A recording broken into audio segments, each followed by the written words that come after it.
Hi guys and welcome back to my channel. Feels a bit weird doing it this way instead of those bloody webcam videos. Today's video might be a long one, so sit down, strap in, get a cup of tea, get some coffee. Today we are going to be reviewing a book, but not just any book, oh no. This book is the creme de la creme of fiction. Yes, it is My Immortal by Gregory James Jackson. No, the book is actually called Stones to Abbigale, the first of 3 books which dearest Gregory James, Jim Bob, has written. So we are going to review this. Now I know this may not be the most original of ideas. I know that Strange Aeons did this a million years ago, but I had to see for myself if it was as bad as people were saying it was. It doesn't disappoint, so do make sure you enjoy today's video. For as long as I remember, I've enjoyed seeing how people move around and talk to each other like they're all animals at the zoo. I would try to deliver a more accurate analogy if I felt there was one, but so many of them seem incredibly unaware of themselves, just living life as if it were some generic predefined routine. Sometimes I felt like an alien who had a VIP pass to submerge myself in primitive human culture, just for entertainment. So we're already off to a very strong start. As you can see, the main character thinks he's better than everyone else. For those of you who aren't in the know, I am actually writing a book about a reptilian that causes Brexit, and my reptilian main character does indeed talk like this, James, sometimes. If my hands seem dirty when I run them through my hair, it's not because my hair's gross, it's because I put that dry shampoo in that has like a hint of like darkness in it, so you don't get white bits in your hair if you're a brunette like me, but it's making my hands dirty, so fucking good one, mate. Cheers. So yeah, the reptilian talks like this sometimes, but better obviously because I am writing it. However, they're allowed to talk like that because they are from a species that is thousands of years more advanced than humans. So what's your excuse, Grog, when you are less of an advanced species and more of the missing link that scientists have been searching for? On my way to the class, a fight had already broken out between 2 jocks who, no doubt, both had controlling, iron-fisted fathers who brainwashed them into believing conflicts between men are best resolved with the bloodying of their fists. These kinds of men plagued my mind with wonder. I could not conceive a scenario in which they could justify their primitive and pointless mentalities, yet they would always continue to perpetuate their self-destructive attitudes as if it offered the slightest legitimate benefit. So remember, James, the main character, is just a self-insert of Onision. This is exactly what Onision thinks about things. The main character just is Greg, under not even a different name because he calls himself James now. He's very different, he's very quirky, I am very smart. Most everyone nearby. This isn't even the self-insert talking. Greg is always saying things like most everyone because he's a nitwit. Most all fights seemed avoidable. As I approached my next class, the image of Abby's face illuminated the neon walls of my mind like a projector, teasing a theatre screen with fleeting moments of depth and purpose. Ever since I met her, she had occupied a part of my consciousness. Whenever I wasn't near her, I missed her to an unrealistic extent. You could call my longing sad, especially considering we had barely talked. She just had a strange effect on me. One no doubt similar to a willful addiction. You know how in previous videos I've criticised Onision for obsessing over girls that he might have kissed 10 years ago in high school? This self-insert drivel is proof of what I was banging on about previously.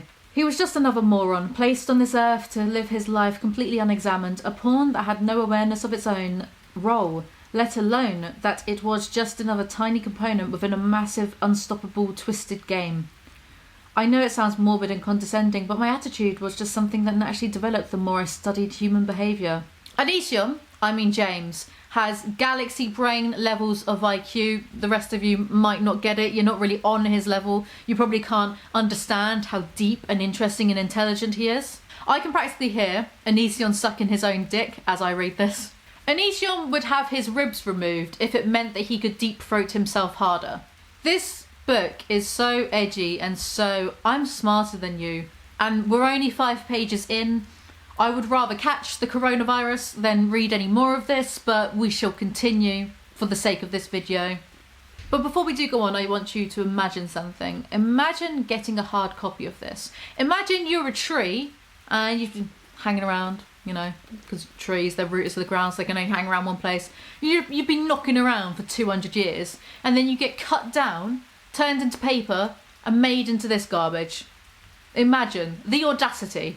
I sighed, knowing I was bound to be paired up with Alex, a guy I had specifically asked to be seated away from, ever since he peed in a jar literally right next to me under our desk, acting like he was so cool for publicly exposing himself while simultaneously urinating. I know it's a self-insert, but he's meant to be, what, 16, 17 in this, I'm not going to call it a book. I'm not going to insult books like that. The Ramblings of a Madman would probably be better. But say the characters are about 16. What 16 says things like publicly exposing himself? With a cocky grin, Jason stood up and in a comedic fashion smelled his armpit. Wow, I didn't know I smelled that bad. Now, okay, it's been a long time since I was a teenager, but do they really act like this? Mrs. Stanley continued, if there's anyone else who has an issue, please take it up with my 1-800 number, which is... She put her hand up to the air, signalling the students to react, but only a couple kids replied aloud with her catchphrase, 1-800 boo-hoo, they mumbled. No one has said this ever. No one in the history of ever. No one has said this. The realism of this shitpost is off the charts. By the way, I just decided we're now calling this mess a shitpost because I refuse to believe that he's writing any of this with sincerity. I refuse to believe it. Let me live in blissful ignorance. So Abby, the character that James, Gregory, whoever is obsessing over, gives Grog James a note. On my way to my next class, I opened the note. I didn't understand why, but it read Niseone. Oh God, she's trying to spell out Onision, like a shaman summoning a devil spirit. The Grudge sees Abby and her boyfriend kiss, and we're treated to this next passage. I felt like after a life of numbness I was finally about to truly feel warmth for the first time, only to have it all taken away in an instant, leaving me hopeless in the shadows, alone once again.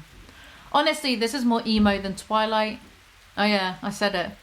I went there. So you can tell this book is fiction because in this book, the Grease actually has a friend called Davis, and the friend spends the entire time sucking Grease off. No, you're not. You're one of the coolest guys I know, Davis replied. I continued my silence as he offered words of encouragement. Okie dokie. Well, you're awesome and should be super happy. So if you want to talk, I'm your buddy. So I'm here to talk. That dialogue, Stephen King is quaking. That night my mum was literally just serving lentil beans she prepared in her crock pot for the billionth time.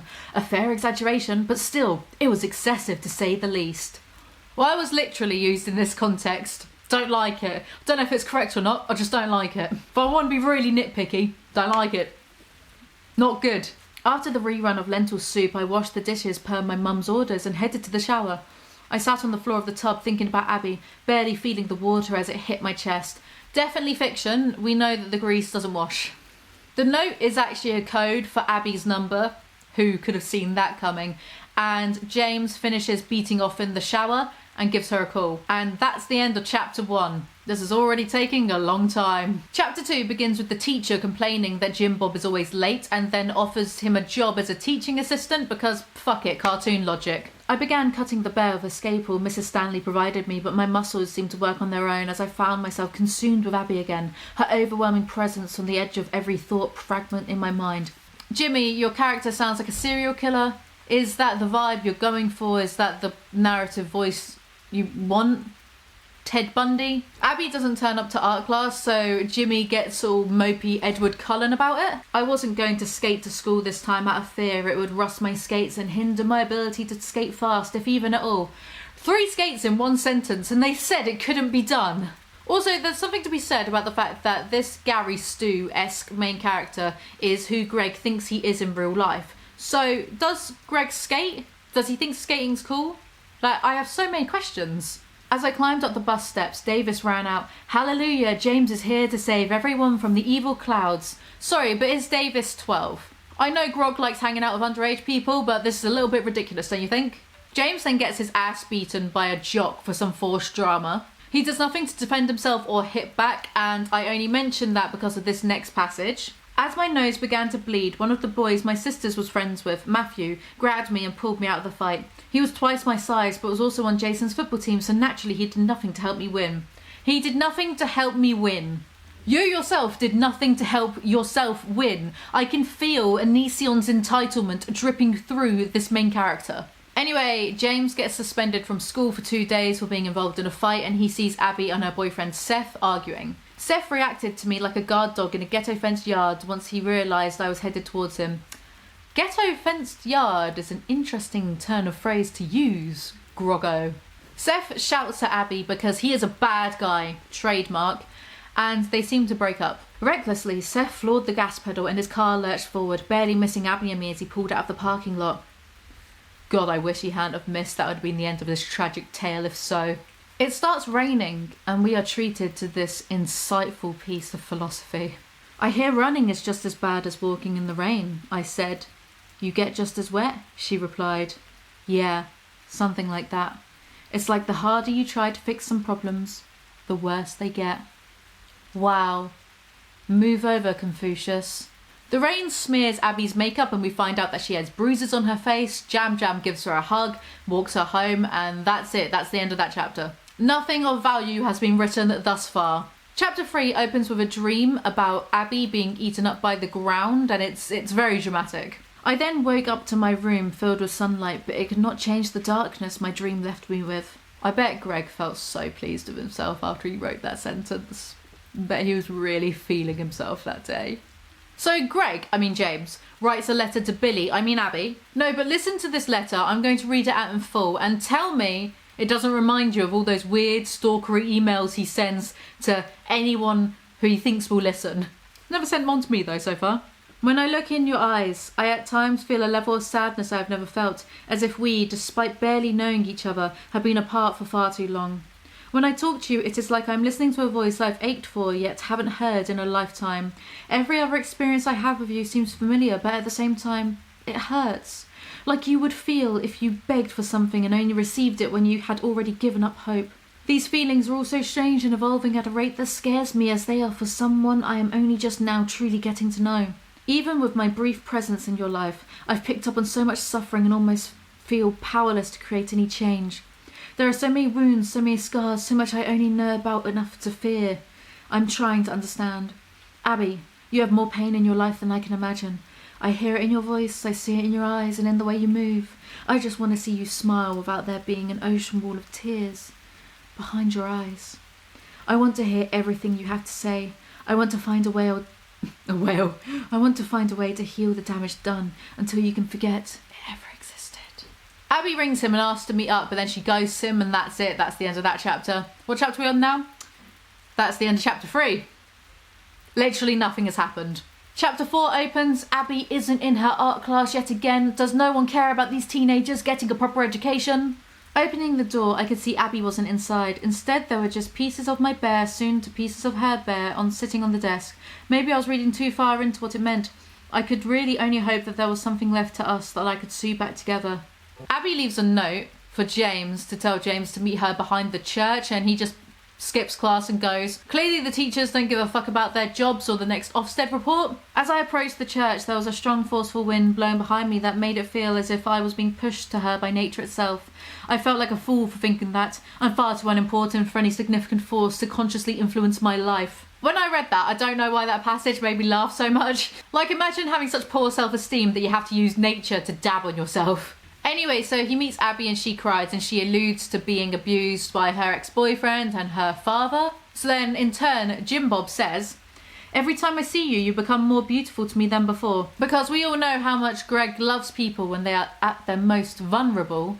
But I digress. So the next chapter starts and there's a stranger at James's house and James says, so who is this gentleman? Because that is totally how teenagers talk. Anyway, this random bloke is his mum's new boyfriend and blah blah blah, boring, let's move on. As I climbed on the bus the next day, Davis hollered, praise be to James, our hero has arrived. I smiled as I always did. I hated loving his hilarious lines. They were a kind of tradition for Davis. Every time I stepped on the bus, he would yell them. You can tell Onision doesn't have any real best friends because he thinks people act like this. His imaginary friend calls him a hero. My real life best friend calls me a pig every 2 seconds. Davis then jumped up and yelled, you hear that everyone? My best buddy thinks I'm pretty fantastic. It's weird and kind of funny that James is just an Onision self-insert, as we've mentioned a bunch of times before, and he's using Davis to like big himself up. As in, it's weird and funny that an adult in their 30s is trying to stroke their own ego to this extent. James sees the guidance counsellor or the nurse, or I can't tell, I don't know. Whoever it is, she tells him not to get involved with Abby. Ooh, mysterious. So the nurse guiding counsellor person makes him a teaching assistant and then rearranges his class so he can still do PE with Abby, even though they just said don't get involved with Abby. Is this a plot? Is this what I'm reading? When I approached her to sit down, she pulled out my backpack and shook it. Your backpack has a lot of interesting things in it. He used the wrong your.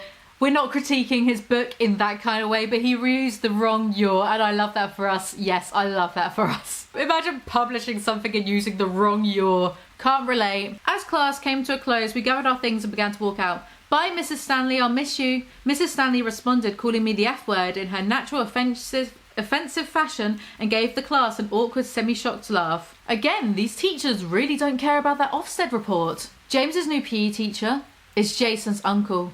Plot twist. M. Night Shyamalan, eat your heart out. Who the fuck is Jason? Don't worry, between you and me, kid's a prick just like his dad. Oh, well, I'm glad that drama got averted. Also, what kind of school is this? For real. Why are these teachers always swearing all the time? What's going on? Running over to me, Abby sat down and gave me a big hug. I'm so glad you're still in the class with me, she said. The gym shirt was hiked up her arms so I could feel her skin contact on my neck. The sensation was glorious. You like that, Greg? You like that? Why are you all judging me for? He's the one that popped a boner over an arm. Glorious. I never really understood the human tendency to feel sorry for yourself when you're being punished for breaking rules you were well aware of. I don't know, Greg. Weird how people can do that, isn't it? We're only a third of the way through this shitpost so far. Kill me. After the gym, they call each other and they talk about leprechauns. It's not a joke. It's just something that happens. Uh-oh, here comes the plot. It's back with a vengeance. Jimmy's mother wants to move in with her new boyfriend, even though they've only been dating for all of like 2 minutes, and this could mean that they'll move away. Oh no.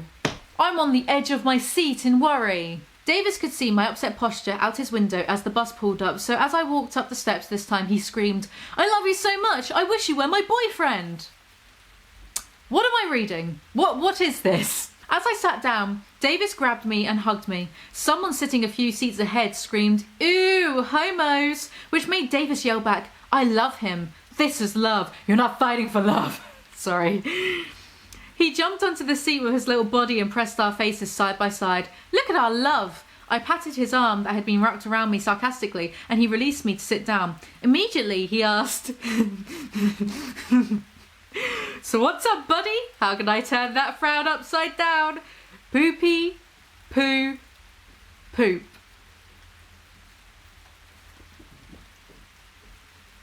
Reading this is making me a worse person. And I can't go on. I just can't. But I must. So James tells Abby about this new drama, and Abby is all, oh my god, I'll come with you, I'll come live with you, even though they've been dating for like a week, but okay, sure, pop off, queen. Get your man, honey. This is Twilight, the even worse version. She giggled excitedly and immediately jumped on me while simultaneously wrapping her legs around me, happily kissing every part of my face but my lips. I said, whoa, laughing and thinking in the back of my mind about how surprisingly easy she was to carry. Firstly, vom. Secondly, why do I feel like that last line is subtle shade? If you know, you know. You barely pay attention to any other girls, even when they talk to you. You rarely even look at them most of the time. I laughed and replied, I do that intentionally. You know? She asked why, and I continued, because I don't want to risk you thinking for a second you're not the most important person to me. She replied in an amused tone, even when I'm not around. I added, when you're not around, I like to pretend you still are. So in a way, there's no such thing as being without you. Yeah, he's gonna kill her and wear her spleen as a hat. Davis was sitting next to me on the bus. He was talking about his Lego collection and how he loved matching colours in a sequence within the structures he assembled. He said it made him feel like there was some balance and order to his life in a weird way. While I listened to Davis, my thoughts partially remained on Abby. She continued to fill my mind with hope no matter where I was or what I was doing. Okay, number one, I'm very aware that Lego is for adults as well, blah, blah, blah, blah. Yeah, I get it. But isn't it funny how I just said, Davis is like a child. Now they're talking about him and his little Lego collection. No, just me that finds it funny? Okay, I'll shut up, thanks. Number 2,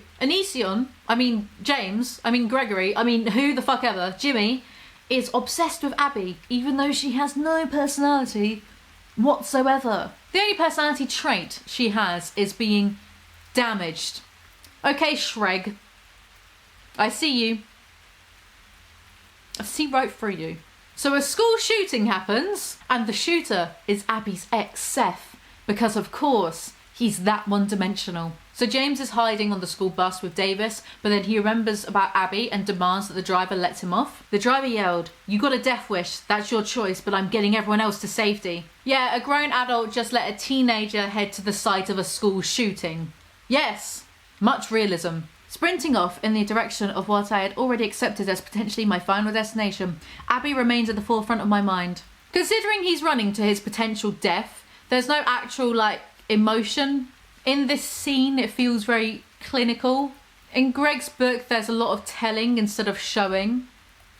Saying that the character feels scared but not showing it, so the scenes don't really come to life.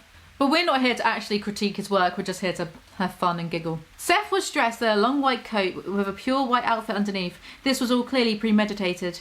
Like he wanted to proclaim how much blood he had shed, not just around him but on his body as well. He got what he wanted. He was drenched from collar to shoe in the blood of his fellow students. Number 1, he sounds like a Final Fantasy villain. Number 2, how can you tell his outfit used to be pure white if he's drenched in blood? That is a comical amount of blood, by the way. Jason, i.e. not James, the protagonist, ends up saving the day and tackles Seth, and James finds Abby and they hug or whatever. Everything seemed like it had happened over a period of 40 minutes, but it was in fact a small fraction of that. That seems oddly specific. 40 minutes. It's the little things about this that made me laugh, and I don't know why. I hope some of you are getting where I'm coming from as well. Don't know, 40 minutes is just very, very specific.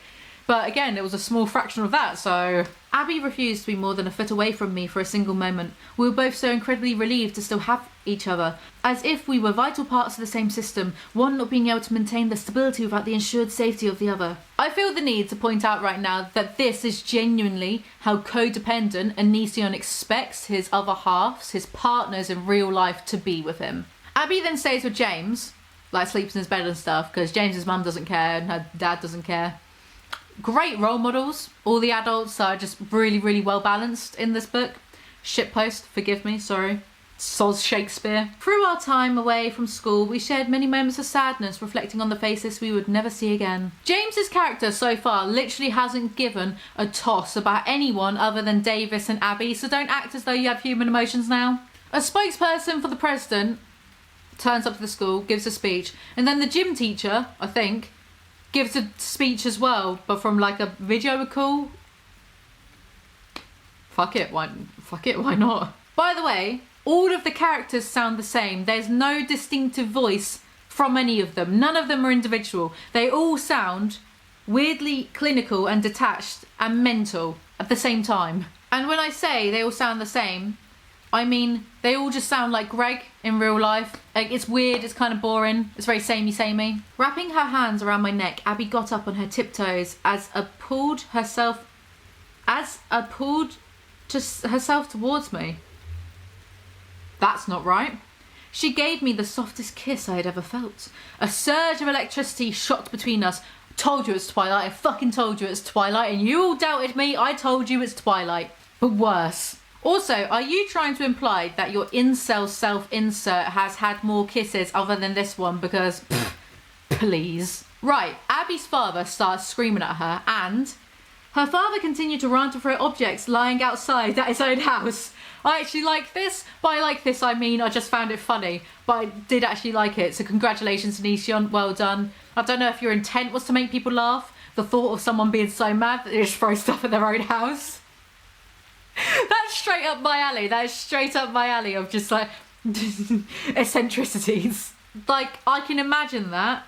I like the idea of it. Again, seeing as it's meant to be a serious scene, I don't imagine the intent was to make one laugh. It reminds me of, there's a book by Fyodor Dostoevsky called The Idiot, and Madame Epanchin the matriarch of the Apanchin family. She's like mental, but like all right kind of mental, just like an eccentric woman. She's always just shouting and being ridiculous and being like, someone hand me that chair, and then grabbing it herself. And The Idiot's one of my favourite books. And I don't know if it's meant to be funny, but it makes me laugh. Maybe I'll do a book review on it one day, who knows. It's well better than this. Right, anyway, yeah, that's the only compliment you'll ever receive from me, Onision.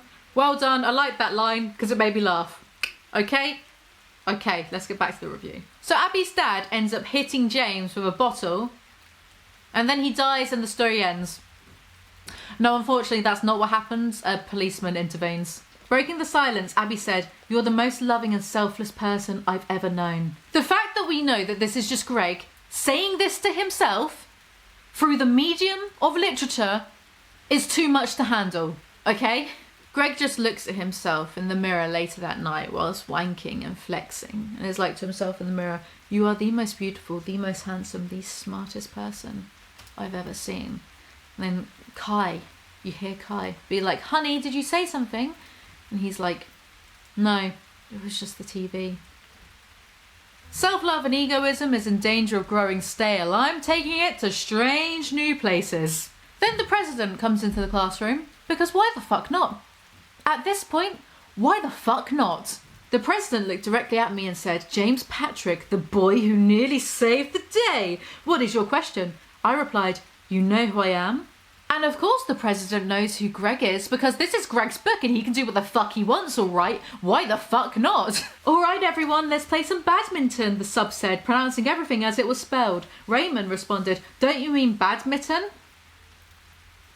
The teacher replied, "I didn't, Rayman, is that okay with you?" Now angered, he responded, "It's Raymond." What? Do Americans actually think it's badminton? What?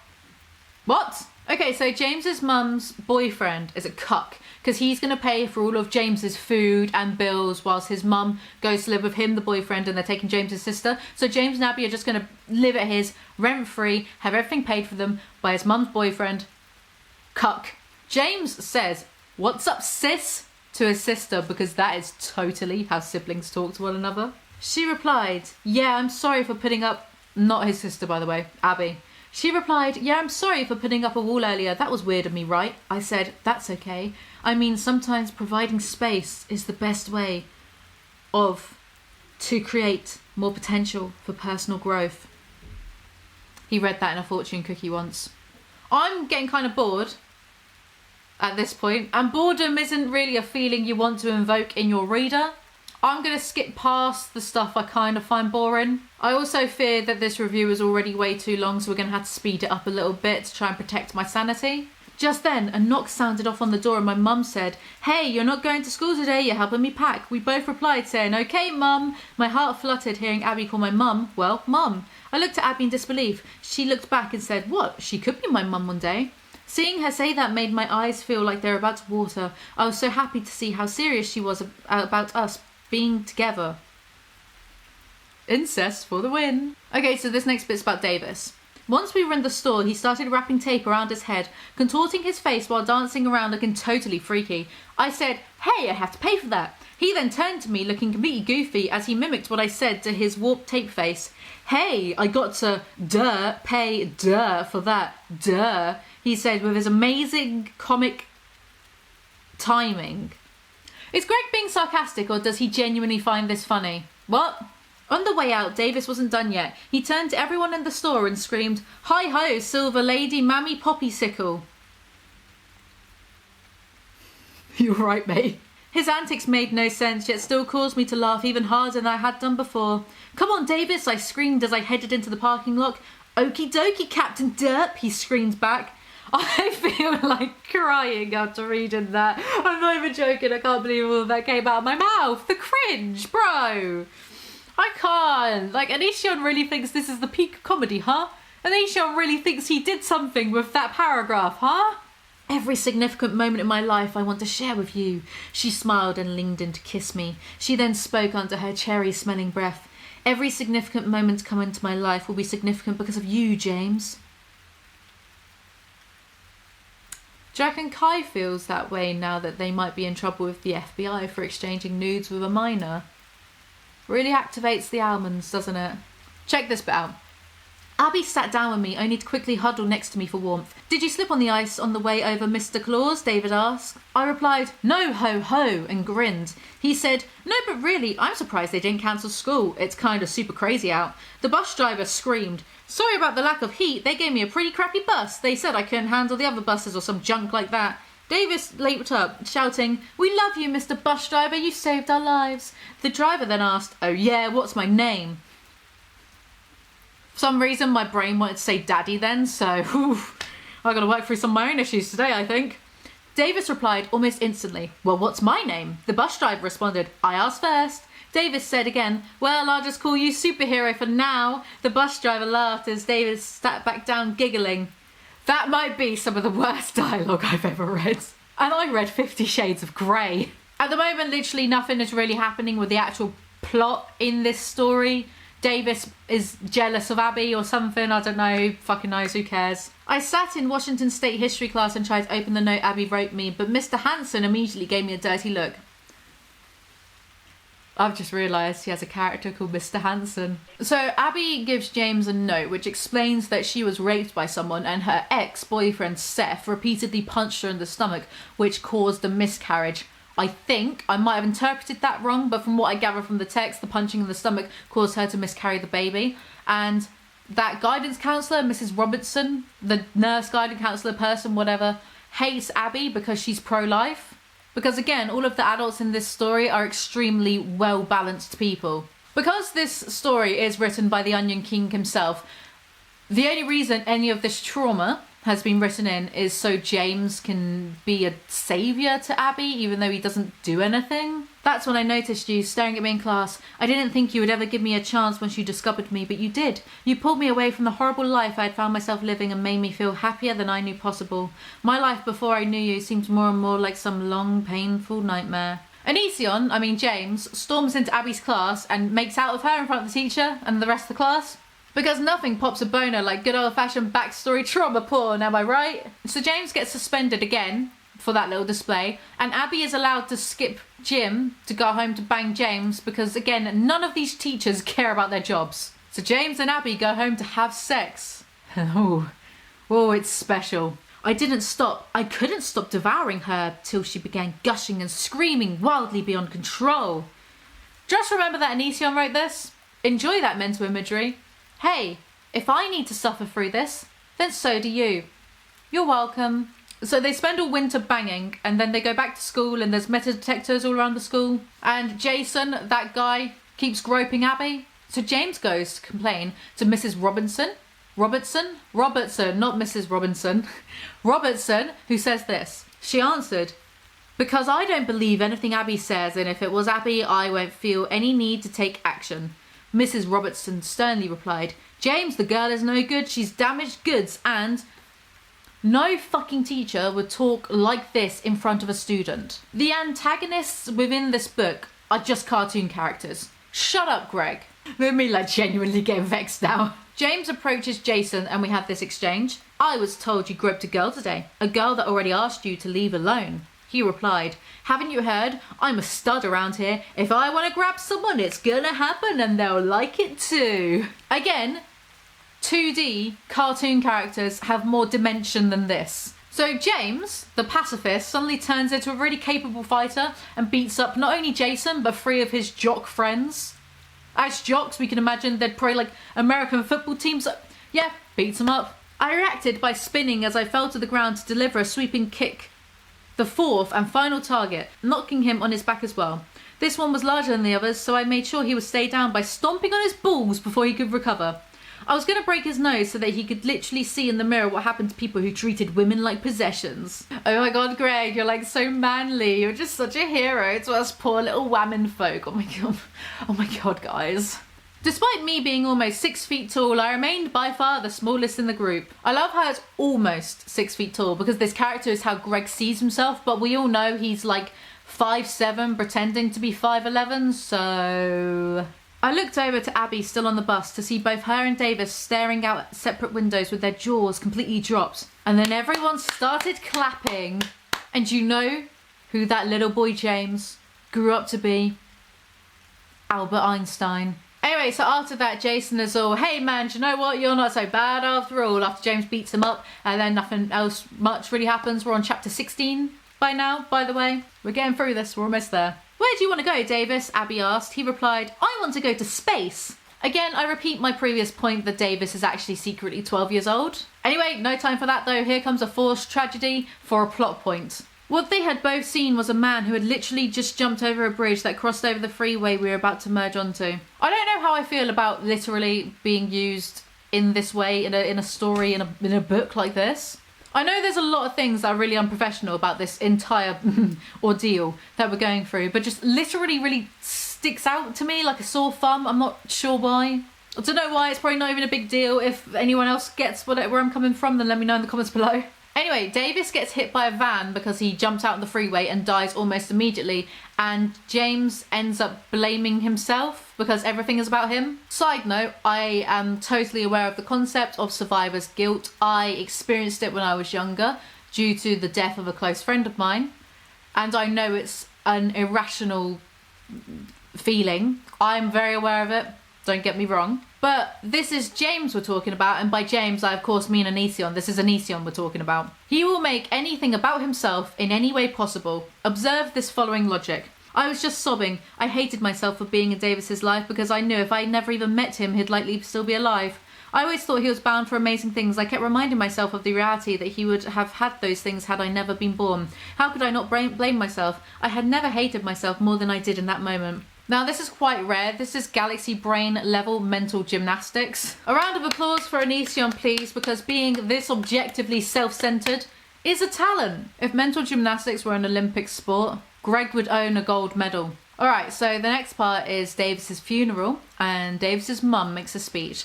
And when I read this, I actually shouted fucking hell at my laptop. I'm not joking, not clickbait. They're reading and I went fucking hell. Observe. She continued, when I was able to spend quality time with my son, he often spoke of his friend James. James, as some of you know, was there when Davis passed. He would always say how much he liked James and told me how handsome he thought he was. He said just being around James made him feel like he was cool and part of something important. Even in death, Davis only exists to fuel James's ego. It's what Davis would have always wanted, I guess. I know James is angry at himself for what happened. I screamed at him when he showed up at my doorstep crying. Knowing Davis was with him, I held him responsible. But after talking to the emergency responders, after learning about exactly what happened, I realised James is actually the reason Davis is lying in this casket before us, instead of only ashes in an urn. He risked his life to pull Davis off of the highway. That act of selflessness made me better understand why Davis looked up to James.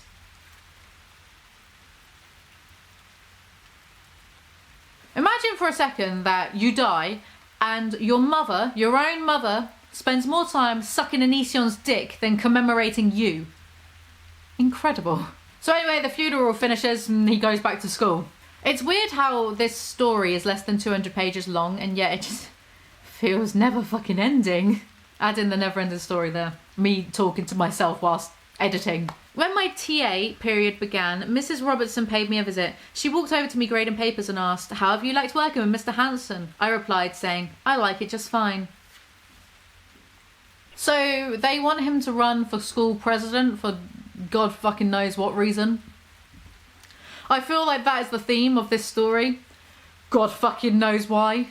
Mr. Hanson said, you're a good kid. One of the best, I think. I wouldn't say it if it wasn't true.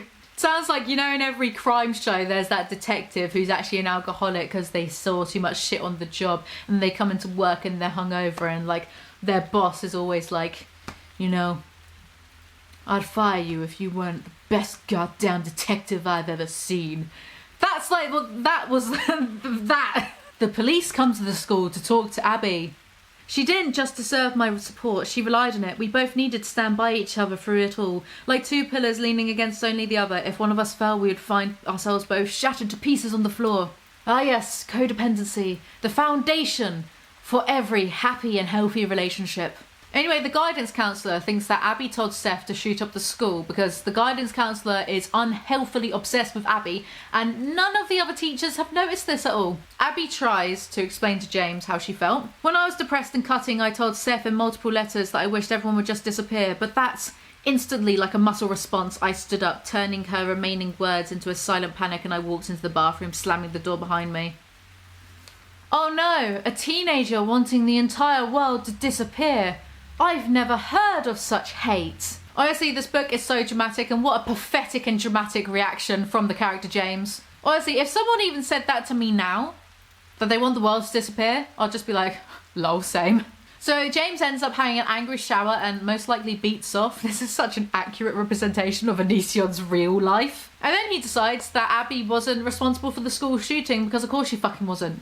The guy who had the gun was responsible for the school shoot. Doesn't matter. It's fiction. But the angst itself was introduced and resolved within the space of 2 pages. What a waste of fucking time. This entire shitpost is a waste of my time. But here I am, continuing on. We're almost at the end. Turns out everyone heard Mrs. Robertson shouting that Abby was the reason behind the shooting, and now everyone at the school hates her. Someone chucks paint on her. But then the principal has this really weird overreaction to this. He looked over at me, still wiping Abby off. He was so upset he was for a moment, and at a complete loss of words. He just stood there staring at us through the door with his mouth completely open. As I turned back to Abby, I could hear him scream, "Oh my god, why?" He was walking towards us, looking at the ground. There was a trail of black paint leading to his office. Fuck knows. Why is a good question. Anyway, the principal just keeps screaming at everyone because he wants to give himself like a stress and rage-induced heart attack so he can finally be free of this story. The principal says to everyone that it's not Abby's fault and asks to have a meeting with Mrs. Robertson. And then James's teacher says to James, "I hope they fire her." I was speechless. I thought he got along with her just fine. He could see my disbelief, so he explained, "Mrs. Robertson is one of the most manipulative, judgmental and possibly insane women I've ever met. I'm only telling you this because I've never heard Principal Lehman that angry before, and I'm pretty sure that means she's getting canned." Lovely. I'm sorry, but I have actually genuinely read fan fiction better than this drivel. 50 Shades of Grey is famously a fan fiction of Twilight, and it has more substance than any of this nonsense. So again, like nothing happens, no major conflict, and James begins waxing lyrical about Abby's paint-stricken shirt. I feel like at this point, most bad things that happen won't really hurt us unless we let them. She set down the plates and hugged me. I said, "You turn bad things into beauty, Abby." I pointed at the shirt. "It's like the moment that paint hit you, it became perfect." Jane Austen has nothing on this level of romanticism. Uh-oh, the vague plot is back, and this time it burnt down the school in a vengeance. Yep, that's right, crazy Mrs. Robertson decides to burn down the school. But luckily, all the teachers are given like their full pay, and all the students are given full credit, so all's well that ends well, I guess, I don't know. A conflict, a paragraph later, the solution. Abby and James visit the burned down remains of the school, and they bump into Jason, and it's all chummy. She and I turned around to continue looking at the burnt school. Suddenly I realised something, a small smirk crossed my lips. Well, I guess that means I won't be running for school president. That's it. That's the end. There are many things wrong with this story, but what is really peculiar to me is, as I just mentioned, a conflict arises and is resolved almost immediately, so there's no actual sense of urgency or whatever. There's no impact on what's actually happening. Even though you have things like, you know, so his best friend died, the school got burned down, and there was a school shooting. It just, like, I feel nothing towards these scenes, nothing. School gets burned down, everyone gets put in a school and gets given good grades. Mrs. Robertson burns down the school. She gets put in jail immediately. Like, there's no pace, there's no pacing, there's no build up. There's no reason for me to give a shit about any of these characters. So my final thoughts on this story are, I can't believe I wasted precious hours of my life reading this. I genuinely feel like I've lost brain cells in doing this, and I've come out of it a worse person. 0 out of 10, would not do again.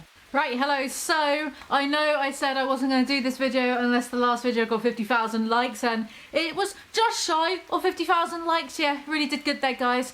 But I can't help myself. We're in this lockdown, we're in this quarantine. I have a lot of free time at the moment. I just couldn't help myself, so here we are. Yes, today we are going to be reviewing Gregory James Jackson's second book, This Is Why I Hate You. And now on with the book review. Going into this book, I had no idea what to expect. I was going into it completely blind. I ignored what anyone else had said about the book so I could carry out this review. My name is Arthur Gale. I'm a 17-year-old in high school. I'm starting this journal because I feel like no one knows me for who I am. My father is intentionally oblivious to the things I've been going through. It's impossible to have a normal human-to-human conversation with him. Not that I'd want to talk to that balding, delusional, self-loathing freak. First paragraph in and we've already hit the ground running. Fortunate timing, because I just did a video about Onision's father, speaking out about Onision for the first time ever. So this book is starting on the premise of being badly written fan fiction already, and I wouldn't want it any other way. I need to vent to someone, but the problem is I hate most everyone I've ever met. Most everyone. Tell me that there shouldn't be like a live journal post instead of a book. How do you express yourself to people when they're living in an entirely different world than you? They're living a goddamn lie and they can't help it because they barely qualify as self-aware. How can I express to Greg that he has less substance than, a bag of rocks, and he lacks so much self-awareness he wouldn't even know where the self begins? I can handle criticism. Damn, this really is fanfiction, huh?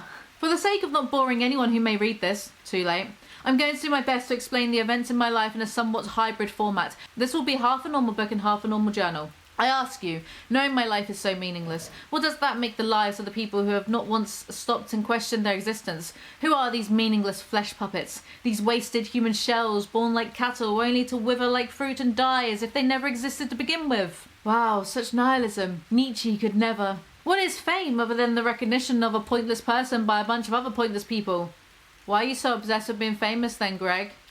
So he blabbers on about how life is meaningless for a few paragraphs. I confront our fragile and overrated existence every day. I see people smile and I feel sick. I see people praying in front of my school in the morning and I am overwhelmed with disgust. Oh good, another protagonist who is a school character. I wonder why. I'm done talking for today. Finally, some good fucking news around here. You know my name. You know my obvious pessimism and disdain for society. Most importantly, you know there's a good chance that even if this book is someday published, even if you're its biggest fan, there are likely hundreds of ways in which I hate you. And so begins chapter 1. Chapter 1 opens with Onision, otherwise known as Arthur in this book, complaining that he lives in a house. Jerry drives me to school on a daily basis because he insists he loves me and I quote, "No Lindfeld family member will ever ride a yellow bus," as if he's a hero. Wow, what a terrible antagonist. The conflict. How will Arthur recover?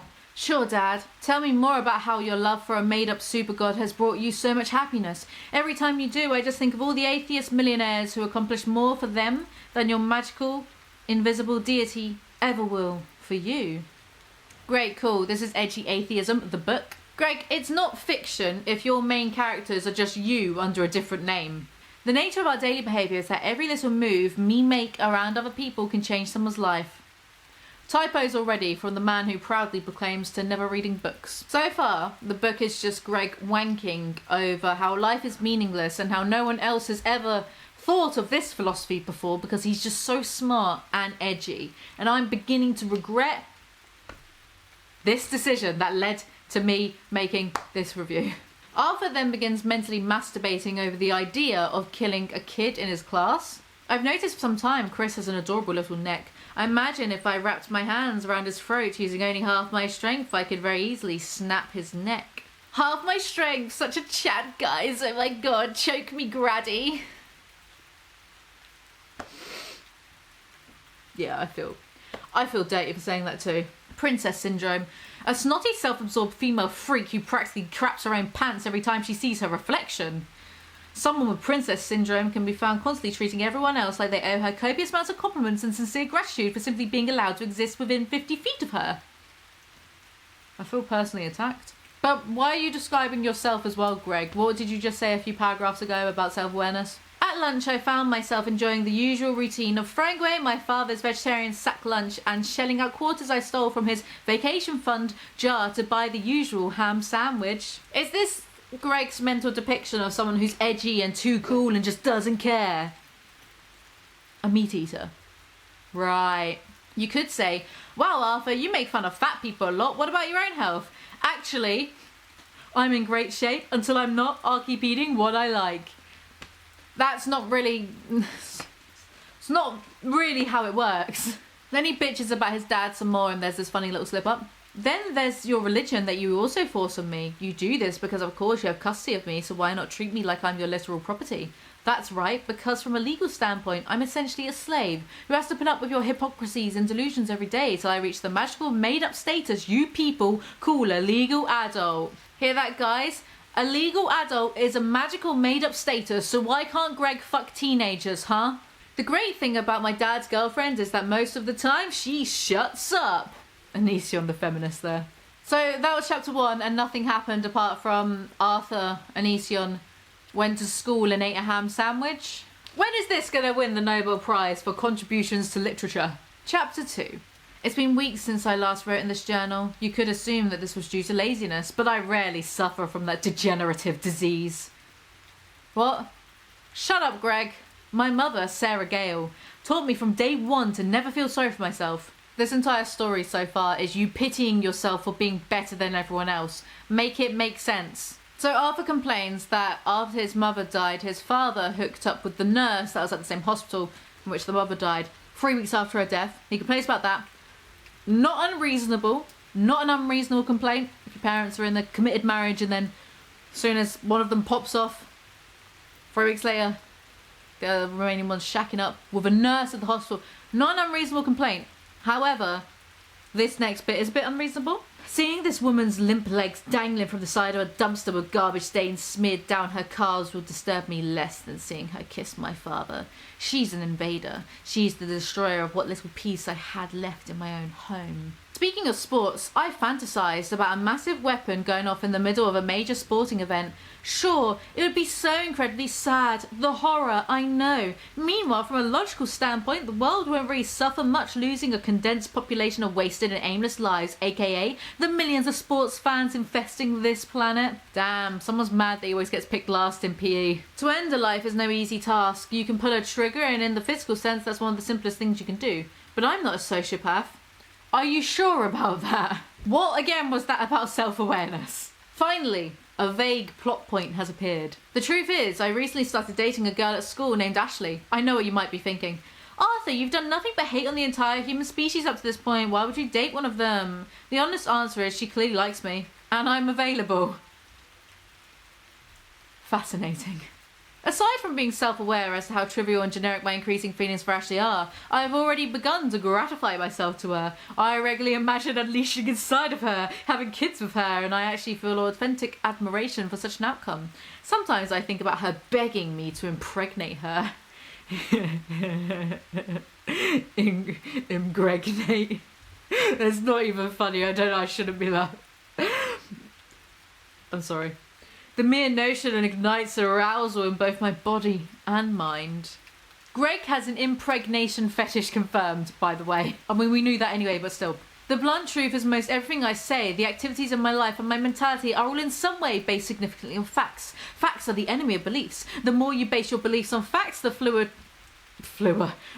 traits they share with opinions. Okay, Ben Shapiro, calm down. Many human beings are saturated with violent and perverse thoughts, men especially. On average, the male gender regularly desires copulating with other human beings. These human beings are often females who appear to be capable of bearing children.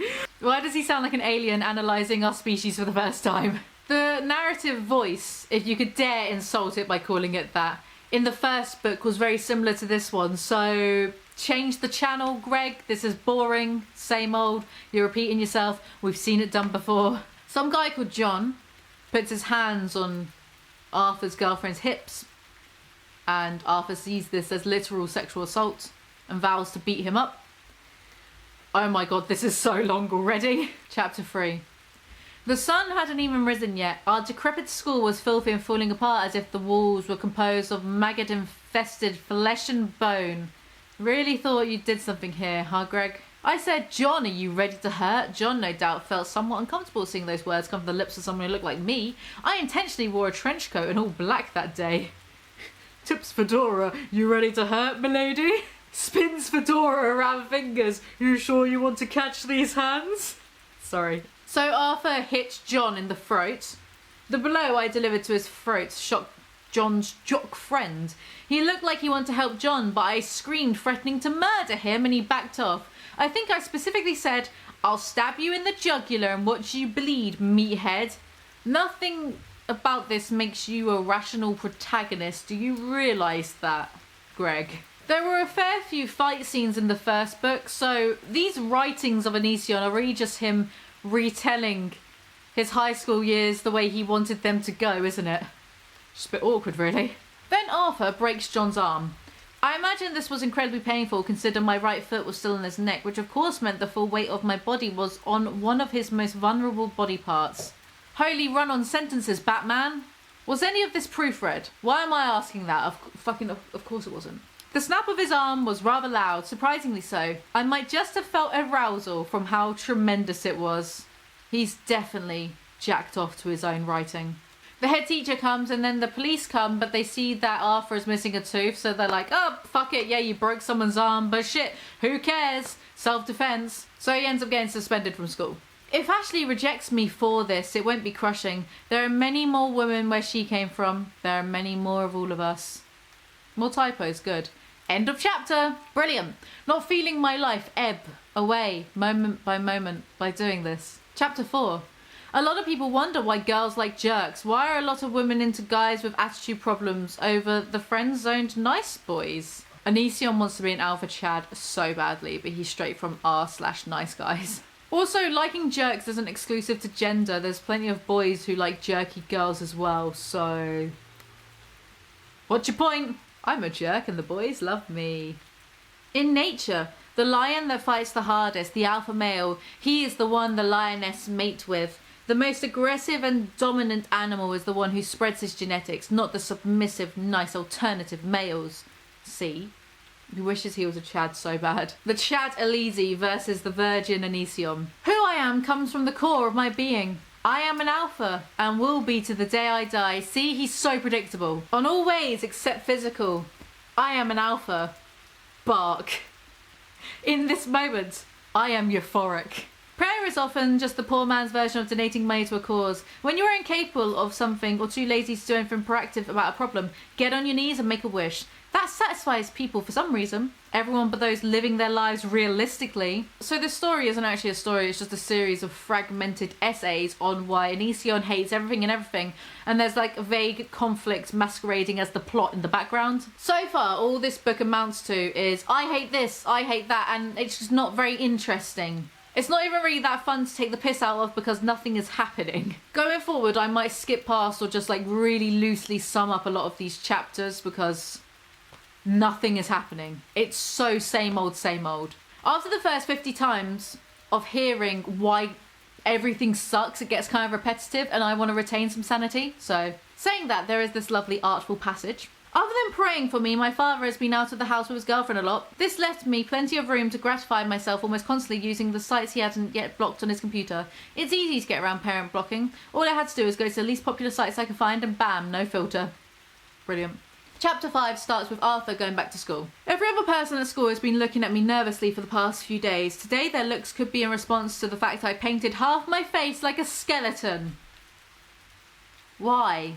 He then gets called into the principal's office, who threatens to expel him for looking like a clown. We both knew what he was implying. I looked like the kids that shoot up schools, especially the ones at Columbine. I would never kill people just because I didn't like them. I imagine it every other day, but that doesn't mean I want it to happen. No words really, are there? So he ends up taking the face paint off because he's a little bitch really under all that bravado, and then he fantasizes about killing someone again. I didn't have the energy to imagine lopping off his head with a machete or throwing him off of the top of the school roof onto cement head first. I didn't have the energy to hate, only self-pity, so I stood there silently and kept wiping my face. I thought he said a few chapters ago that he didn't indulge in self-pity. The consistency, we love it. We love to see it. So Arthur sits with his girlfriend Ashley and then gets annoyed that all of her friends are normal people, so he storms off. Ashley rings him wanting to make things right with them too, and he says she should dress up like a goth. Despite the implausibility of her position, I decided to give her a chance to fix things, a chance I thought held no promise. Dress up like your goth tomorrow, I said into the phone. Ashley was silent for a moment, then asked, what do I wear? I replied, all black clothes and dark makeup. She replied, okay. Wow, art sure does imitate life, doesn't it, Greg? She actually ends up doing it, because of course she does. This is Greg's self-insert fantasy, so of course the women are subservient to him. I was overwhelmed by her gesture of loyalty. I never wanted to physically dominate someone more than I had in that moment. See. Chapter 6. Sometimes the most intelligent thing you can do is acknowledge you're an idiot. Damn! Socrates just snapped with that typo. This chapter begins with Arthur going on about how he and Ashley do the sex now, so that makes their relationship way more meaningful than like anyone else's. We've been physical so many times now. When we part ways, it feels like she hasn't even left. I still feel her warmth, her shaved skin rubbing against mine, her fluids engulfing me as I thrust into her. Fluids engulfing! What? Stop! No! Also, they have a lot of unprotected sex because something pregnancy fetish something. Now, when people talk about making love, they often warn people about the dangers of getting pregnant. Well, she's not on birth control or anything, so I guess we're both prepared for the long haul. I don't really care. If she got pregnant, I'd be proud. Responsible. That was the whole chapter. Greg flexing on us about how much imaginary sex he has. Shut up, Greg. Chapter 7. Greg is mad at his dad's girlfriend. Listen to this next paragraph. Last Friday, I was on my way to my redneck aunt's house. I was in the back seat of my dad's car with the oversized sack of potatoes he calls a girlfriend in the passenger seat. I wanted to spend the weekend with Ashley, but my dad's stupid Jabba the Hutt girlfriend wanted to go spend the weekend at my aunt's house. My dad, being the horrible father he is, prioritised the wishes of his girlfriend over me. His decision screwed over Ashley too, the person I care about 100 times more than both my dad and his genital puppet combined. Obviously, I was pretty upset. Look how many times he insults the girlfriend compared to anyone else. I just thought it was an interesting thing to note, that's all. So I'm stuck in this car driving far from my amazing girlfriend while the double-chinned idiot sitting in the passenger seat wears a smug grin painted across her face. She's so proud of feeling more important than a man's own offspring. Only a fat, self-absorbed, stuck-up princess wannabe troglodyte would take satisfaction in a man betraying his own children for a 1 out of 10 paper bag girlfriend like her. What am I reading? Why is this like Greg's revenge fantasy porn? So this next part happened in Greg's real life where he turns up the music in his headphones to try to annoy his father, but let's have a look at Greg's perspective on how it went down. Arthur calls the girlfriend fat, so his dad starts choking him, and then Greg, Arthur, whoever, kicks him. It was amazing how hard the back of his body hit the dashboard. The whole car shook as my leg launched from the back seat towards the dash, repeatedly connecting with his helpless, oversized body. Okay, yeah, Greg, you're just like so strong and so manly. Shut up, Greg. That's Onision's version of how it went down, and his father, if you check out one of my recent videos, his father recently spoke to Newsweek and said that actually Greg was trying to jump out of a moving car onto the freeway because he was mad and they were holding him to make sure he didn't, die. And then Greg kicked him. So, I know who I believe. Arthur gets arrested, then gets sent to juvie hall for a weekend and he just goes home. It's also revealed that his dad read his journal on the computer whilst he was gone. Conflict, boring. Chapter 8. Arthur gets expelled from school because he was arrested and then he flexes on his dad in a weird way. Sad thing is, I've slept with my girlfriend more times in the last month than he has with his girlfriend, ever. Okay. Arthur contemplates getting something called a GED and then joining the military afterwards. You may say, but Arthur, I thought you were always motivated. Insert additional idiotic comment, I'm stupid and should shut up. You're right, you should shut up. What am I reading? This is like someone's Facebook post. The other night I was called down to consume a meal that was prepared by Frogface and I just happened to not be hungry. The dish, of course, was vegetarian. Of course. Of course. A curse on this book in your house made of onions instead, more like. So Arthur doesn't want to eat vegan cheese and his dad calls the police. I wish I was joking. The cops arrive and they also don't see this as a massive waste of police time. It's important to note that in real life, Onision's dad did call the police on Onision once, but it wasn't because of vegan cheese, it was because he threatened to burn the house down. Chapter 9. So Arthur joins the military and his girlfriend dumps him. You'd think with an actual plot happening right now it would be more interesting, but it's not.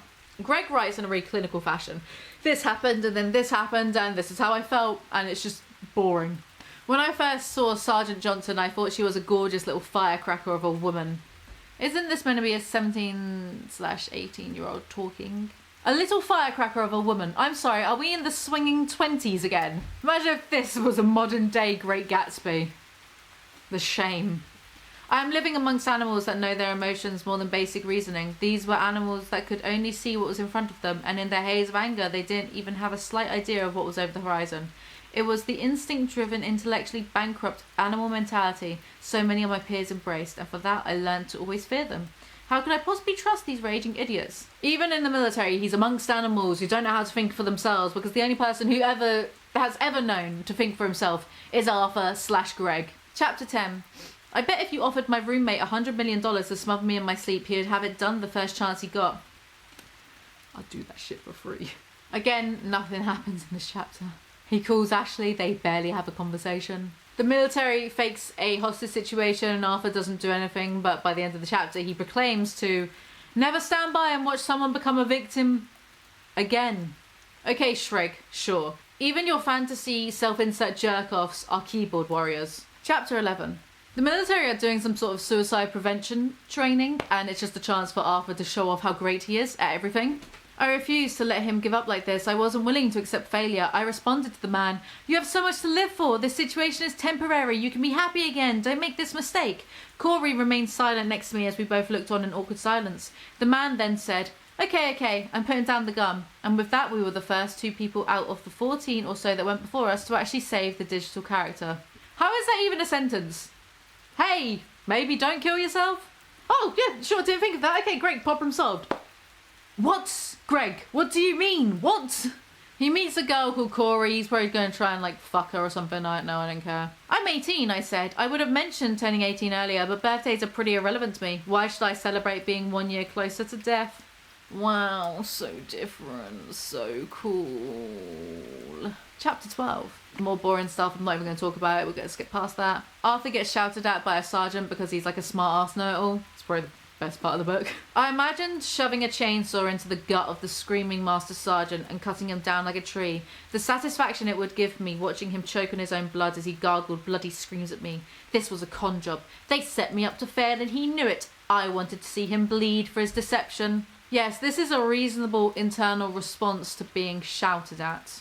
Chapter 13. Arthur masturbates over Corey every single day but won't ask her out, and they get stationed in Oklahoma together. Oklahoma, in general, is a crap-infested brown ghetto of a state. There aren't many trees. I have yet to see a single mountain. The entire base itself is completely flat. This place is littered with dirt and dead grass. Even our dorms are brown. Talk about eye garbage. There is literally nothing Greg likes. Then there's this other sergeant who has sleep apnea. Coincidentally, every person I've seen sleep apnea also has horrible dieting habits. I wish these people would put down the donuts. What? Arthur volunteers to be deployed to South Korea, and that's the end of that chapter. Chapter 14. Arthur tells Corey that he's going to go to South Korea, and she cries because she's going to go somewhere else. Hopefully a better place than this story. He tries to kiss her. She rebuffs him. They say, I love you to each other. Then he gets a boner.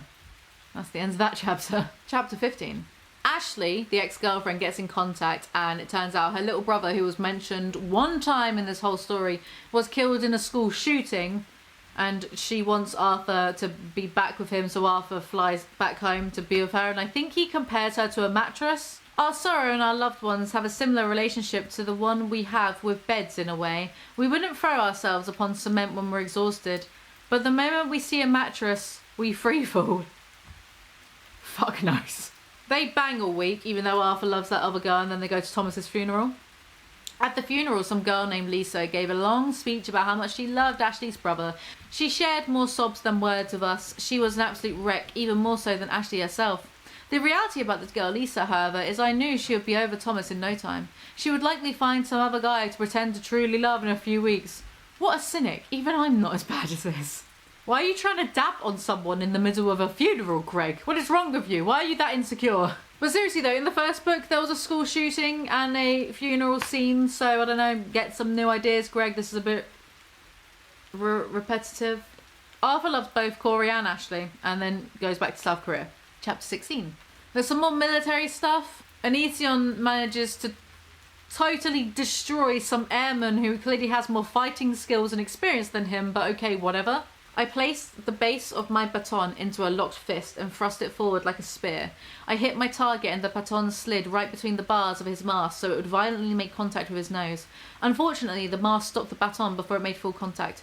In response to my attempt to seriously harm him, Martinez screamed, "What the?" But before he could finish his sentence, I jumped up and kicked the baton deeper, driving it into his face. A loud pop sound rang out and Martinez began screaming. For some reason I didn't stop despite the fight being over. Maybe I was just upset about him giving me a bloody nose. I proceeded to leg sweep him as he did the other students. As his body fell, he continued to scream over the baton being smashed into his face. In my final move, I grabbed the front of his foot. I remember feeling his toes wiggle in pain through his boot as I strategically positioned his foot so I could break his ankle. Once his foot was where I wanted to be, I proceeded to stomping on his ankle with all my weight until I heard a snapping sound. Martinez screamed unlike anyone I had ever heard. Yeah, I'm sure that's exactly how that all happened. Chapter 17. Arthur gets reprimanded for breaking someone's ankle and is sent to therapy. And that's it. I wish Greg would be sent to therapy. Chapter 18. There's a new woman in town who Arthur calls Booty. So this girl, Rachel Norman, I call her Booty. If you saw her, you'd probably understand why. God damn. She came to our base only a few weeks ago and we immediately connected. She's not my race. In fact, she's the first girl I've been with that has a different skin colour than me, but God, we literally wreck each other when we're alone. She's fulfilled most every desire I've ever had. Right. So she's not your race and you're calling her Booty. Okay, Greg. So some guy called Raven is all like, yo bro, I'm gonna bang your GF dude, to Arthur. And then Arthur blacks out and when he comes to, he's handcuffed to a hospital bed, missing a fingernail. The colonel was all like, hey, we need more troops like you, you're all cleared, don't worry about it, here's your girlfriend. And Booty says, dude, you totally ripped out that dude's eye with your bare hands. What an alpha. Chapter 19. More military stuff. I don't find this stuff very interesting, so skipping past it. Booty has a new roommate and surprise, it's Corey. If they all end up having a threesome, I swear to God, I'm so fucking done. Before, there was significant silence. Booty spoke up in an optimistic tone. How about this veggie burger, huh? Oh, my bad. You guys eat meat. Pause. Yes, that's right. I'm dating a vegan. Literally thought I'd never bother with a vegan, but love obviously has nothing to do with diet. Greg, stop pretending that this main character isn't you by throwing in some occasional anti-vegetarian, anti-vegan bollocks. Like, what are you doing? They handed it to me and immediately I threw the smaller bag, only to following it by adding additional vomit directly from my body. After a short while of that, I mostly explosively projectile vomited, which made everything come out pretty fast. We landed the plane. Wrong plane. And I walked off, giant garbage bag full of vomit in hand. Some stuff about him projectile vomiting. I don't know. Is that the plot? Is the vomit the plot? As I walked in the door, I could see Booty laying on my bed in a provocative fashion. Booty said in a luring tone, hey Artie. I smiled, somewhat confused, and asked them both, how have you guys been? Out of nowhere, Corey said, Rachel wants us to have a threesome. I froze in place. I was at an absolute loss for words. Fuck off, Greg. Right, false alarm. She's joking, but Rachel and Corey now fancy each other. It's revealed that Corey is gay. Okay. And now Corey and Rachel are also dating. Okay. Oppression of people for the way they were born is part of the reason I can't stand most humans and the most oppressed people there are gamers. F in chat, lads. Chapter 21. Corey is with Booty. Or I guess it's time I start calling her Rachel, as that seems to be what Corey respectfully prefers I call our girlfriend. Our girlfriend now, comrade, sees the means of reproduction. Hey, iDubbbz, how's our girlfriend feeling today? Some bloke sees Rachel and Corey holding hands and he's all like, hey, you're gonna burn in hell, and then Greg kicks him. And then, just a side note, you might think I'm horribly fat from eating all this meat. It's not true. I weigh 178 pounds and I'm just an inch shy of 6 feet tall. Greg, you're 5'7" and you know it. Some people, like my dad, will have you believe that if you eat meat, then it means you'll be obese. That's not always true. Obviously, it's not the case for me. And opinions like that are especially ironic coming from a donut-obsessed, beer-bellied pile of lard like my father. A random paragraph about meat from nowhere. What is this?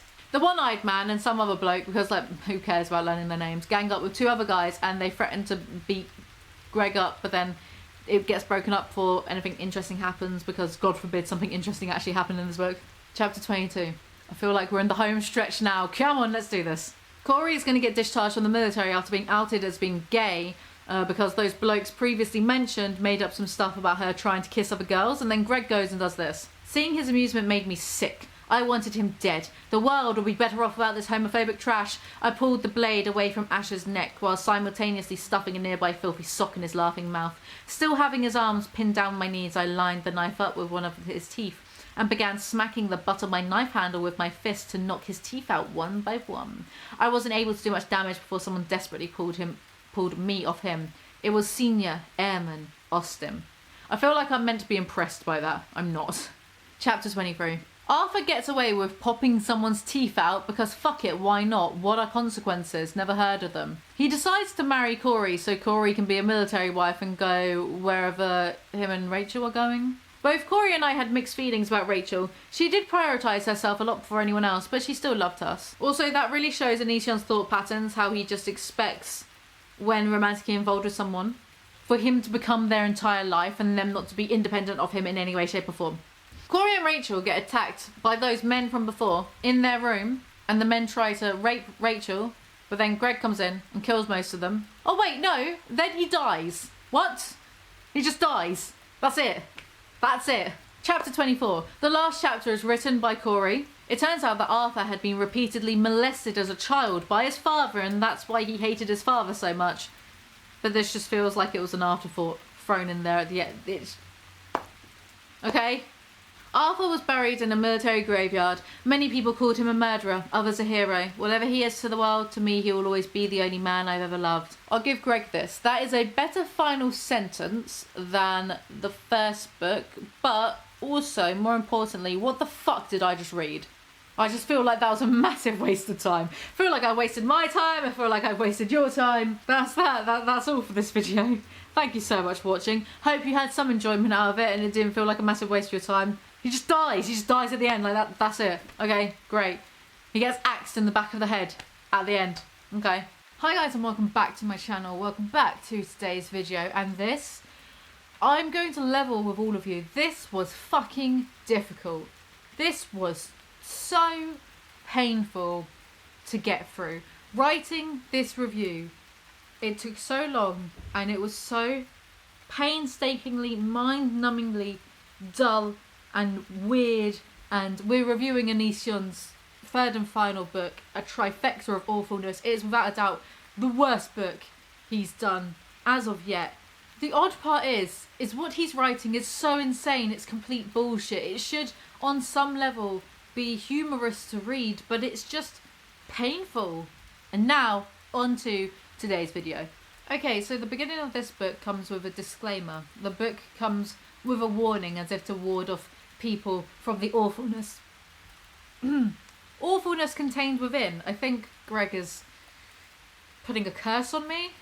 Before you read this book, I want you to understand something. All of my books, Stones to Abbigale, This Is Why I Hate You, and now Reaper's Creek, they are not works of pure fiction. These are stories from my own life mixed in with my imagination.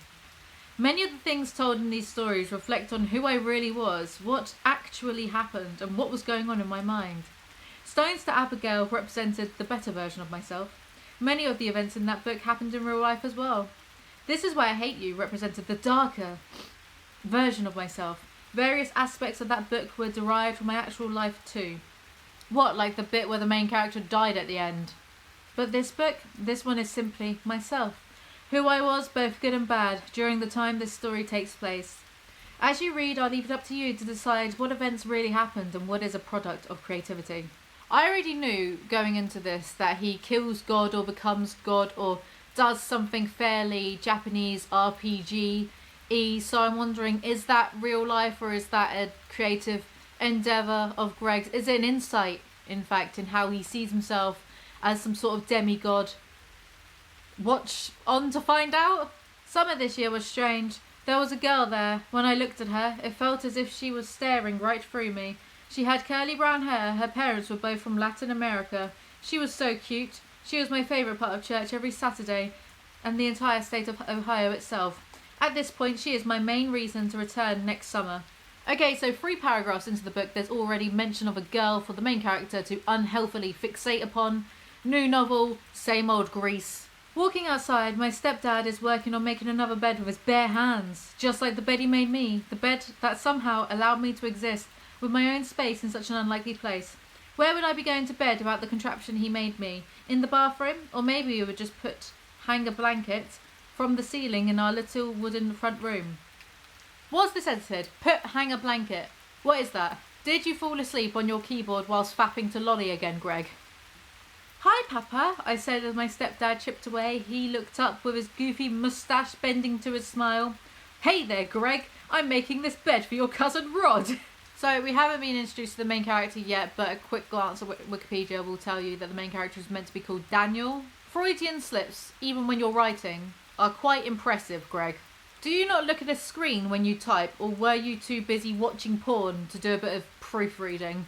Hey, dork, belted my sister, who was no longer playing with the geese. Oh, hi, Joanna. Oh, hi, Mark. What are you doing? I said with a smirk. She replied, none of your business, loser. This was typical. Joanna being irrational. Why did she say hi to me if she did not want to talk? Oh, right, to call me a dork and move on. The way Greg writes feels like I'm reading the account of an alien from a planet made of grease from the star system 7b. Right, so Greg goes out to the woods to play on some swings, and then a bully called Philip appears and hits him, and he falls off. Or he just imagines that part. I don't know. I'm not really paying attention that much. Don't care. Didn't ask. It's not clear. Stepping across the wood floor, my mum painted white as a result of our pets peeing on our former carpet till it was unbearable to have around. Is this the part that he's taken from real life? That he's incapable of teaching his dogs to piss outside, even though he's always lived in areas surrounded by wilderness? Does being a negligent pet owner run in the Grease family? So then he looks into a mirror and describes himself to us, because that's never been done before in a novel. And we find out that his name is Daniel and he's 11 years old and very tall. So remember that, he's 11 years old but sounds exactly like the 30-plus-year-old Onision. Especially exemplified in this next part. My game of choice, Metal Gear Solid, a game that had been unwittingly programming my worldview, causing me to prematurely judge and reflect on aspects of our world I would have not considered till I was at least an adult without it. That is exactly how preteens talk. Chapter 2. So his mother is late coming home. He accidentally writes instead of mom. I think there's a problem when your spelling mistakes are more entertaining than the actual story itself. So his mum can't be bothered to make them dinner, and then his sister Joanna asks if they can go to their uncle's for a bonfire, and the mum screams back, I don't care. Parent of the year. Daniel and Joanna go to the bonfire and everyone's drinking. At one point in the night, Daniel's uncle offers Daniel whiskey despite he's 11. And as this character is just Greg, but a bit smaller, or taller actually, because he says he's tall in this, and we know that Greg's pretending to be 5'10", and he's actually 5'6". Right, so this taller, younger version of Greg is opposed to drinking and doing drugs and yada yada yada. It's just Greg, but a younger version. So his uncle then yells at him and calls him a wuss for not drinking. And then the aunt turns around and says, come on, Daniel, it's just whiskey. And then the uncle gets mad and throws the bottle of whiskey at Daniel's knee, and Daniel storms off because he has to be a victim some way here. What adults are going to try to pressure an 11-year-old into drinking whiskey? What are you talking about? Excuse me. What kind of adults are these? What sort of forced plot point is this? Anyway, Daniel tries to get to sleep and says to himself, how could this night possibly get any worse? Because Greg has learned how to do foreshadowing for children.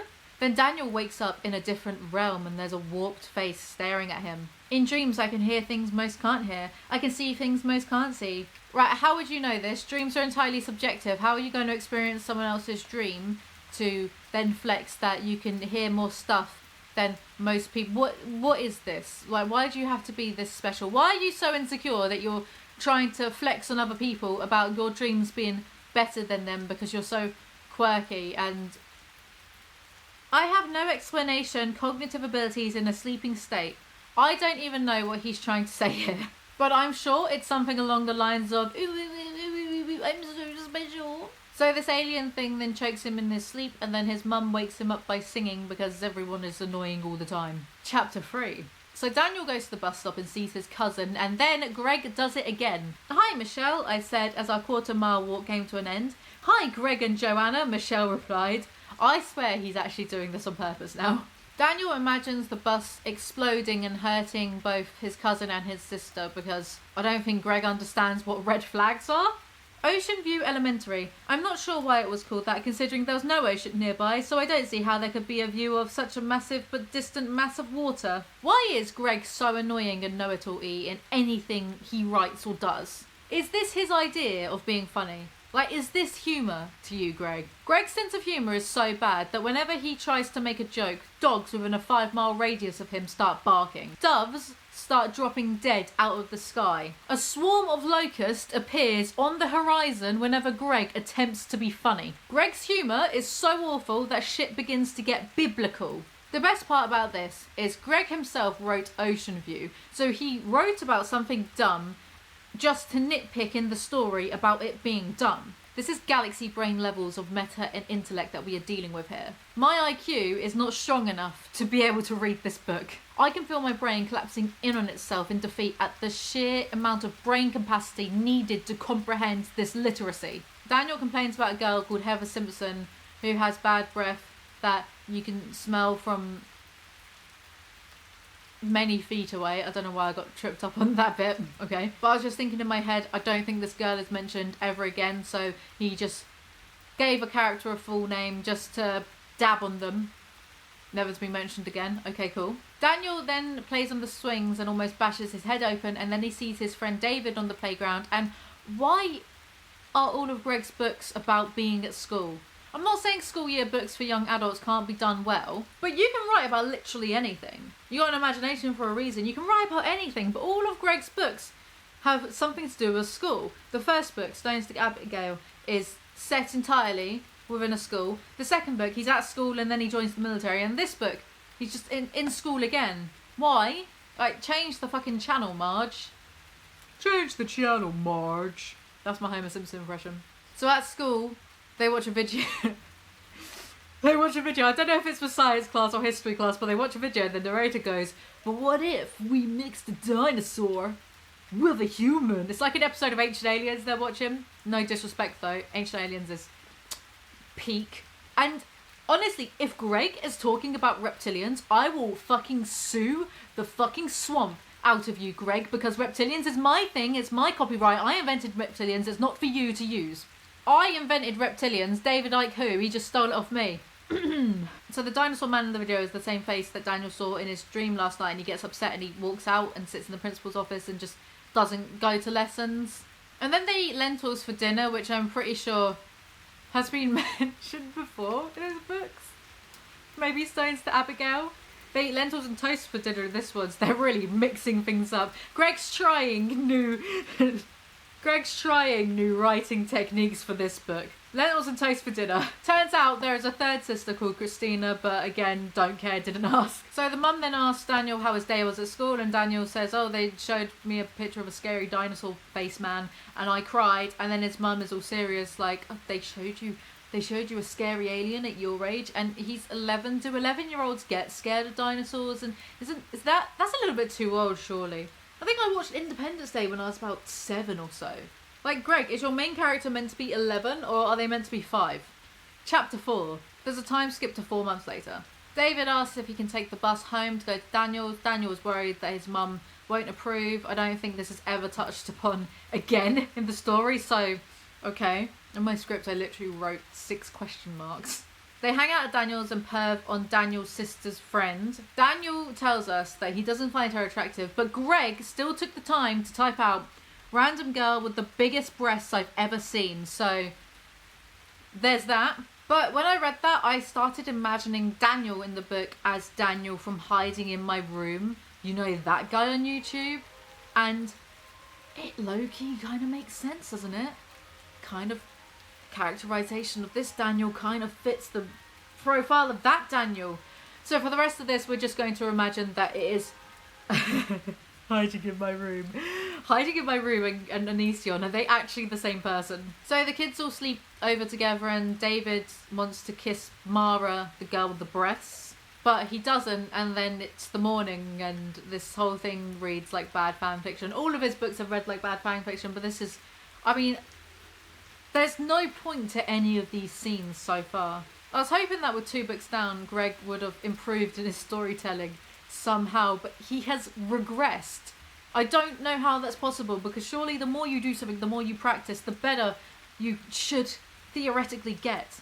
But his grammar has gotten worse. The random punctuation, the spelling mistakes, the lack of cohesive storytelling, the terrible 2-dimensional characters. I don't know how he gets worse the more he does. He's a medical anomaly. He really needs to donate his brain to science at some point. So Daniel sees the bully Philip, and bully Philip shouts at Daniel. But then Daniel sees 2 girls to annoy with his existence, so he goes to talk to them and ignores Philip. And then because of this, Philip has a tantrum in class and gets removed by the principal. This next bit in my script sums up my mental state at the time. This is boring. This is so boring. Why did I do this to myself? This isn't worth it. I'm saying words, but none of it means a damn thing. So Daniel just feels bad for Philip because he's better than him. He imagines that Philip has a rough home life and his mother is just high on drugs all the time because Greg hates women. And the dad yells at Philip and clenches his fist and the torturedness. And then the chapter ends with Daniel falling asleep because that is the only way that Greg seems to know how to end a chapter. Chapter 5. I looked outside my windows, the river running by. I stared, completely losing myself to the effortless flow of water that would take countless men to move so quickly and smoothly without machinery. Maybe this observation is pointless, or maybe we all regularly fail to embrace the true nature of nature, reality of our reality. Greg really thought he did something with this paragraph, but it doesn't make sense. Take countless men to move so quickly and smoothly without machinery. I think I understand. Scarily enough, I think I understand what he's trying to achieve when he writes all flowery prose like this, but it just really falls flat. There's no emotional impact. So Daniel doesn't want to go outside and play at playtime because of that boy Philip, so he stays in the classroom. And then some kid comes along and says that the bullies are being mean to him. And Daniel wants to help him and protect him because he has a hero complex. And then he reveals that his mum taught him how to fight, which is definitely one of the, dare I say, plot points in Stones to Abbigale. One of the little nuggets of information that his mum taught him how to fight. So we're just reusing the same characters over and over again. Greg, writing is meant to be creative. You can write about almost anything. Why are you reusing characters that had no depth or life or creation in the first place? So the boy is called Aaron, and Daniel goes outside to defend Aaron and threatens to kick the bully's teeth in. That's what he actually says. I'll kick your teeth in. When I'm reading and writing my review of these, I can genuinely feel the life force being drained out of me. I'm feeling it being drained out of me just recapping what I wrote yesterday. Greg's writing genuinely sucks the joy out of me. You look at my other videos and I'm so happy and I'm cracking jokes and I'm having a whale of a time. I just look sad. I look so defeated whenever I do these videos. Thank God these videos get sponsored by Raid Shadow Legends to make it almost worth it. Probably not really. Still wasted about 20 hours of my life that I'm never going to... I want reimbursement from Greg. How many days have I spent cumulatively doing these reviews? Guys, please remember to like this video and give me some joy, please, in this bitter, horrible world. So Daniel and David go home together and Daniel dabs on some fish. There were random dead fish that had swam up the stream to lay their eggs, then, die, full stop. I'm not sure why some fish work this way, but they do. If you can imagine being so insecure that you need to show us how much smarter, how much more big-brained you are than evolution, then congratulations, you can imagine what it's like to be in the mind of Alizee. I have a jug of poisonous Kool-Aid just over there if anyone wants to take a swig. Immediately I began punching arrows into the random dead fish in the creek. David screamed with laughter as he came down the hill to see what I was doing. "Oh my God, shoot more," he hollered as he snorted. Why am I jealous of the dead fish right now? "Hey Daniel, see? I turned around to see nothing but horror in his eyes." The fish was not alone. So what they saw in that creek turned out to be the dead body of a woman, because this is the remake of Stand By Me that nobody asked for. At the end of this, there's this character called The Body, like capitals and everything, like The Body. And Stand By Me, the short story by Stephen King, was originally called The Body. The parallels, could this mean anything? No, it doesn't mean a fucking thing, but still. But Greg's not capable of reading, so I doubt he would have known that. Anyway, what am I doing? I'm so sorry, Stephen King, for dragging your name through this filth. Sorry, mate. So Daniel goes back to school after 10 days. He says he had psychological stress from finding the dead body, but he doesn't show this in any way, shape or form. We just have to take Greg's word for it. Greg will write things like they're feeling an emotion, and that's it. We have to believe him because he doesn't show anything to prove that to be the case. It's like Greg is telling us in this specific scene, look, he was affected by seeing a dead corpse, but you're just going to have to take my word for it. Use your imagination. Imagine what it's like. So Daniel asks out a girl called Aubrey, bored and boring. Then the teacher apologises to him over the alien dinosaur thing. Right. I mean, also, it's called a reptilian, so look it up, sweetie. Daniel goes home and sees his stepdad talking to his Uncle Ben. Uncle Ben? Really? Is there an ounce of creativity within you? Blah, blah, blah, blah. Some other stuff happens. Well, not really. Nothing really happens. David plays Final Fantasy VII. Much realism. And at this point, I had to stop reviewing because I got a massive tension headache, and I genuinely think that this drivel caused it. It was really hurting back here. I had to stop for a few hours and then go back to it. Anyway, so Daniel starts punching Philip because Philip was interrupting him whilst he was talking to Aubrey. Another book, another weird revenge fantasy against bullies of Onisions. You need therapy, mate, or you just need to drop it. School was a long time ago. What can I say? We were both taken to the principal's office, but at the time I didn't understand why I was even in trouble. Because you can't go around repeatedly punching people in the face because they're a bit rude to you, Greg. That was the last interaction I'd ever had with him before he died weeks later. Wow, the suspense is terrible. I hope it'll last. Chapter 7. There's 24 chapters of this book. So it's revealed at the beginning of this chapter that Philip died because he sledded right into the creek. Well, we haven't exactly lost a scientist there, have we, fellas? Daniel has another dream about aliens, and somehow Greg has managed to make aliens boring even to me. Almost like the alien was constantly lost in deep thoughts about me. I'm not sure what the alien thought was so special about me. Well, you see, Greg, the alien is just as baffled as the rest of us as to how someone with so little brain matter can do so many things. Or maybe the alien is trying to work out what the hell the next sentence means. Really, the only thing I could imagine was the alien would, beyond my comprehension, break down my physical body so I could somehow be transported through the very roof over my head. A roof in no attic, as it was flat and low quality at that. What does it mean? So many words, but none of it means anything. So the alien tries to attack Greg/Daniel because it's as sick of his shit as we are. And then Daniel realises that actually he's having an out-of-body experience. He's astral projecting, so he returns back to himself. Then there's some shit about red glows in the creek. And the chapter ends with a cryptic, I don't want to talk about this right now. Which is funny because I don't want to talk about it either. But we will, alas, keep going. On with the review. Chapter 8. So he's at school, again, because where else would he be? And he wants to play football with David. And then there's this exchange.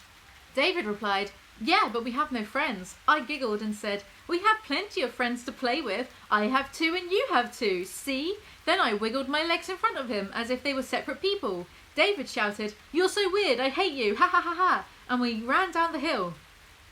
I hate everything about this. I hate it so much. David kicks the ball in Daniel's face accidentally. And then there's a red glow or some shit, so Daniel goes to investigate. There's a dead deer, and the glow is actually death. The glow of the remains of this deer faded in my eyes as if my mere presence had put the deer's soul to rest. Or maybe I just had some God-given gift that helped me locate the dead, and it only lasted till I could confirm each location to identify those fallen. Again, this is an 11-year-old boy talking. How convenient that this boy just came to the conclusion randomly that this is some God-given gift. Greg, this is incredibly lazy writing, even for you. I am disappointed. Daniel passes out and then gets taken home. Then when he's home, he goes to investigate the red glows at the creek and finds dead animals everywhere. I mean, it's a vaguely, squint and you might miss it, interesting concept. And that's all you're going to get from me, Greg. That's it. Chapter 9. The beautiful imagery of Final Fantasy VII glowed in front of me. The characters all looked like hip young adults. How did you make an 11-year-old sound like a boomer? I'd already invested about 24 hours of combined gameplay into this game. That is rookie numbers, you filthy casual. I've invested the last 10 years of my life into Fallout New Vegas. 1v1 me right now, Greg. So anyway, some pregnant woman called Cynthia, who's a friend of Daniel's mum, comes over. And Daniel's mum is all like, you got to be nice to her. And Daniel can see from the red glow around her stomach that she's had a miscarriage and the baby has passed away. And then he pontificates upon this loss of an infant, the psychological horror and trauma of the woman being in denial and not wanting to go to the doctor, not wanting to accept that her baby has passed. Actually, he doesn't do that. He just goes, oh, now my summer's ruined because I have to think about it.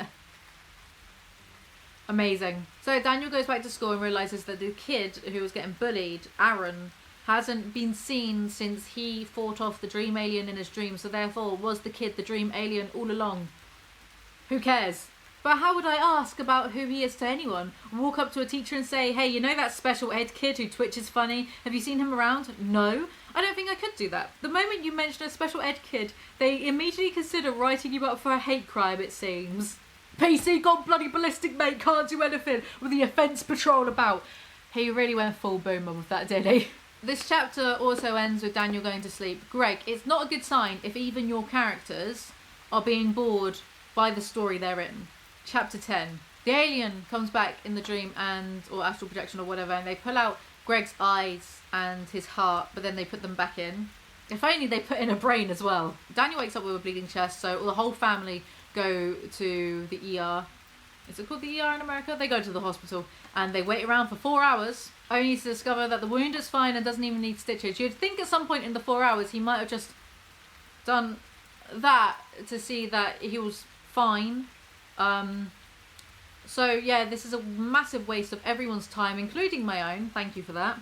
Then there's a car crash and a girl dies, which Daniel can tell because he's so gifted he can just tell that the girl is dead immediately. So the version I found online for free is a Wattpad version, and the person who re-uploaded it left a note at the end of the chapter which says, if you want to know how poorly written Greg's official version of this is, this specific chapter in the book had multiple different font sizes, and that is hilarious to me and almost impressive.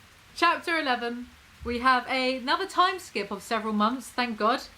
Greg is, maybe he's gaining a bit of self-awareness, maybe he wants to save my brain from this abject horror. So a teacher at Greg's school died of a heart attack, and it took the class half an hour to notice. In the middle of class, just like, no one bothered to notice for 30 whole minutes that the bloke's dead.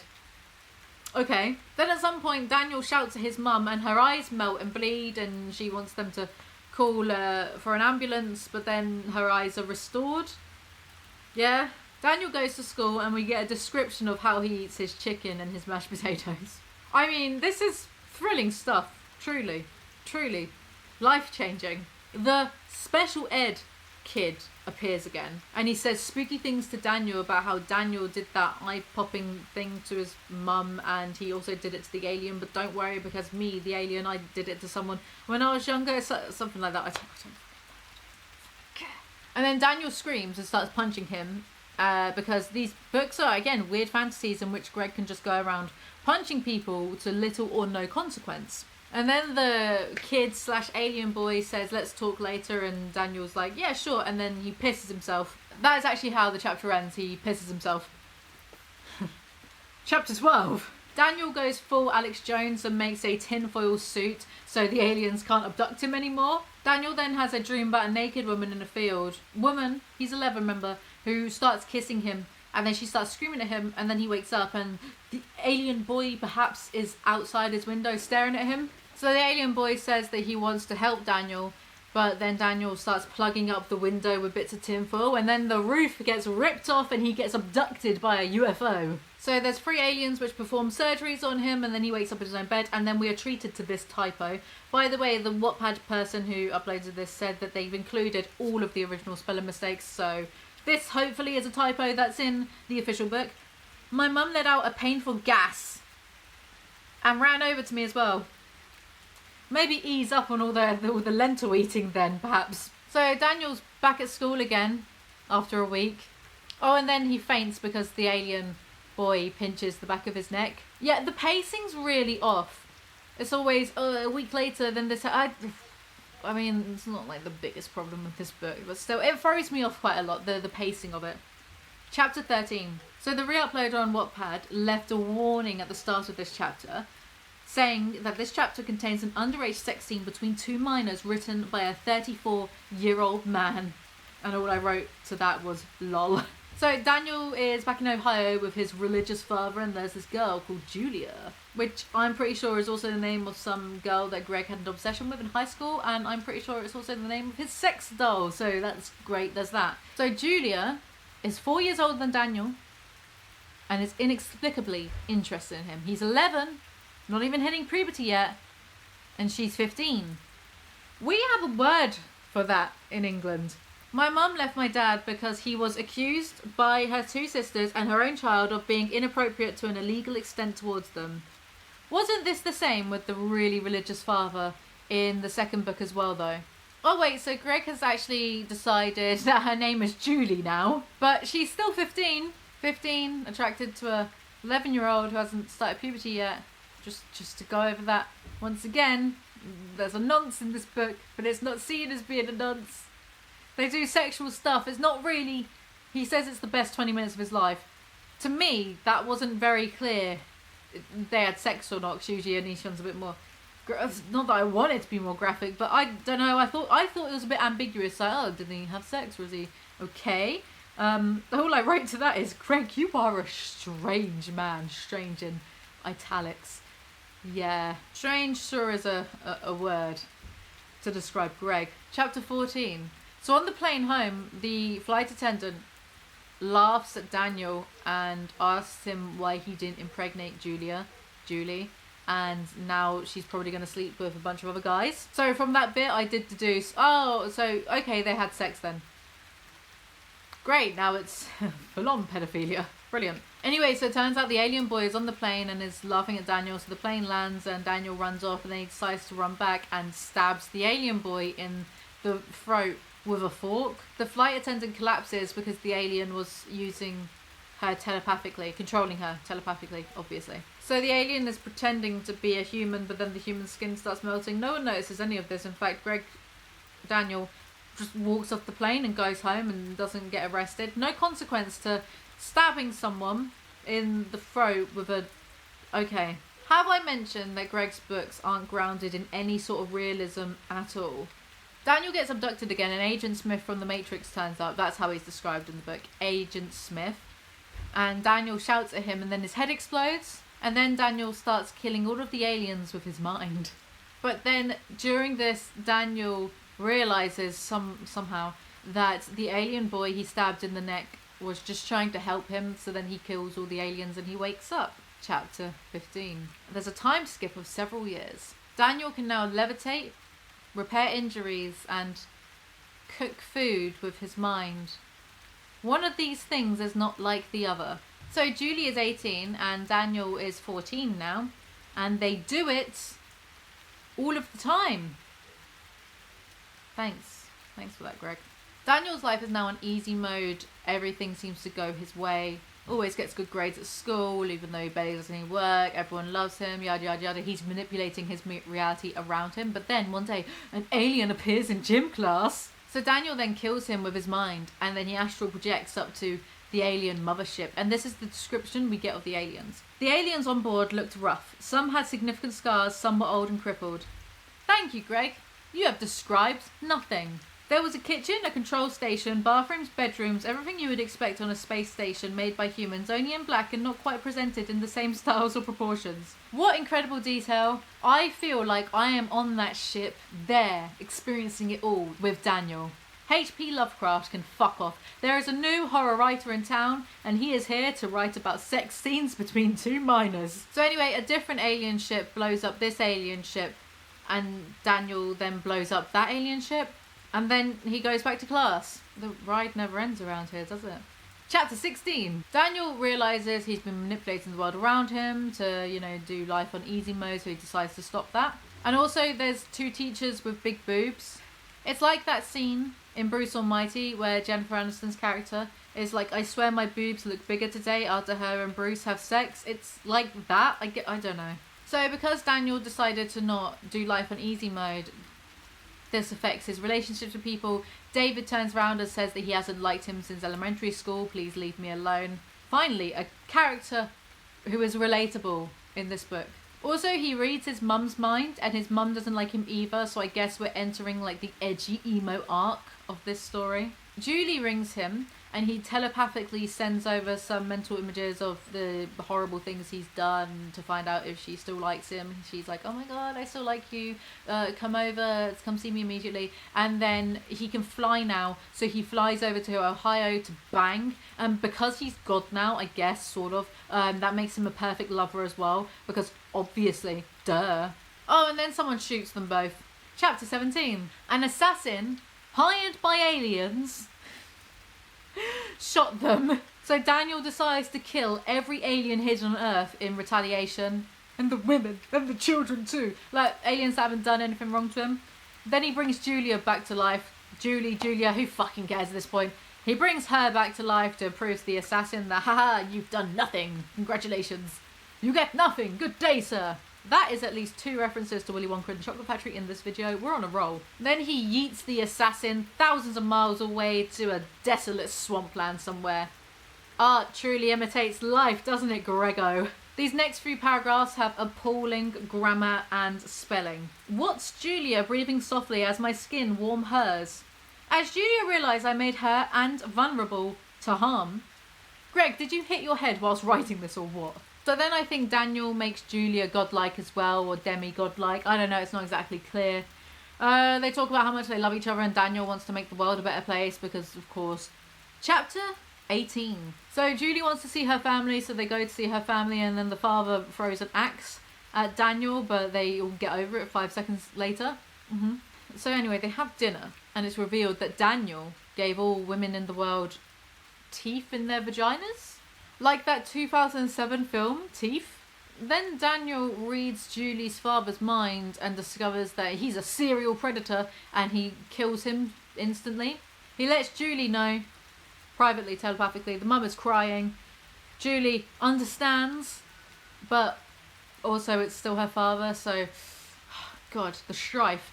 So then Greg materialises a coffin in their living room full of money. The mum doesn't notice. Okay. Then he leaves because Julie doesn't want to hang out with him anymore because he just killed her nonce dad. That relationship lasted long, didn't it? It's a good thing that he didn't make any impulsive decisions like make this girl a demigod like himself, isn't it? He goes home and plays video games with his sister and then leaves when his mum comes back, and then he buys his old house instantly and decides to live there, the one that's near the creek. Chapter 19. He sinks into the dirt of the old creek to investigate what's going on and finds lots of bones. And all the bones are from the skeletons of victims of someone called Gary. And he touches the bones and he knows instantly because he just knows everything. What I think's happened here is that me and other YouTubers have said that Greg is galaxy brained so many times that I think he actually believes it now. And that's what this story is about. It's an ode to me and Strange Aeons and anyone else who's ever slagged him off. I shook my head, and as the water shot off in all directions, my hair extended outward, doubling in length.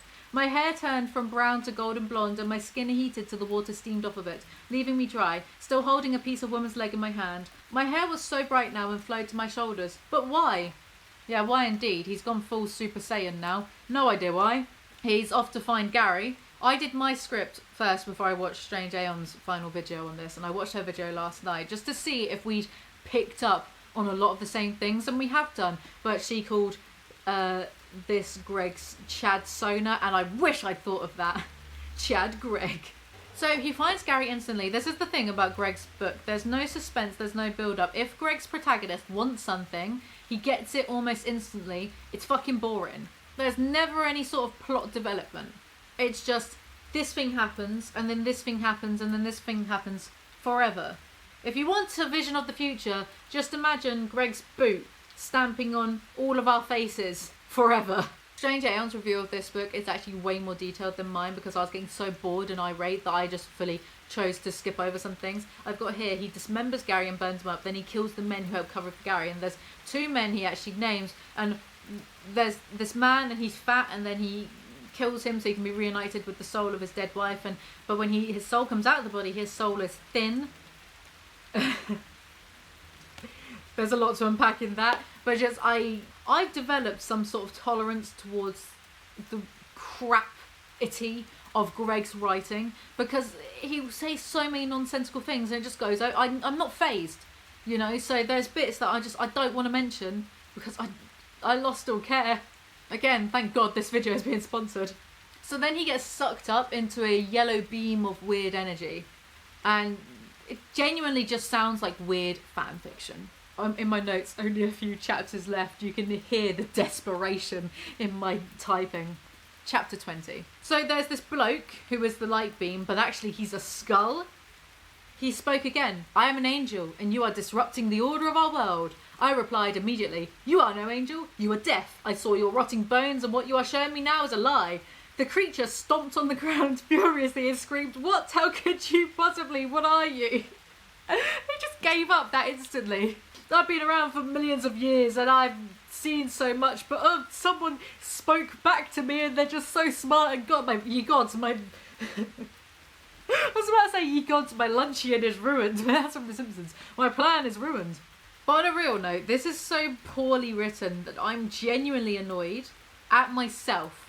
I'm annoyed that Onision has managed to complete, not edit, and upload, publish 3 books because of his own self-delusions, his own fucking delusions of grandeur and his hubris. And yet I have yet to finish anything, not even my story about the reptilian that causes Brexit, because I'm full of little things like self-doubt and wondering, is this good enough? Is this not shit? Can I do this? Am I capable of this? You know, I've got all the normal levels of self-doubt. He's out there just shitting on a keyboard and publishing it, and some of his fans pay for it.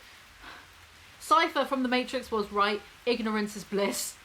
The Skull-like man explodes Daniel. What a sentence. So this bloke is the Reaper, and then Daniel keeps altering the code of reality to crush him. And honestly, I don't know where to even begin with this. I had to alter the code of reality again to extract the origin of this Reaper from a state of compression that didn't exist before. You sound like Ultimecia from Final Fantasy VIII who wants to compress time and space to stop the seeds. As I scanned the data before me, I found the source of death. It aligned closely with what most humans considered God.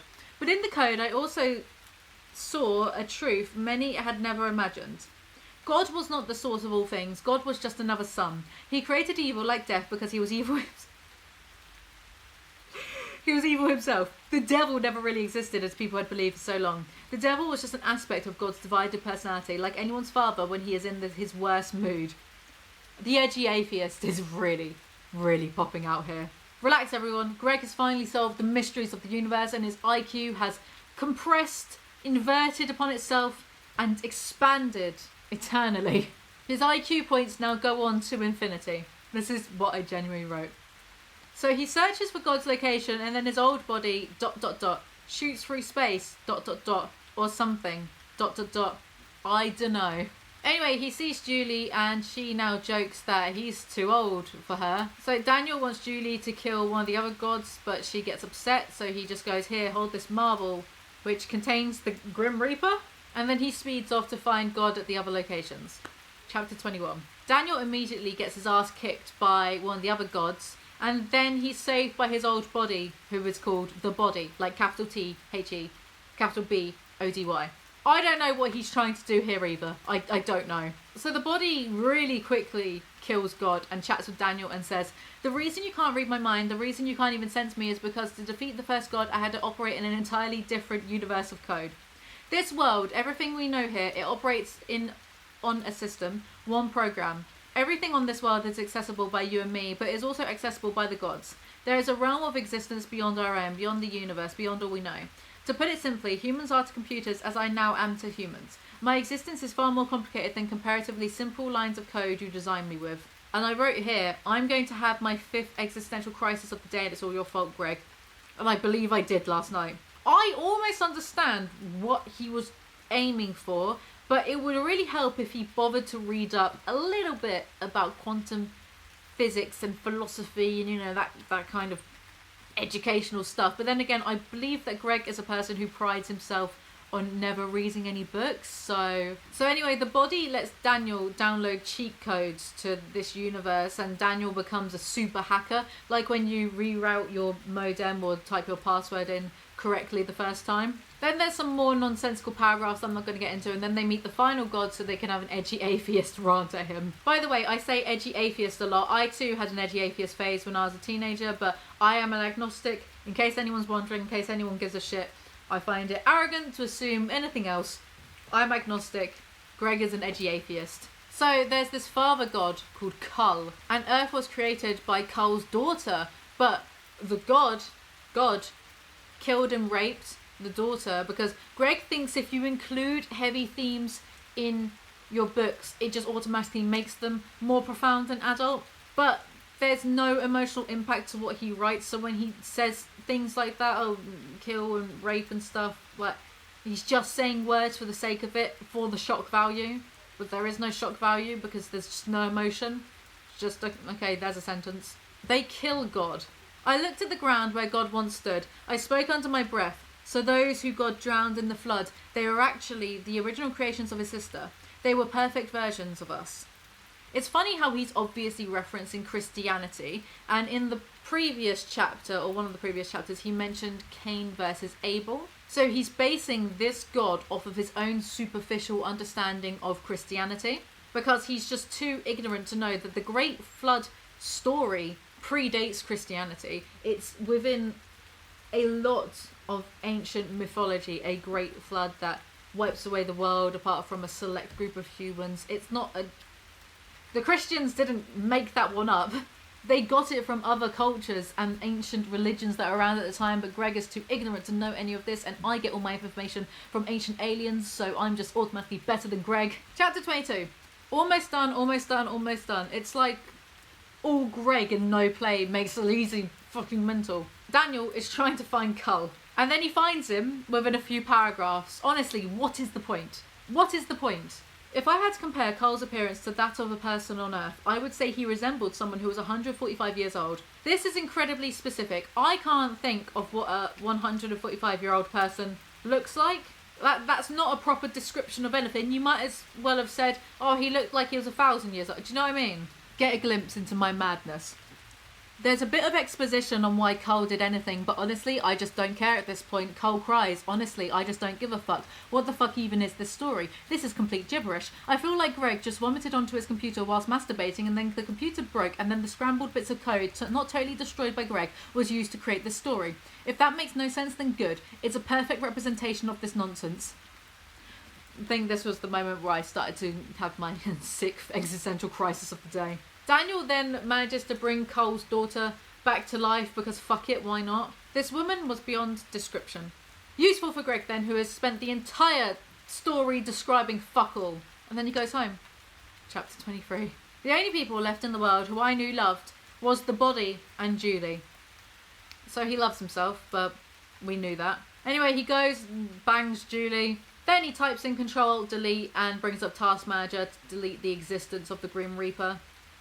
Basically, pretty much. So Kull's daughter runs an update on Earth because the previous gods just kept clicking remind me tomorrow. And the update deletes prisons and cancer. I'm barely joking here, by the way. Kull's daughter has forbidden Daniel from altering the world anymore, but she gives him the location coordinates of the aliens who messed around with him as a kid. I was slightly offended by the level of ego the new god of Earth flaunted. Are you actually kidding me right now? How can you fucking write something with such a lack of self-awareness? Are you kidding? They go to confront the alien to find out what's up. At this point in my review, I say, oh, I don't know if I mentioned this at all, but there's this rock inside of Daniel's head, which is the source of his power. Yes, a rock inside his skull. Incredible, isn't it? And then it turns out that Daniel's real mother is the new god of the Earth, because of course it is. He's just that special. He's the son of a literal god. So the God before that Daniel killed got the aliens to try to kill Daniel because he knew that Daniel would be a threat. So Daniel then brings all the aliens back to life and deletes his code from their memory files. Honestly, at this point, can I just delete System 32 on this entire story? Chapter 24. His body, has become a racing car driver. Daniel and Julie want a baby. The world is now perfect. The end. What the fuck did I just read? That took an unholy amount of time to get through, to do. Thank you again so much to Ray Shadow Legends for sponsoring this video. Strange Aeon said at the end of her review that this is the worst book she's ever read, and I have to agree. I'm in complete concurrence with that. It's so strange how the story completely goes off the rails. You'd think that would make it interesting, but it's just such a slog to get through. Every line, every sentence falls flat. There's no emotional impact whatsoever. Whenever Greg, the main character, wants something done, it's done within an instant. There's no build-up, there's no plot development, there's no character development, there's barely any characters. Like, besides superficial 2D renditions of what Greg thinks other humans are like. I don't understand how he's managed to devolve his writing skills is the wrong word. Abilities is the wrong word. His writing. Apparently he is writing another book and it's only on his OnlyFans. I might have to check that out. But this was painful to get through. I don't want to do another one of these for a while. I need to go and have a nice long exorcism now. And cleanse my mind of this filth. Put the bleach straight into my eyes. So, did you guys know that Onision has a book? No, that's not right. I think we're all very well acquainted with the fact that Onision has several books. Onision has a children's book. I mean, I ignored it for so long because I kind of thought it was a joke. But no, alas, it's not. Do you know what? If I can squeeze 8 minutes out of this video, I don't think I'm going to be able to. But if I can, it means nothing for you. It means I get mid-row ads. His children's book is called The Stinky Duck. And it's about a duck that stinks. It's like the Odyssey, but of children's fiction. Now, I believe that he drew all of these pictures himself. Oh, Greg. Oh, Greg, you do entertain me. So let's go through Onision's children's book. The Stinky Duck. That is some fine animating, Greg. There once was a duck. He was so stinky. He was so stinky. What is that? What am I looking at? It's a monstrosity. Greg. An aberration. Some thought he was icky. Ah, right. I see what Greg... Okay, I'm going to take all my criticism away, actually. I see what Greg's done here. The duck is going up a hill and there's a rock there. Just like Sisyphus, the Greek legend, rolling up the hill. Nope, rolling the rock up the hill for eternity because he tried to cheat death. And I think this, what Greg's done here, is a metaphor, and a little wink, wink, nudge, nudge to that. He's more literate than I thought. Some thought he was icky. The duck went to town and there was a cow. The cow said, why is this cow on drugs, Greg? Like, that's like one of those pink elephants from Dumbo. What is going on with this cow, mate? That cow munched on some funny... You know, magic mushrooms grew in cow pats. I think I learned that from Joe Rogan, so please ignore me. The cow said, you're so stinky. Man, you're so icky. It's a stinky duck. Stinky duck.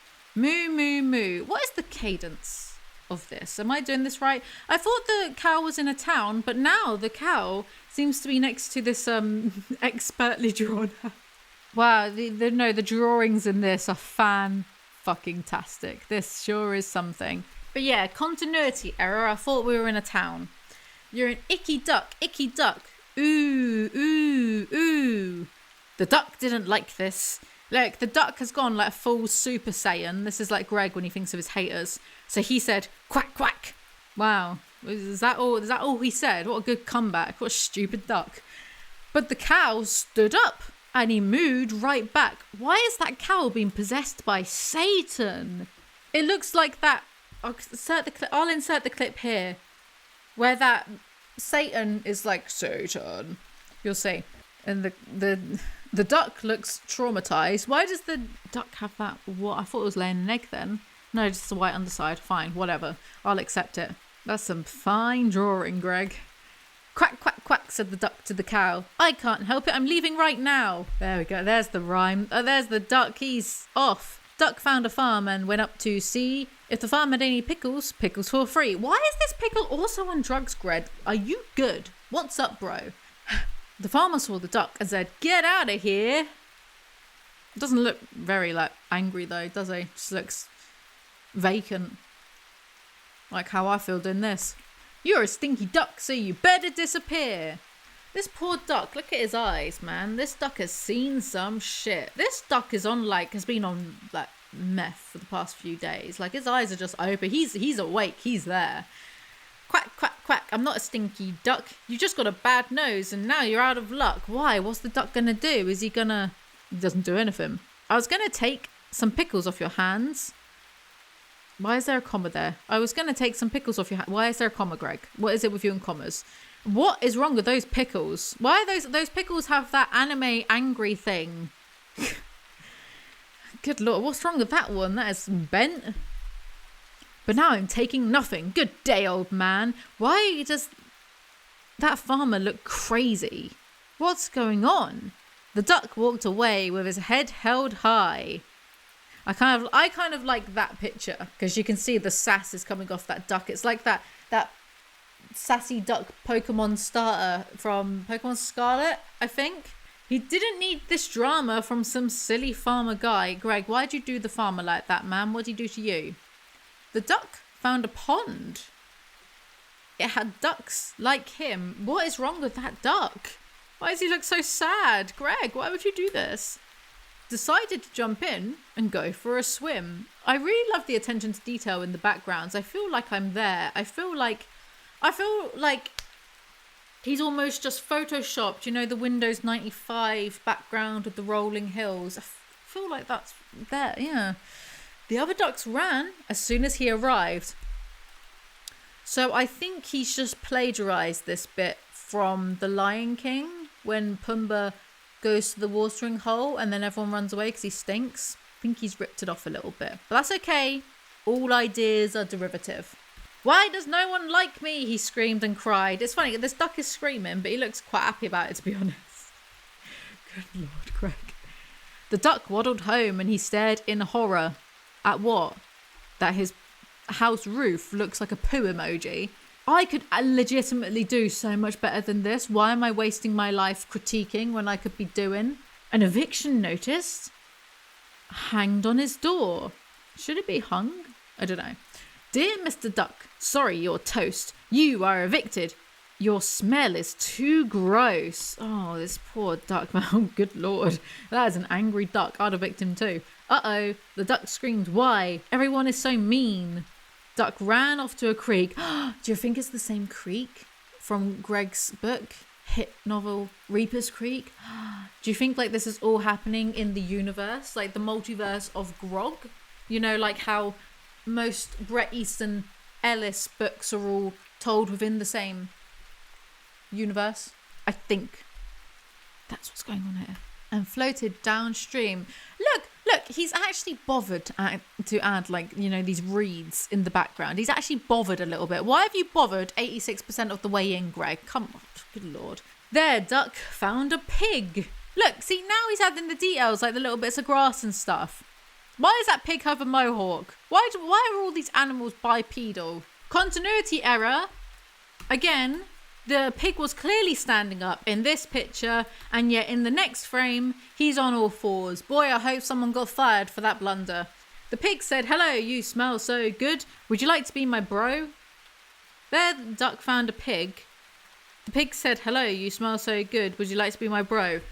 That's not in the same rhyming pattern. I don't know shit about this. Rachel Oakes should look at this. I don't know shit about stanzas and stuff like that. But that's not in the same rhyming pattern as before. So it might be a bit confusing for children. They might not like it because I certainly don't. Is this duck okay? This duck is on salvia or something. This duck is in a K-hole, man. This duck don't need a friend. He needs medical attention. The duck yelped with glee. Finally found a friend. They lived happily ever after, never judged again. Oh, isn't that so lovely? So that's Greg's, I'm assuming, brief foray, or maybe even the start of his career as a child's fiction author, because if I know anything about Greg, it's that he should be doing stuff for children.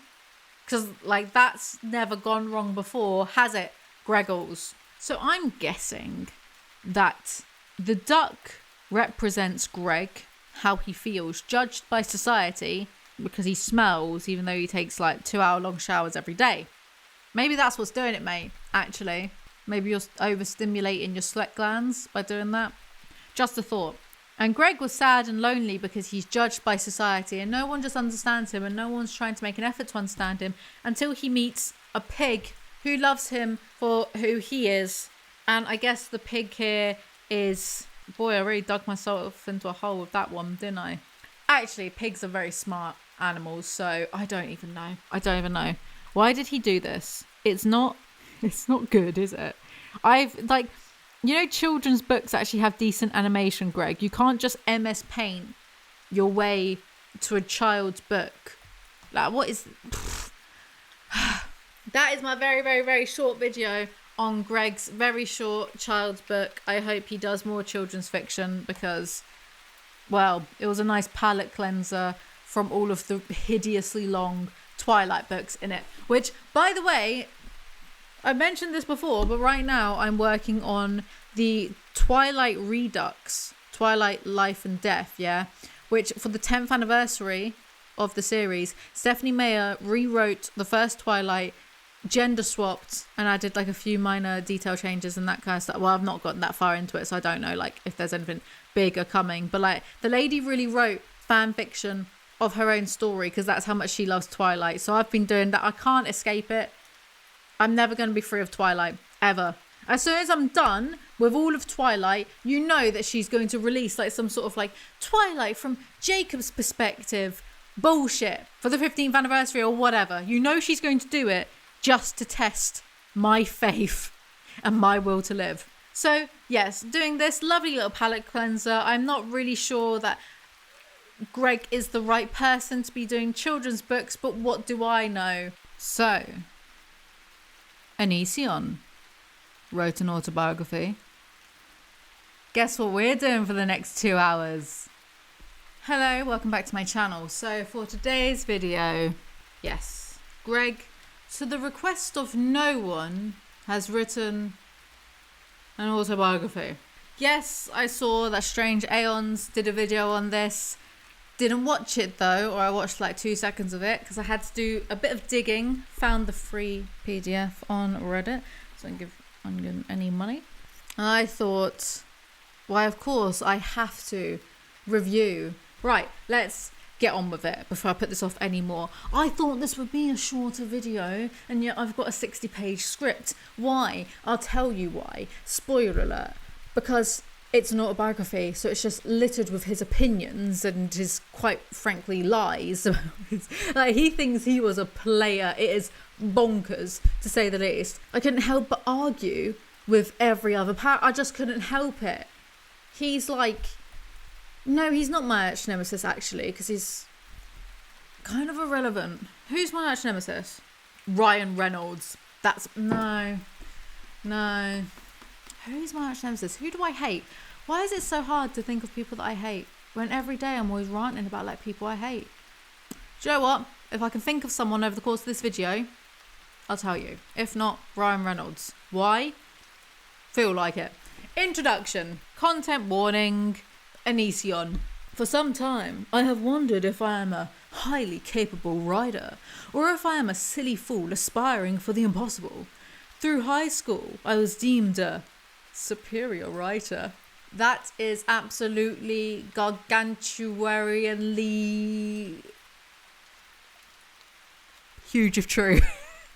You see when the ADHD kicks in and my brain blue screens. My previous books are infamous. There's no question or doubt that is exactly what they are. Infamy means to be well known in a bad way. Why are you condescending me already? I know what infamy means and I don't need to look up the meaning of every word, unlike you. But what is the bad way I am known? Well, I am undeniably one of the most hated men on the English-speaking side of the internet. One could argue that I am in fact the most hated man on the internet. Why? Well, it comes down to math, or more specifically, percentages. You think a lot about yourself, Greg, considering barely anyone cares about you anymore. Let us use Timmy Jones as an example. Timmy Jones is a made-up person. Not real. Just simply exists for me to use as a fabrication instead of a real person, so I can never get sued or anything for this possibly alleged alias and other aliases I plan to use throughout this book. Don't mansplain to me how an example works, Grog. Timmy Jones is a very popular YouTuber, mostly known for his works. Why does he sound he's giving Patrick Bateman? You ever heard of Huey Lewis and the News? Their earlier work was a little too new wave for my taste, but when Sports came out in '83... Anyway, mostly known for his works in the Mega Fighters United organisations, which is not a real thing as of June 28th, 2022. I'm dying inside already. I hope, because of course I would not want a company to sue me for using their name either. Laughs. What was that about being a superior writer again, Greg? Alright, so Timmy Jones was accused of murdering his own dog. Insane, right? Accused mean he must be guilty.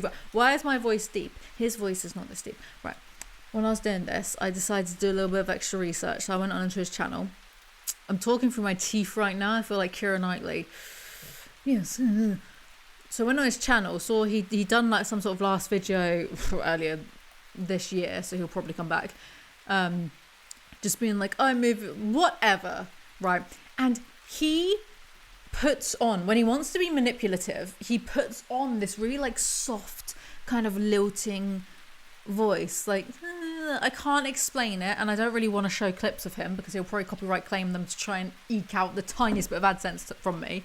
But no, he really puts on this soft voice, a bit like Ryan Reynolds. That's unfair, it's Ryan Reynolds, I'm sorry. But that's kind of why I don't really like Daredevil, because I don't like that kind of soft, almost murmuring. And Greg kind of does that when he wants to be manipulative. Because I don't think his voice is naturally that soft or high. I think he's got quite a brilliant example. That's how you use an example, Gregory. We are never going to get this done if I keep interrupting myself. Accused means he must be guilty, right? Well, no, not at all. Want to know why? No. Because you, everyone reading this, is a car thief. He thinks he's being so slick with this. That is right. By reading this, you are now all accused car thieves. See how easy that was? Accusations are often nonsense when they lack proof, unless you disagree. But why would I care if you disagree? You are a filthy car thief after all. Laughs. Who are you arguing with, Greg? Are you okay? This is like the first page of your autobiography and you're already arguing with people. Chill out. Timmy Jones has 5 million subscribers on YouTube and has won multiple MFU championships. Mega Fighters United, stay with me. He has an overwhelming fan base and yet he is an accused dog murderer. Both can be true. This is going to blow his mind right now, but one can have a huge fan base and one could also hypothetically be a dog murderer. Now, if you ask 10 people who know of Onision if they hate Onision, guess what happens? That's right, you will get the same numbers as people who are educated on Jeffrey Dahmer, Adolf Hitler and Lassie. What are you talking about? Yes, everyone hates the dog Lassie, just ask them. Laughs. You know, Greg, let me mansplain to you how like jokes and being funny works. If something's funny, you don't need to tell the audience that you're laughing to let them know that it's a joke and that they can also laugh, right? Do you understand this as a concept? No, you don't. And I have no idea what he's talking about. I'm 2 pages in and this is the ramblings of a lunatic. I'm not sorry. The point in saying all of this is simple. Rarely do human beings find themselves being open to liking songs, books, videos, or other creations that are produced by a person they hate. Long story short, my prior books did not have a snowman's chance in the devil's bed. Although that might make for a great adult film, steamy. I'm surprised he didn't put laughs at the end of that either. Also, Greg, I don't want to burst your bubble. Actually, I do. Your books are objectively terrible. I actually wrote bad here, but I'm going to emphasize more. They are terrible. Even if you were a good person, given to charity, whatever, I still would have called your books some of the worst things I've ever read. I'd have had a better time watching a horse shit in a field for 3 hours straight. There's no rhyme, reason, spell checker, Grammarly, nothing to Greg's books.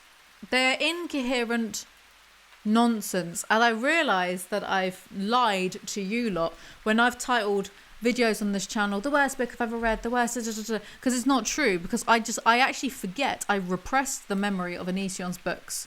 It's not fair of me to call 50 Shades of Grey the worst book I've ever read when Onision's books are out there and I read all 3 of them, now all 4. So what is this book really going to cover? Nothing. Well, I have been threatened to be sued into absolute silence by people who allegedly have nothing to hide, so there are some things I should not talk about. Weird, right? It is always funny when the proposed heroes are terrified of the truth. Like, if someone is not being honest, don't you want them to talk? That way their story will fall apart. That's because you twist everything and defame people, and you weaponize you historically have weaponized your audience against every woman that has spurned you. These women want nothing to do with you anymore. Get over yourself. People love saying, get a lawyer, until it is them sitting in a legal office hearing that remember when he went... Didn't he go to court and didn't he file down like the wrong Chris Hansen? And he went to court and there was that picture of him with the glasses in the elevator, like... He is a character, isn't he? Hearing that the retainer is going to be more than 4 figures, you think, I worked hard for this money. Hell no, am I going to risk... Am I tough enough? Hell yes, I'm tough enough. Hell no, am I going to risk gambling it all away? And for what? Also, people can say you winning in court proves nothing. I saw what you guys have done to the other folks who are deemed decent people in court. Who are you talking about?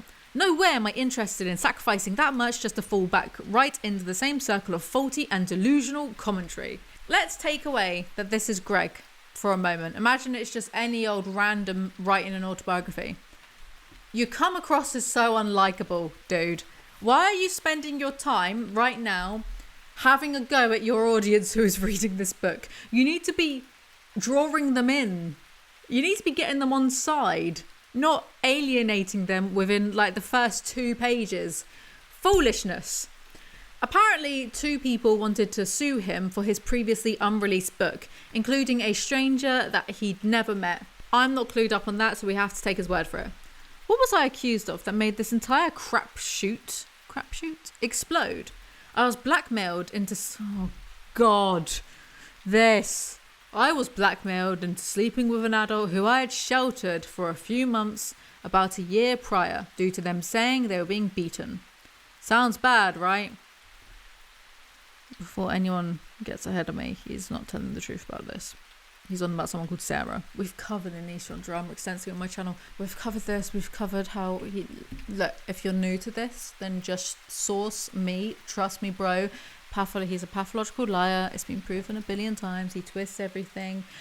Why am I now arguing with you lot? Anyway, what kind of awful monster would blackmail someone into sleeping with them?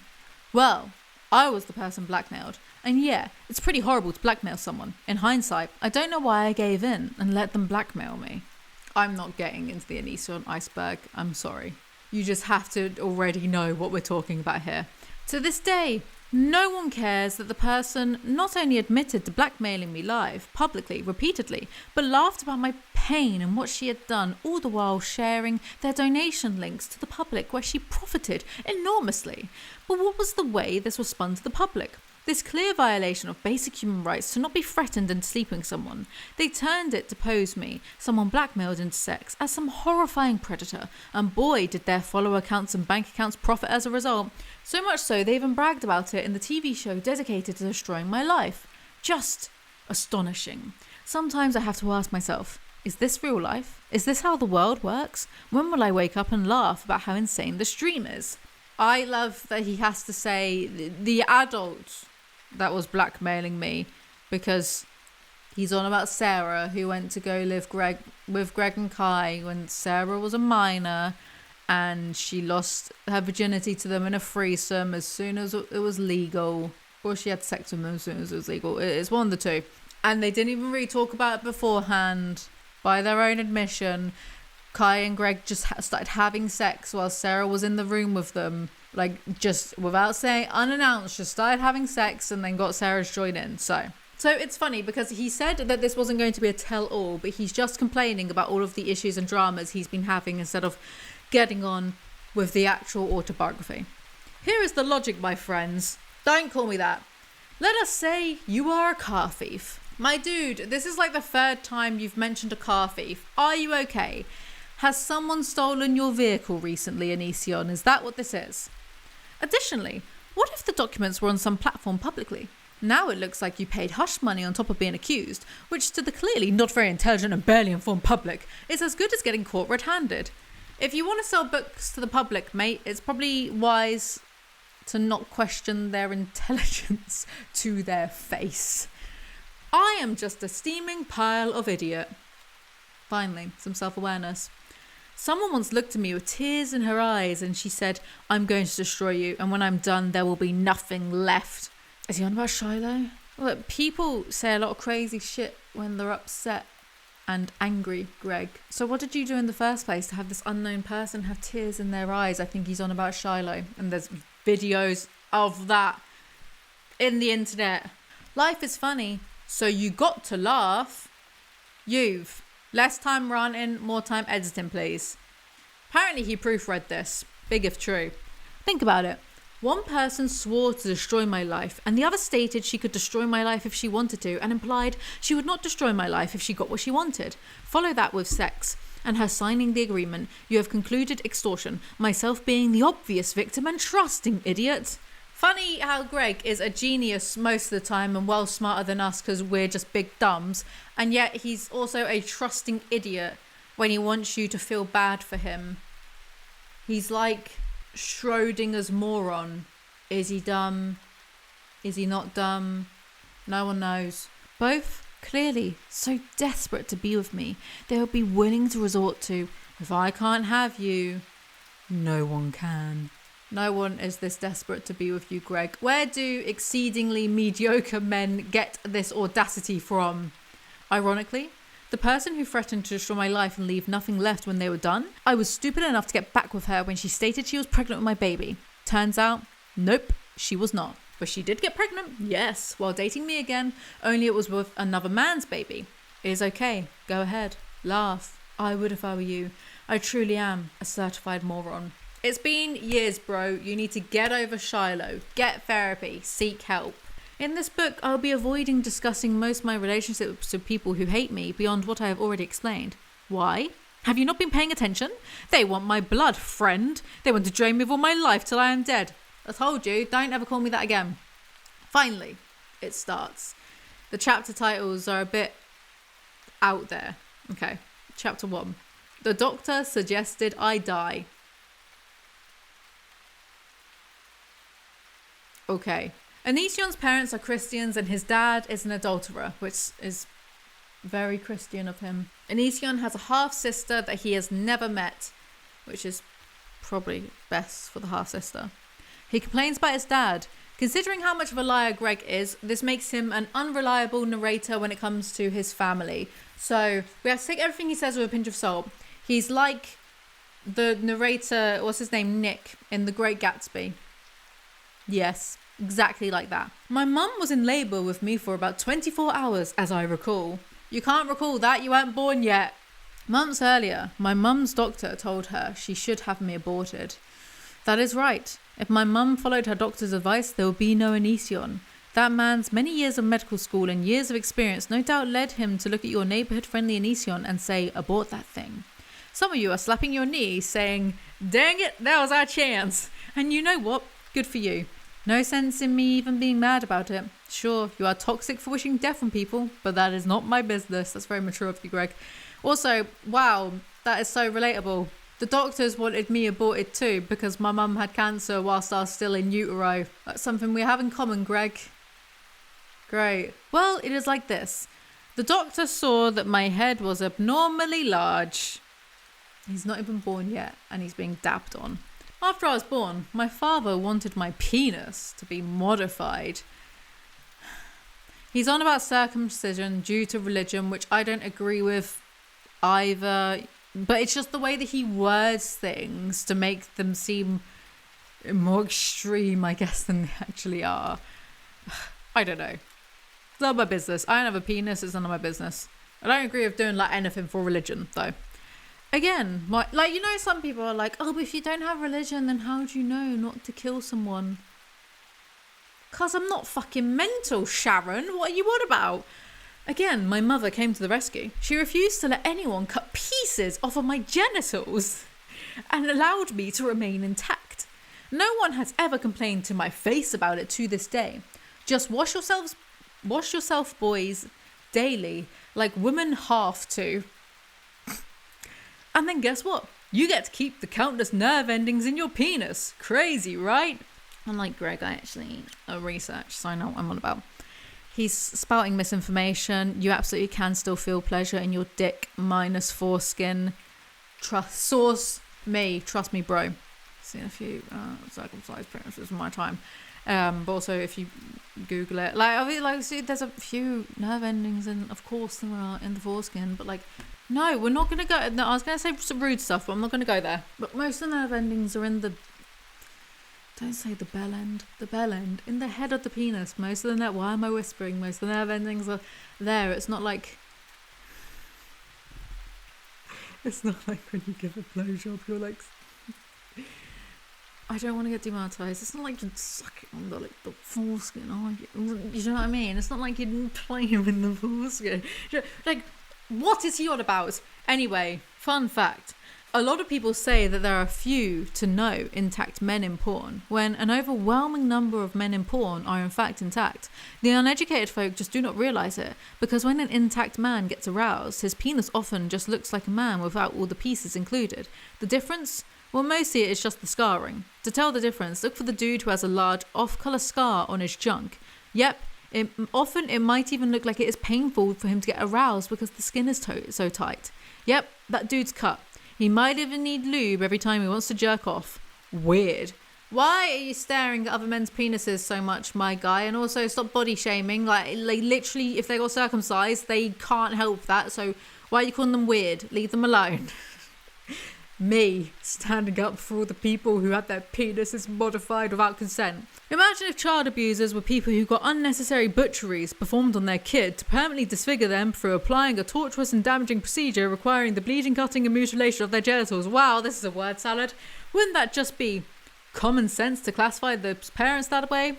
I would take a slap to the face over that any day, and I, in fact, did. Thanks, Mum. Better than losing bits of my penis for sure. Could have done without the slap though, but okay, he literally is acting as though they cut off the bell end of the. But if you disagree, okay. Keep chopping baby junk up so long as it's legal. What can I do to stop you? Welcome to America, land of the free, home of the baby penis mutilators. Is this an autobiography or a soapbox, my guy? I could go on, please don't, about how hypocritical it is to be against female circumcision but pro-male circumcision, all the while saying the genders are equal and deserve equal rights. My body, my rights. Remember, ladies? Why are you now shouting at women? We're not done anything. I agree that I don't think people should be doing stuff on the basis of religion. I'm sure for circumcision there are sometimes medical reasons for it. I'm sure, right? But I don't think it's fair to place FGM or abortion rights on the same level as penile circumcision. Because when girls have FGM done to them, again, without consent, sometimes for religious... No, it's mainly just control women's bodies, right? They can have the clitoris cut off. The clitoris and the bell end, similar. Nerve endings and whatnot. So it would be the equivalent of clitorectomies, I think they're called, in men would be if they chopped the bell end off. I don't think it's fair to put them on the same. I just don't think he knows what he's talking about, as always.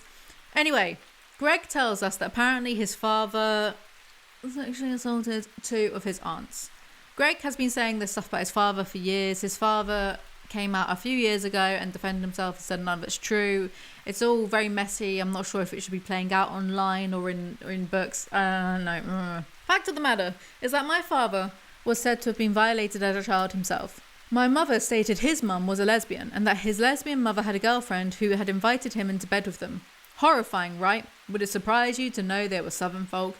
It's all very TMI. What is the purpose of this, Greg? Who is asking for this information? Also, again, maybe don't insult all of South America if you want to sell your books, my dude. Another story my mum told me about my father walking in on his cousin, gratifying herself. As a result, she stated my father had slept with his cousin. That just might be part of the reason I've always made fun of Southern folk. Stories of my father only perpetrated the stereotypes about brothers marrying their sisters and so on. Full disclosure. Ready for this. I pecked my own cousin on the lips when I was a confused 13-year-old boy. So let us not pretend that I am perfect. No one's pretended that. Like, trust me, dude. If you're going to believe anything I say, believe that. I'm just saying, a kiss is a mistake you can get over. What my father did? That would be hard to wrap my head around without breaking down in the therapist's office screaming, "Oh dear God, I slept with my cousin. Yuck. Yuck, yuck, yuck. Yuck, yuck. Gosh, Sora, yuck." So it's okay when Greg does it. It's okay when Greg kisses his own relatives. The way he just willingly gives up this information about himself to us as well. And he thinks it's because he's being honest, but really it's because he's a narcissist and he just thinks that anything about him is interesting. So thus he wants to share it with people. You couldn't waterboard that type of information out of me, let alone put it on a public platform. Not that I've ever done anything equivalent to kissing a cousin. But if I had, I wouldn't be talking about it on YouTube. After all, a lady must have some secrets. Both those things would land my father in prison in the modern Me Too era. But back then, the internet did not exist. So people would just suffer in silence as their voices had far less power. Real victims were... Why has he said real victims like that? Is he implying that people in the Me Too movement, that none of them were real victims? Is it interesting? Whatever. Real victims were ignored, like what they went through was nothing. Good things have happened in our culture since then, but unfortunately... Okay, the amount of commas he uses. Good things have happened in our culture since then, but unfortunately... Are you okay, Greg? Why do you need to breathe this much? Go for a jog, mate. Many people still get away with what they do, and other folks who have done nothing often get thrown under the bus instead, as both men and women have their monsters. What is that sentence? That's making me out of breath. How did you turn the Me Too movement and people being assaulted into I've done nothing and I'm a victim too? What? Onision also alleges that his father abused one of his sisters as a child. Regardless, I got to get to bed. Why is that in the book? I don't care. Also, what does Onision have against contractions? Why is it not I've got to go to bed? I got to get to bed. Who knows? Chapter 2. The next chapter. Death all around me. Once Greg's biological father is out of the picture, he has a kung fu loving, weed smoking stepdad. He sounds way cooler than Greg could ever be. He was also a fisherman who mostly just welded metal. Boats, oil tanks, etc. And disappeared during the summer to kill thousands of fish for profits, pushing into six-figure blah blah blah blah. Greg, didn't you stop being a vegetarian? Though I'm not convinced he was actually a vegetarian in the first place. I think that he just said he was, so he could yell at people.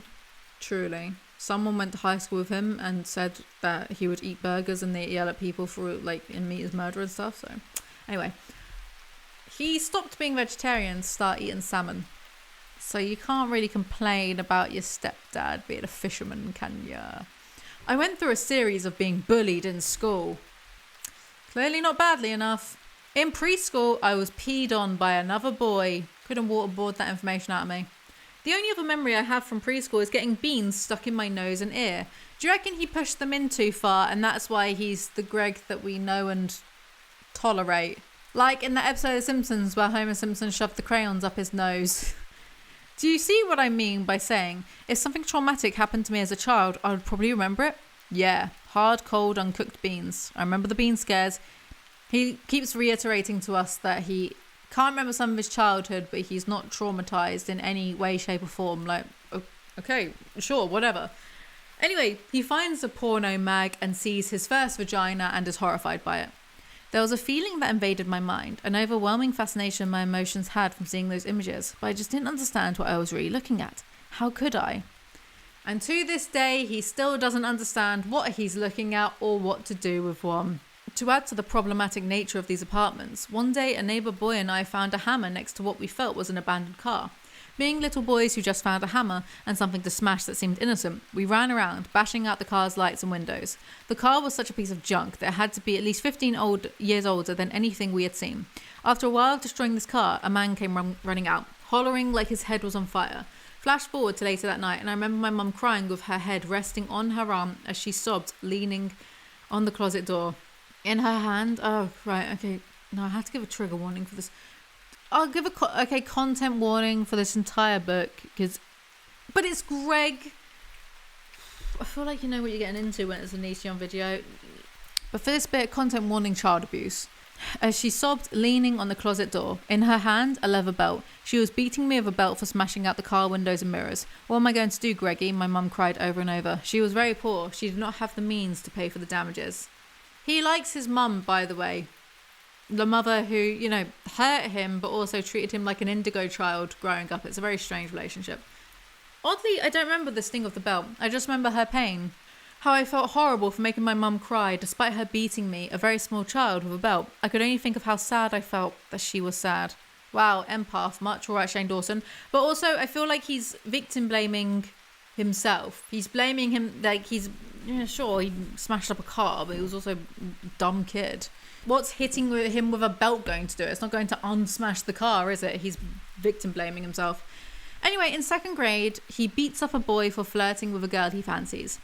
The boy I was now viciously pounding into, who barely provoked me in hindsight, was now screaming and grabbed me by my long hair in hopes of stopping my attack on his face. Now on the ground, facing away from him, I swung my fist upwards and backward to continue making contact with his face. I was a maniac, and my mum taught me exactly how to be that way. Wow, you're well hard, mate, beating up a second grader. So, as a child, I was a master of beating up the rudest kids who were most always never trained to fight. My mother trained me when she saw I was getting bullied at a very early age, and as a result, I became a bully of bullies, almost like a kid cop, ready to pounce on anyone causing a disruption. Yeah, sure, Greg, I believe you. Thousands wouldn't. You might assume that I grew up to be a belt beater myself. As a child, I was hit and smacked with hands as well as objects, so why would I not do the same to others? Well, because that's obviously insane and only says you really don't know what unconditional love is. If you want your kids to grow up not hitting others, you can't hit them. If you want your kid to not yell at others, you can't yell at them. If you want your kid to be nice to others, you have to be nice to them. It's beyond basic logic. It's so painfully obvious, I can't help but think my parents were morons for the way they raised me. Which I agree, but didn't you ignore your own kids to pursue constant threesomes with legal teenagers? I have to say that, allegedly. So, while my culture still celebrates and condones that behaviour, I refuse to take part in it. I don't understand many parents in general, how selfish a lot of them are, and I'm willing to sacrifice their own needs for the needs of their offspring, their one job. Congratulations, you do not beat your kids. That is, to me, the bare minimum. After the fight with that boy, he, very unexpectedly, became my first ever fan. He would now say hi to me when he saw me, laugh at my jokes, tell me stories about his life. Normal people would call this having a friend, not having a fan. Anyway, this boy, the same boy, gets hit by a car and passes away. But we are getting ahead of ourselves. There were not many events in second grade outside the moment where peeing the bed wasn't the only nighttime problem I had. My teacher showed the class a picture, via a VHS video, what it would look like if a human and a dinosaur were merged into one. Naturally, it looked like a horrifying alien. As a result of me, a second grader, being shown this image, I had nightmares for weeks. My mum called in to complain, and they promised to not show the image to young children anymore as a result. Common sense, right? I'm genuinely curious as to what this was. Was it the dinosauroid? Was it the hypothetical Trudon evolution? Was it a reptilian? What was it? I want to see it. Onward to third grade. We had a man for a teacher this time. A grey-haired balding fellow who taught me basic things like what 12 times 12 was. 144. Cheers, Greg. I wouldn't have been able to work that out myself. My grandpa liked his coffee black with a ton of sugar added. Whenever we asked him if he could have a cookie, he would do us a favour. Or if he could do us a favour, he would ask, "Are you my friend?"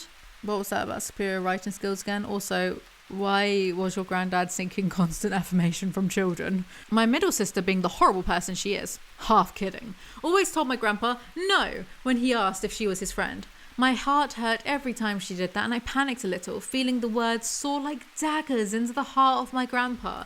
Just with my mum crying when I vandalised that vehicle thinking it was abandoned. I feared for the hurt others might feel in general and hated the idea of them feeling the same pain I was so familiar with. How is he rewriting history and pretending that he's an empath? Also, being an empath was so 2020. Now it's all about misusing the word gaslight. Can't wait for Greg to catch on to that one by 2030. The school assignment I was given, specifically for reporting what my grandpa's smoking habits were, went well. He told me he had been smoking since he was 10 years old. I recall putting down 47 or 57 years of smoking on my report. Not long after that report, he became very ill. That is a very strange school report to give to a 7-year-old. Toward the end, despite not being religious, he decided to start going to church. What is the harm, right? Mr. Superior Writer, your writing sounds very unnatural. Right, this is where you should put in a comma. What's the harm? Right? What did he say before? What is the harm? Right. Contract. What's the harm, comma, right? That would flow better. I'm not even an expert. I'm as clueless as you. Maybe a little less clueless, actually. Like, here's a hint, Greg. Read your writing out loud. Because then you can feel if it sounds unnatural. I'll give you that one for free. Everything else is going to cost you afterwards. When I see people smoking cigarettes, they just don't understand. They simply have no idea the slow, painful death they are playing chicken with. I think smokers do know by now, Greg. You can't even buy a pack of cigarettes without seeing rotting organs on the packet.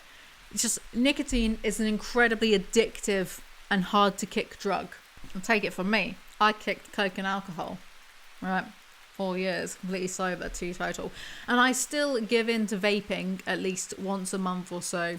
I went to a wedding a few days ago. Vaped then, because everyone was drinking, so whatever. It's a hard one. You wouldn't understand. I hope you enjoyed this writing so far, despite how dark it truly was. That's the sad thing about a lot of people, especially those of us who are unsuccessful in many ways. We can't help but focus on the bad, and it kills us inside and out. I did not enjoy it. Also, it's not a competition. You're not more emo than the rest of us, Greg. The gang wanted me dead. I'm noticing a theme here of all the death. For some time, I have found it rather repulsive when celebrities brag about their success, as if that validates the things they say. You want to hear bragging? So I guarantee he's not actually talking about any particular celebrity, but just wants an excuse to brag. Because it's no longer the in thing for celebrities to brag. It makes them look not humble. One of my videos is nearing 100 million views, all by itself. I'm a banana. My collective videos over the last decade have gathered nearly 2 billion views. This fact could be observed in 2016, right before YouTube cracked down on content, blindly and recklessly flagging millions of innocent videos from countless creators and making them unprofitable. Yeah, it was really bad for other creators. You, however, I don't care about. They really went OTT. They demonetized a lot of Jenna Marble's channel. Remember when she was just doing soap videos at the time? They went OTT, but you deserved it. Before YouTube furthered their crackdown, I deleted thousands of my own videos to prevent unfair actions being taken against my channels for their brand new made up rules. I'm gonna blow your mind for a second here, Greg. All rules are made up. He's always talking about, obeying the law, being a law-abiding citizen. The law is also made up. I saw a friend of mine nearly lose his channel because of a harmless video he had made some time back. He was a YouTube icon, and YouTube showed him no mercy. What friend? Tell me, right now. I want to hear him. Names. I don't believe it. Friend, huge if true. Does the fact that possibly a quarter of the planet has seen my face? ? Does the fact what, Greg? You didn't finish your sentence, Mr. Superior Writer. It's insane to me how much Greg gasses himself up compared to how competent he actually is. He's a real-life representation of the Dunning-Kruger effect. If we all had Greg's self-belief, nothing would stand in any of our ways, for better or for worse. Why did my success happen?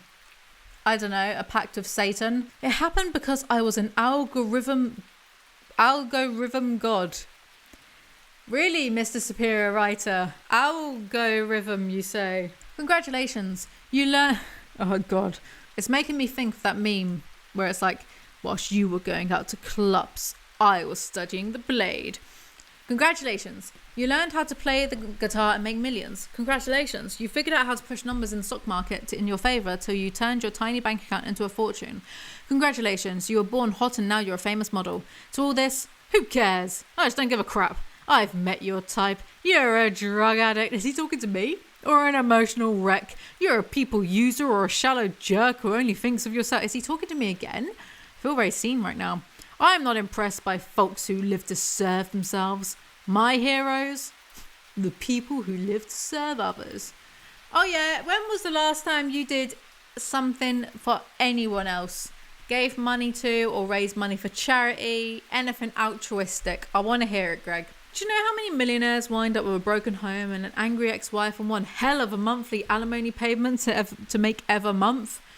You're projecting again. He's talking about himself here. He admits that he was a millionaire. Envy? No one. Punctuation? Learn it. My 4th grade teacher? I actually have no idea. So I thought when originally writing this. I was listening to an audiobook by the drummer of the band Nirvana today, and over the last week, David, the drummer, stated he also doesn't remember much of his childhood. Who does he think he is? Why is he talking as if no one else has ever heard of Dave Grohl, you pretentious boy? And who calls Dave Grohl David apart from, I don't know, like his family or something? I would also argue, right, look, I'm a music buff, I know music, and I think at this point Foo Fighters are actually way bigger than Nirvana was. Nirvana achieved immortality, that's irony, because Kurt died young, but I'd argue that the Foo Fighters have actually done way more for music, and I love both of them. Nirvana were my first love, I love Foo Fighters, seen them live, but I'd argue that the Foo Fighters have actually done more for music. Too long didn't read. Shut up, Greg, you don't know anything. Don't you dare ever speak about Dave Grohl ever again. God, I love the attention. We know. At one point while swinging on this massive rope, my stepfather had mounted on a massive tree. I had released myself from the swing at... Oh, this is confusing. At one point while swinging on this massive rope... The way he puts commas into places is like... Ugh. At one point while swinging on this massive rope, my father had mounted on a massive tree. I had released myself from the swing at peak swing to land in a pile of leaves. Unfortunately for me, in those leaves sat a well-grounded sharp stick that was about 1 inch in diameter. What did this mean for my chest, which had made direct contact with the stick? A bloody wound for weeks to come. Thank goodness for my ribcage. That could have been much worse. Defeated by a twig. Pathetic. But that's what I remember from my hospital visit, oddly. I don't recall seeing the doctor. I don't recall getting stitches. In fact, I'm pretty sure I didn't. I do, however, have a scar to this day, sitting on my left hand, reminding me of the fact that, yes, my memories are real. I did have a life before, and I'm not just some science specimen with implanted memories. Unless you were a science experiment created with the scar already there and the false memories to back it up. He keeps detailing his injuries from falling off of bikes or whatnots as a child. It's riveting. Imagine if a man did that to his wife post-2020, told her to walk over to him so he could slap her, then proceeded to striking her. He would be cancelled for the rest of his life. No? A pet peeve of mine is the, no, thing. I despise it. Only as a written thing, by the way, not if someone, actually, even if people like say it in real life, it gives me the ick, but it's mainly the written format. If someone texts me with that, I won't respond. Actually, if we're good mates, I'll tell them, please don't do that ever again. I see it all the time online and I can't stand it. I find it so subtly arrogant and manipulative, which like that's a lot to say about like 2 bits of punctuation and 2 letters, but hear me out. Because usually it's when people are debating or arguing, right? It's used as like, here's me presenting a statement with the implication that I'm right and anyone who disagrees is wrong, no, ? You know, like whenever I want to think of examples, none spring to mind, but I see it all the time. I think this is insane of me, but I find it so passive aggressive and kind of condescending, and I hate it. Anyway, I start trying to skim the book so I don't end up abandoning it. If you can call it a book, that is. I'd rather call it the scribbling on the walls of a haunted house. He'd be cancelled for the rest of his life. No. Well, not my mum. Not back then. It was the 90s after all. And of course it was fine to slap me, right? I was a child, not an adult woman. If I was an adult woman who could leave any time... Oh, God. Who could leave any time she wanted, then would be offended. But a little boy with nowhere to go, no choice at all. It's fine. Do you ever find that odd? How we protect women from abuse more than we protect children of 7, 8 and 9 years? When do you think we'll start treating women as adults and not as lesser, weaker, more helpless than children? What the hell are you gibbering on about, Greg? He's implying, not very subtly, that adults who don't leave abusive situations basically get what's coming to them, and that women who are protected from abuse are being treated as weak children. What are you even saying, Greg? Both things can exist simultaneously. Going to blow your mind again. We can both protect women and children from abuse. Screw it. Even men. Chuck them in there as well. We can protect all these people from... we could do that. What are you talking about? Hold on. Wow. It just hit me. Just like that. Talking about my stepdad. I now remember my 4th grade year. Why is he doing stream of consciousness? Just edit your work, Greg. Apparently a gang of Mexican children plotted to kill Greg in the 4th grade. Okay, mate. At one point in the 4th grade, I brought a knife to school. I wanted to show it off to others as it was clear danger things made you more cool to the gang-loving kids. But surprisingly, as a result of my flashing the shiny, gleaming silver blade, I was tattled on. And as I sat in the principal's office, they said, "Gregory, that knife fell into your bag, right? You didn't know about it, right?" I replied quickly and honestly, "No, I put it there." The principal paused and said again, "That knife fell into your bag, right?" And I, without much hesitation, now getting what he was trying to do, I said, "Okay." And just like that, I was allowed to go back to class. Okay. This new girl was a very small Mexican brunette who liked me a whole lot more than I liked her. Yeah, 4th grade Greg was just that dreamy. So apparently another 4th grader wanted to fight Greg over the girl and was going to bring knives to the fight, but Greg doesn't go. At some point my 4th grade year, I was given a box of baseball cards by another kid at school. I'm pretty sure we threw them all away promptly afterwards. But had I kept them, I'd probably be a millionaire today. They had every card imaginable to me, and yet they had no value to me. That's on you then for being rude. Why are you chucking away gifts? It was in 4th grade when I came up with my first parody song. Bad dogs, what are you gonna do? What are you gonna do when we put a leash on you? The talent is breathtaking. Also, it's what you're gonna do, isn't it? What you're gonna do. Like, what are you going to do, bad dog? What are you talking about? At some point, I went through something pretty embarrassing. I felt something crawling and scratching its way up my butt. No one, absolutely no one, needs to hear about this. Anyway, spoiler alert, there was actually nothing up his butt. Greg's mum alleges that the stepdad engaged in abusive behaviour, but Greg doesn't remember anything and doesn't believe her. It's the friendly ones you should be scared of. They're often clearly compensating with their charm and squeaky clean attitude. My take on my father's super friendly persona? God, I've had the polar opposite personality of my father for decades, often on camera, sometimes behind the scenes as well. Almost as if I was always being the black swan, the outcast, the embarrassing freak, just to piss him off. You know, you can just be somewhere in the middle, right? Not fake friendly, but also not a complete arsehole. You know, you can just be normal.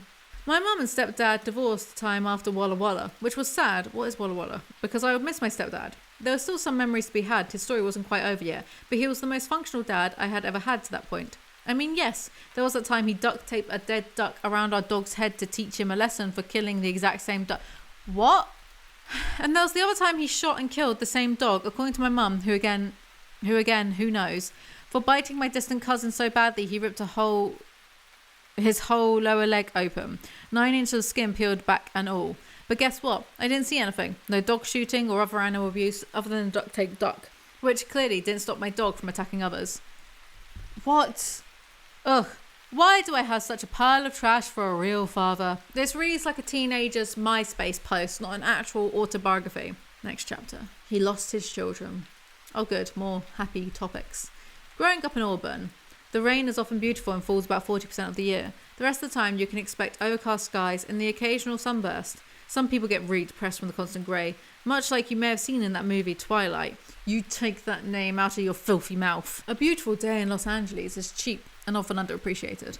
A beautiful day in Seattle? The city becomes a mob of people who are the embodiment of high on life. Seriously, when it's sunny in this part of Washington, it's like everyone just unloaded their life's problems onto their therapist and are finally ready to move on. Talk about a bunch of grinning faces and eager hearts. What the hell are you talking about? Are you high? My middle sister has the personality of someone I would describe as deeply unsettling or charismatic wicked. Someone who would ask you, how's your day? And say, you look lovely today, while stabbing you in the chest. Must run in the family then. His middle sister is always hitting him, but saved him from choking on an orange once. But after he tackles her, she becomes a super fan of him.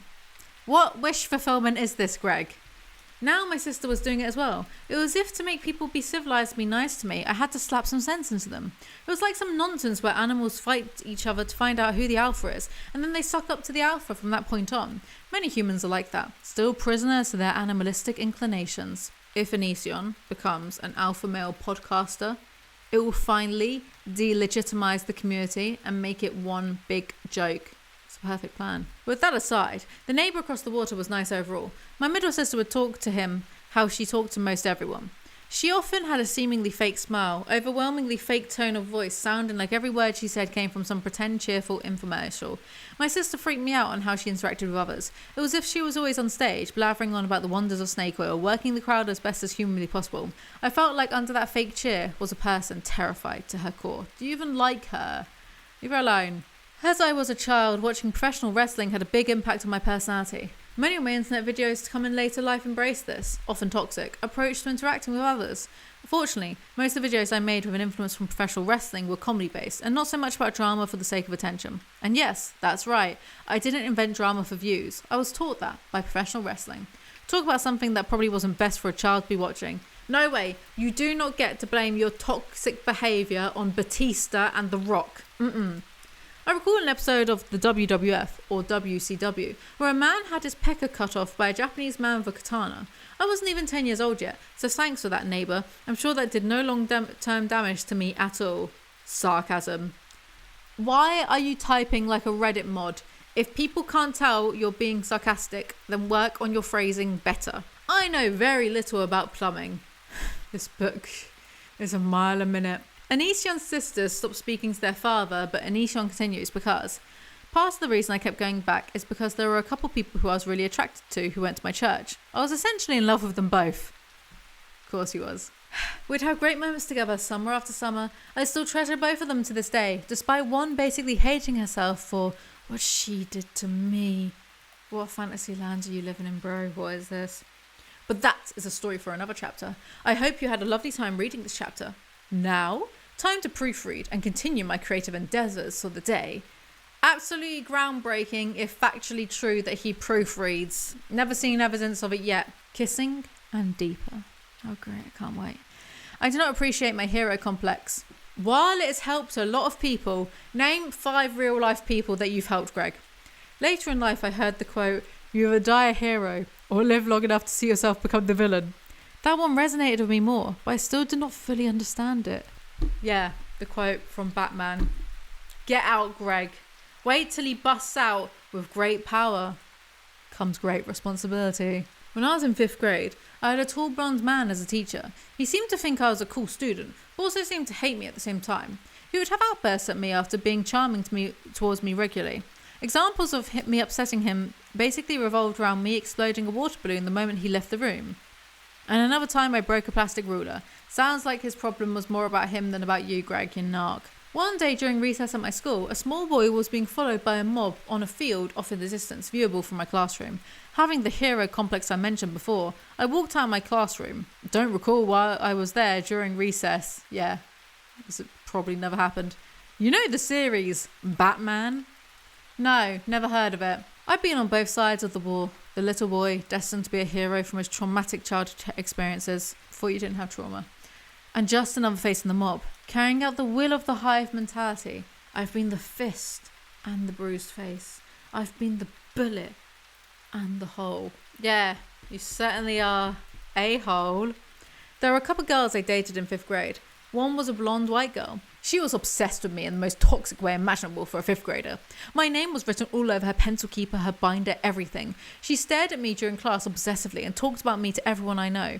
Nope, talked about me to everyone. I know, because they'd tell me. Not just about the talking, about the numerous obsessive things she was doing as well.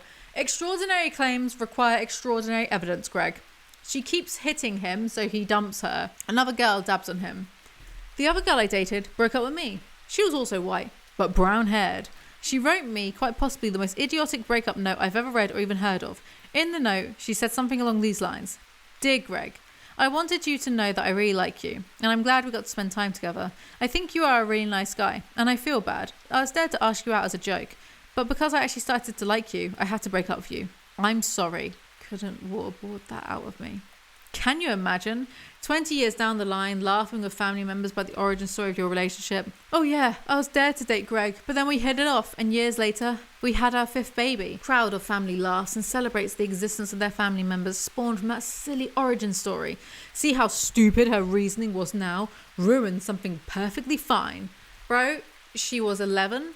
It wasn't going to last longer than a month anyway, you big freak. Also, if you hadn't have broken up with her, you'd never be together with Kai. And wouldn't that be a tragedy? You wouldn't have your real life children now. Anyway, he gets over this because he dates someone 4 years older than him.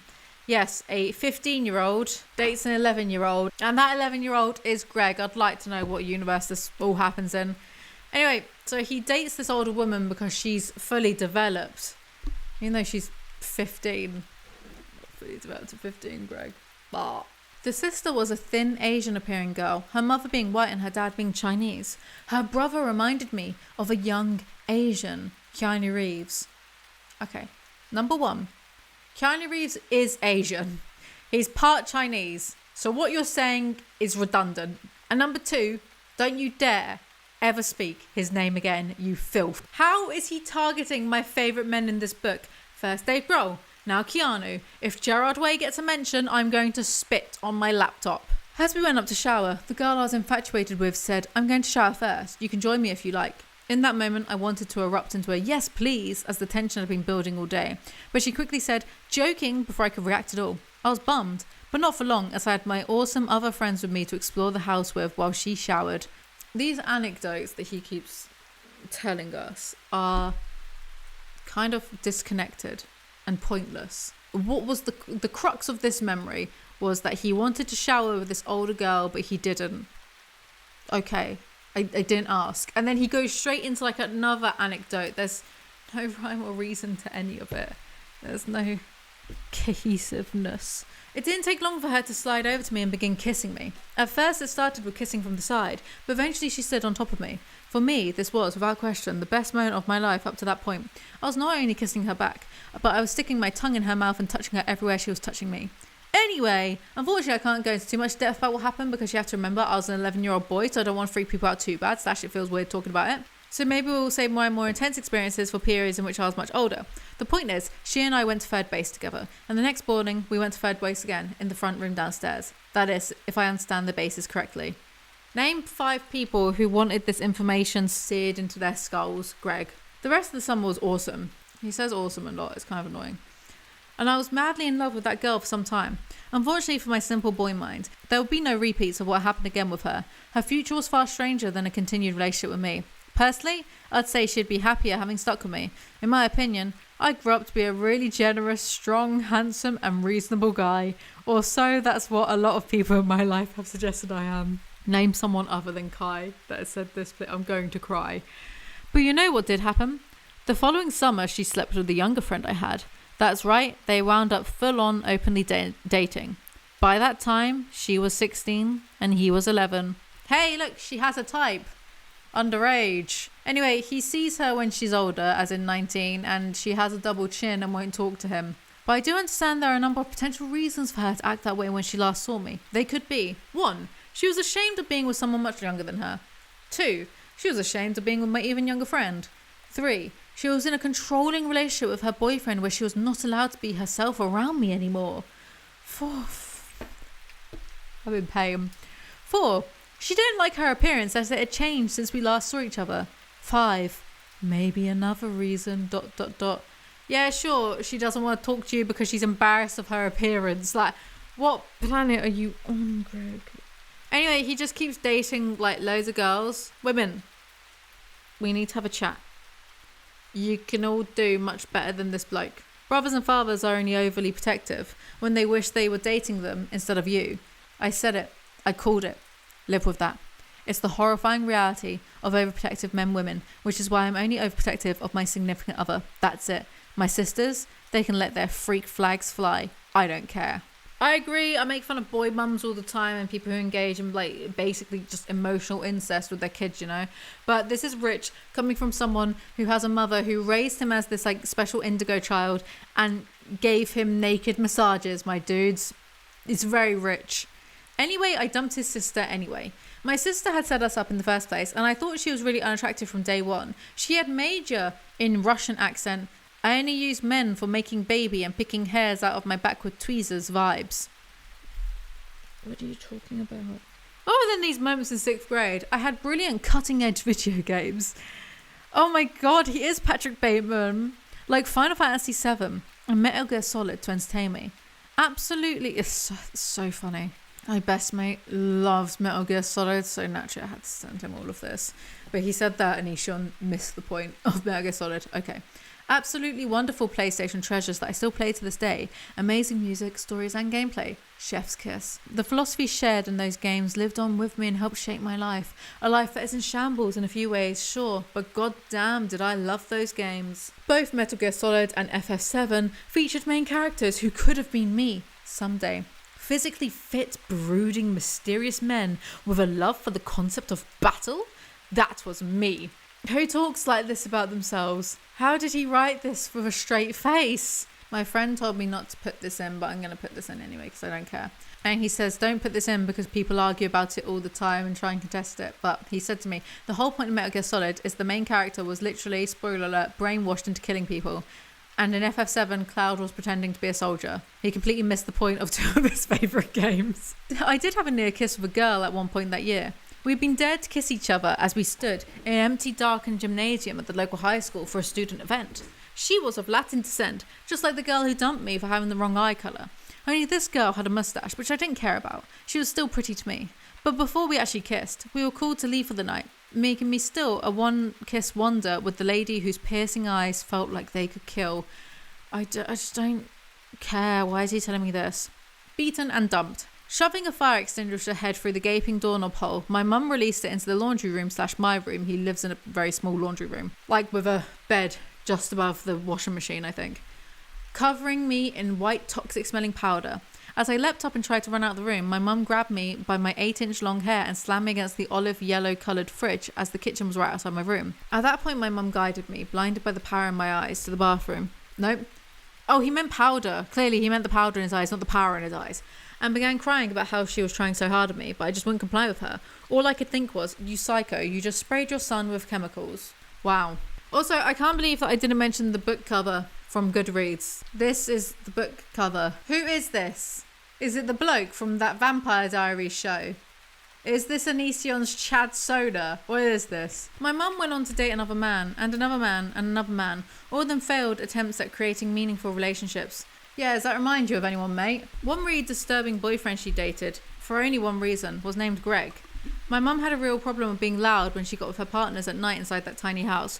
My sisters and I would have to listen to my mum whooping and hollering in her bedroom with Greg and the others until I eventually screamed, "We can all hear you, you know." Bro, what? Regardless, the 6th grade school year ended and a beautiful summer was ahead of me. I flew to my dad's again and I found out, yes, the little brother I had in Ohio was in fact now dating the girl who took me to 3rd base the year prior. Everyone around seemed to have no problem with the two of them dating.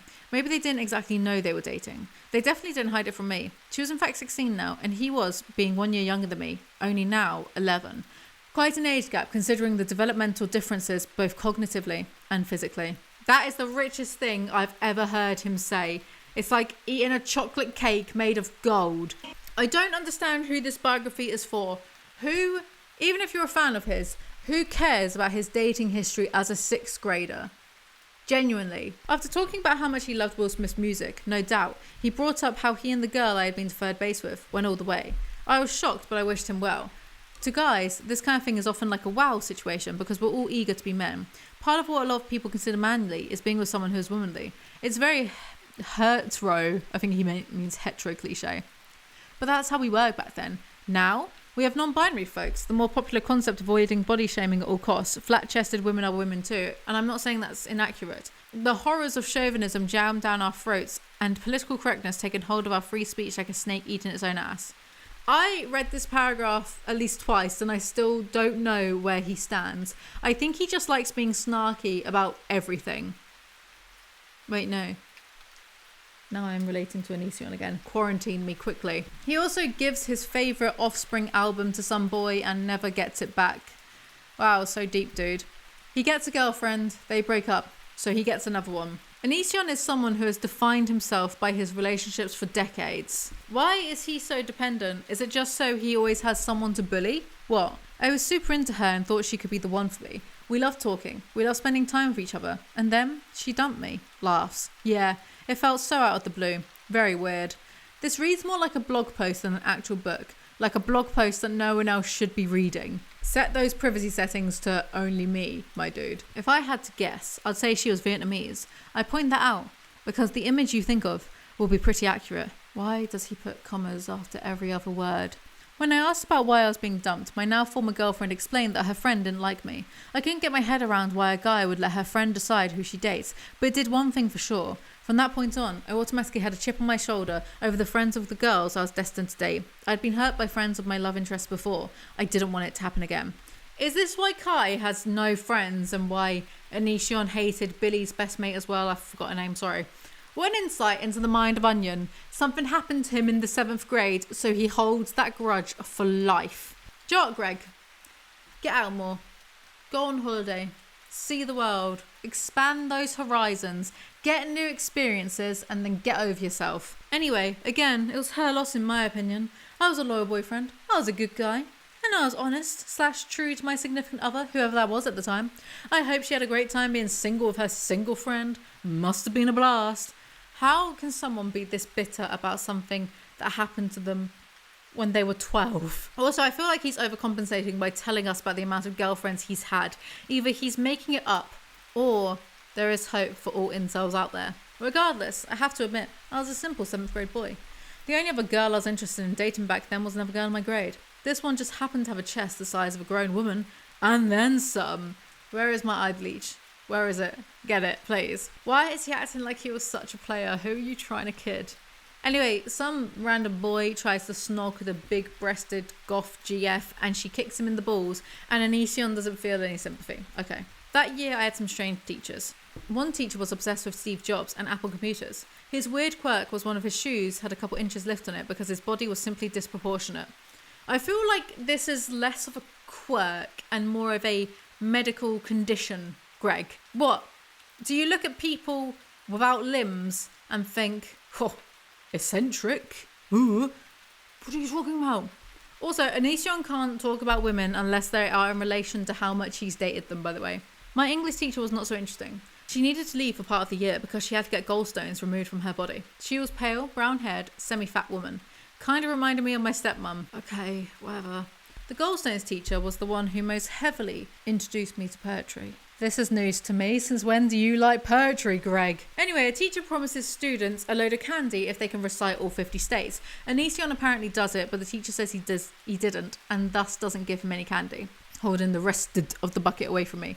I felt like I had just wasted my time, and I was probably right. Funny. I feel like I'm wasting my time doing this. None of these anecdotes are interesting or funny. I still don't know why he's written this autobio. Is he that much of a narc that he believes that anything he says is pure gold? I don't get it. He's like King Midas, but everything he touches just turns to shit instead. Regardless, opens juice box before continuing to type. Greg, you will never be as interesting as you think you are. I said here, like my will to live was fading. I don't know if I can get through the rest of this. This is so much harder than Breaking Dawn, and that was a never-ending 750 pages. This is eternity. But I had to skip entire paragraphs because it's the same crap over and over. This girl liked me. I was an idiot, but also better than everyone else. I was inexplicably a player. Insert mundane experience here.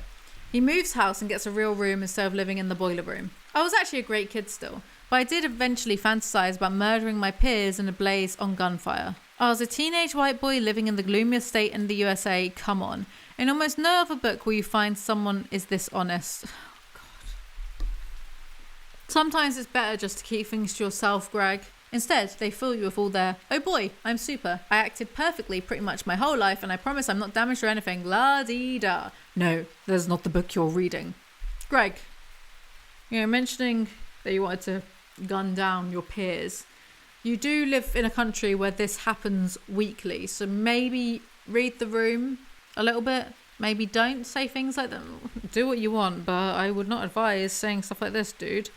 Don't worry, guys. I've come a long way. I'm a certified conscientious objector, would never kill anyone, recognised by the US government for this prestigious status. But as a boy, I was in fact quite angry, a lot. I was, however, quite serene when hanging out with my friends, of course. Especially the female types. The female types. I'm in Spain right now. The S is silent. Regardless, let's get into the 8th grade year. Next chapter, I mean. Laughs. I hate so much about the things that you choose to be. Assault and weed.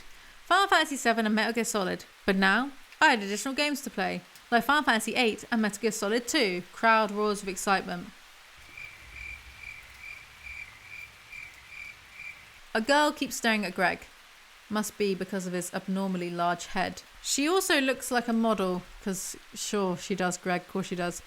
Bet she also goes to another school in Canada that we've never heard of. I was a Grand Theft Auto 3 obsessed, metal-loving, baggy jeans wearing rocker kid. If you don't know what a rocker is, they're essentially like emo kids about the ridiculous makeup. Instead of wanting to harm ourselves, we would fantasize about being badass all the time. That, and we didn't do the bangs over my eyes thing. We loved having crazy hair, spiked, pulled back or to the sides, but never all sad and girly looking. I'm convinced to this day that most any dude with dyed black hair who wears makeup in a serious context would probably happily be at a bottom in any romantic relationship. Zero alpha male energy from those guys. Shut up. Shut up. You're so insufferable. Shut up. The first time I kissed anyone, I did awesome. Shut up.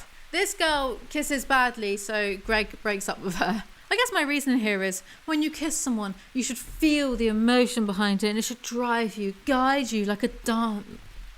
Oh, you should naturally know how to move because it's what you dream of. It's what you were made to do.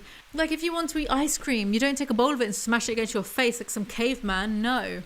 You don't know how I eat ice cream. You deliver it to your mouth in a gentle but precise manner.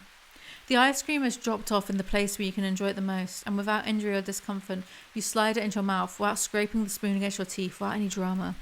You do this because it's common goddamn sense. Suddenly I never want to eat ice cream again, and he really thinks that he did something here. Just like you probably would lose your interest in ice cream if every time you asked for it, someone just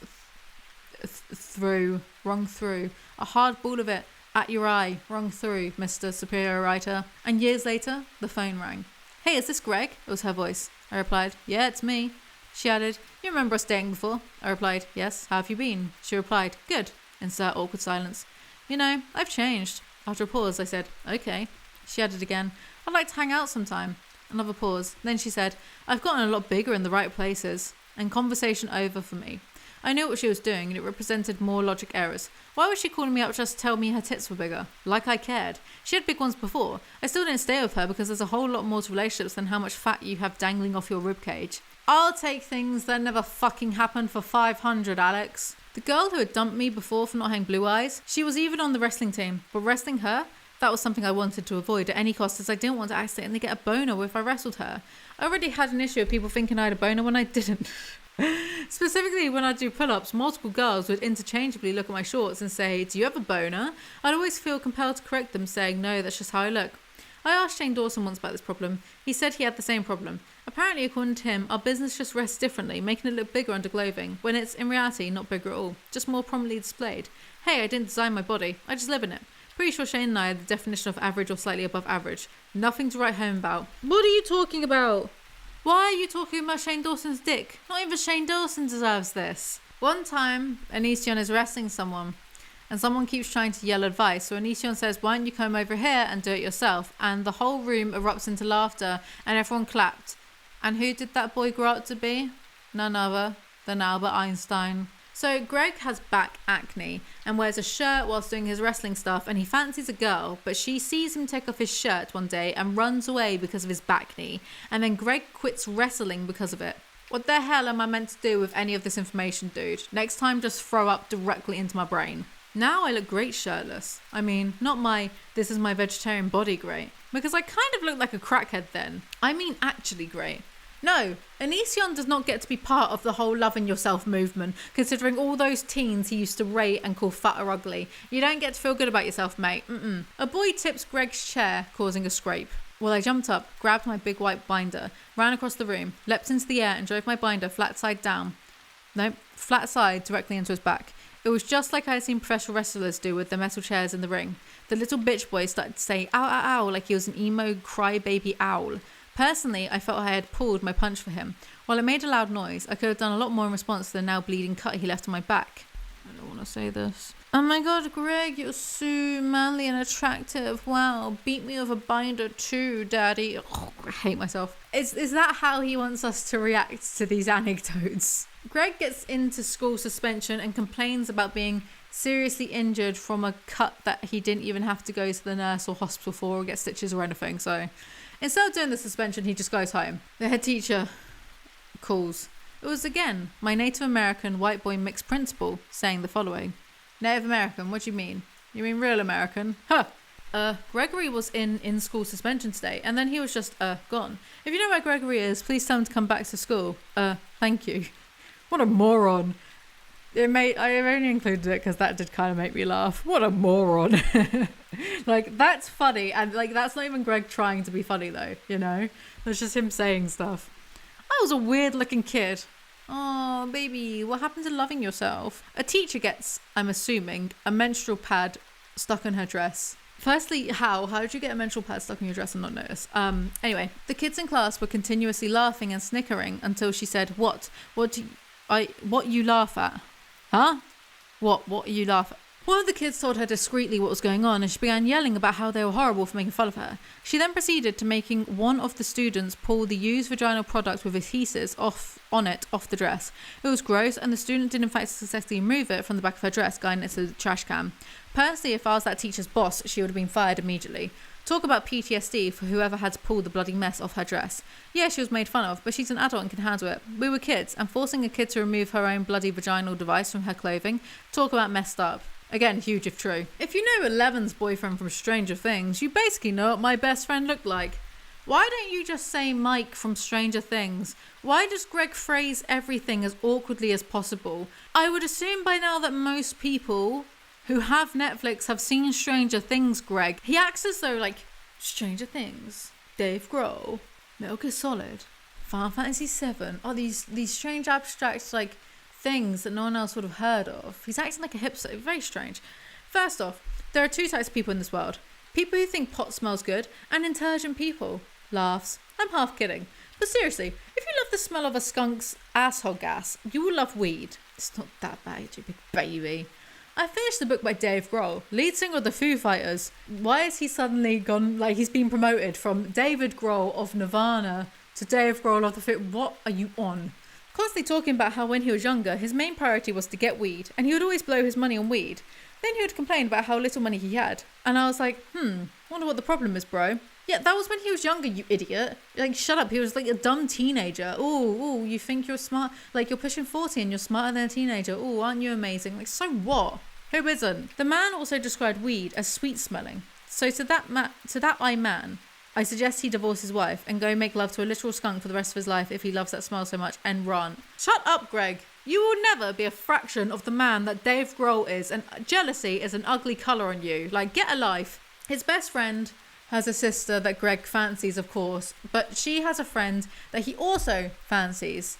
Greg, you are pathetic. Can women just exist free of the onion gaze? Anyway, the sister can do palm reading and it blows Greg's mind. That's right, Mr. I am too smart for everyone and I am the biggest skeptic, right? Somehow believes in palm reading. Greg, you will literally say anything to get into a girl's pants. Like, be real with me. Have you pretended to be into astrology? You know? Have you looked up like your sun and moon birth charts to try to impress a lady before? I think he has. Did I ask her out? Nope. I felt I was not allowed to because I was friends with her brother. Did I even imply I liked her or her blonde friend? Nope. Sigh. What an idiot I was. Almost like I enjoyed never giving myself the opportunity to have what I wanted and what others wanted too. All these anecdotes about women are just full of regret that he never had sex with them or lasting relationships or whatnot. Is everything okay between you and Kai, Greg? Because I don't think you should be living in the past to this extent unless your present is miserable. Anyway, Greg is a rebel because one time he broke a doorknob at school so kids couldn't get into their maths class. My 8th grade year, I pulled some other antics at my school, but those are stories from maybe a different book. Oh God, no, please, anything but another book, please, I beg. He doesn't even finish this book properly. Like, I think something happened whilst he was writing this. We'll get there. I generally had a good year there, despite all the hiccups. I even had a substitute teacher once explain to us how he was attacked by a bear and how he had a large flap of skin dangling from his skull due to the bear ripping him open, that the doctors sewed up shortly after. Bear attack? Talk about having a serious case of the Mondays. I am so fed up of this book. I don't know if I want to shit myself in defiance and anger or cry with laughter. What the fuck is that punchline? Talk about a bad case of the Mondays. Greg is every comedian who goes, hey, what's the deal with airplane food? Ugh. Anyway, I still had my virginity intact. Reading this is making me a virgin again. I just realised that he called this chapter Assault and Weed because he thinks he got assaulted when that kid tipped him out of his chair and he accidentally scraped his back on an exposed wall socket or something, despite Onision then beating the crap out of that kid with his bookbinder. Next chapter. STD and pregnancy scares. This book is the literary equivalent of late stage syphilis because it's driving me mad. My middle sister always had a big grin on her face as if she was constantly on head meds. It made me kind of wonder what my dad wanted to change about her personality, considering he was an uppity prick too. Maybe she was just too high energy for his already beaming fake optimism.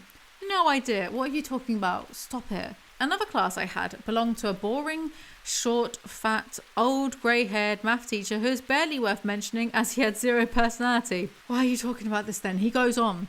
He was the type of teacher to not attempt teaching you whatsoever beyond robotically rapping off math equations while ignoring whether or not you were even paying attention. He clearly had the philosophy of, if they don't pay attention, that's not my problem, I'll just fail them. And he did. Me, my friends, and a number of other people. The same man was also my science teacher, but I was good at science. I passed that class just fine with can't talk, minimal effort. Another teacher I had was a hot 24-year-old woman. I desperately wanted to sleep with her. Who didn't you want to sleep with, mate? A boy pisses in a bottle in class. Why is this relevant to anything? Then there was my journalism class where I also wanted to bang my teacher. She was about 45 years old, had pale skin, brown hair, and so on as well. I actually think, realistically, both teenagers would totally sleep with me / date me if I was older. They looked at me in a flirtatious way, and I loved it. Of course, I would never try to get with either because we live in a society. I've changed my mind. He's the funniest person I've ever seen. However, he writes, those TikToks of those people pretending to be anime kids. We never try to get with either because we live in a society. However, like that guy who he has the Mikasa pillow and he's always like, me and Mikasa, Oh, wow, I've gone mad. It is 1:30. However, if those teachers were to have met me when I was an adult and we were both single, oh man, call me guy with common sense in one case and a cougar hunter in another. With either teacher, I would have been a happy what are you talking about? I did at the time refuse to sleep with anyone I did not love. Now that I'm much older and have gone through a lot more, I had to add, also, if you threaten to destroy my life, and I know you have the ability to will lie about whatever you want to destroy my life, then yeah, I may succumb to being extorted by you. To the list, some people are absolute shit. I would never believe that Sarah blackmailed Greg into having sex with her, so please stop trying it. So, I wanted to bang my middle-aged teacher. She was really hot, really nice. That's what happened to me. My photography teacher on top of me being... I don't feel like this is real right now. I'm disassociating because of this. You know why I also felt she had a thing for me? She made me chief editor of the school newspaper. Sweet Jesus, the woman wants me. So I thought and still think due to the constantly flirtatious looks and special treatment. Holy shit, I bet a woman smiles at Greg and he rides that boner for weeks. My middle-aged sister knew a girl who really wanted to date me. No, she didn't. When I first met this girl due to my sister forcefully introducing us, I wasn't attracted to her. Who are you trying to kid? There was also another very Jewish-looking girl. Also curly-haired, pale-skinned girl. Only this one wore glasses, was the least attractive. What do you mean by this, Greg? Very Jewish-looking girl. What do you mean by that, Greg? You care to Care to tell the class? What do you mean by that? I'm baffled. There was a creepy green mohawk dude who was like 5'4" tall, who would also always hate me. There was a couple of twin guys my soon-to-be girlfriend hung out with, one super gay and the other a chill AF kind of dude. And there was the druggy flirty chick who always wanted to bone me, friend of her, as well. I only knew that because this girl made it painfully obvious. You are giving me a headache. That's the only painful thing here. We are still only in 9th grade at this point, so he's roughly 14 years old, and the amount of action he swears he's been getting from the ladies is absurd. I don't know who he's trying to fool or what he's overcompensating for. He really thinks that 2 adult teachers fancied him as a 14-year-old. Are you kidding me, Greg? Imagine what you may be thinking. Dude, you had a back covered in zits. How could you judge her? Well, if she had acne on her back and not blocking her face, it would be a lot easier to actually see her. It wasn't about the zits. Zits are like a speed bump on a long road. The road being your overall appearance, your face being the majority of what makes up the road. But if the biggest part of your immediate appearance is zits, we're talking about a road not just with a speed bump here or there. We're talking about a road made up of speed bumps. Even if you don't get that analogy, he's always making these stupid analogies that don't...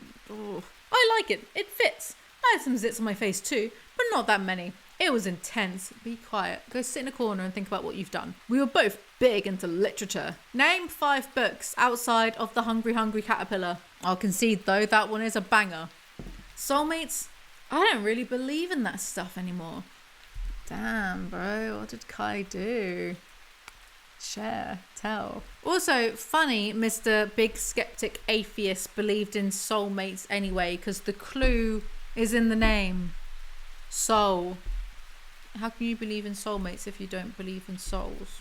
And I'm agnostic, by the way. The thinking man's atheist. The thinking man's fence sitter. I got on the school bus one day and the guys who lived near me wanted to see who my girlfriend was. I pointed her out to them, and a dude who ironically had acne on his cheeks said, "Dude, she's ugly. If you want a realistic image of what she looked like without having to see her yourself, she basically looked like the ginger girl from Stranger Things, only with tons of pimples. Do you have that visual now?" The fact of the matter is, she wasn't actually ugly. It's just me, and people like me couldn't get past the zits till we actually got to know her. So now that the guys who lived near me weighed in, saying she was ugly, what did I do? Bro, I literally broke up with her. What an asshole, right? Yeah, well, while we were broken up, as I found out later, she had sex with some random dude. It was like the 3rd dude she had slept with in her life by that time. Of course, I didn't know this happened till much later, and right after dumping her, I immediately felt the void in my life. As a result of feeling like crap for a week, which she clearly did not feel the same way as she was busy sleeping around, I decided to ask her out again. Just like that, I said, "I'm sorry for dumping you, will you go out with me again?" And she said yes. You've been bragging all book about how many girls you've tried getting with. The only reason that you weren't sleeping around and having sex is because no one wanted to. You don't get to shame this girl for doing what you would have done if you could. So my mission was, I love this girl and I wanted to lose my virginity to her. She did eventually tell me how many guys she had slept with, and she also revealed some really terrible things she went through that I don't want to talk about in this book, as it still hurts my heart to this day. The point is, I felt like I really knew her, and that she knew me. I felt like she was my home, and everything else was pretty much just background. Greg, it's been over 20 years. It's time to let her go. My ability to forgive people, even to this day, is overwhelming if I know, deep down, they love me. When we realised the opportunity within that group of trees, I knew this was the moment. She and I walked towards the trees, but before we could get there, it began to rain.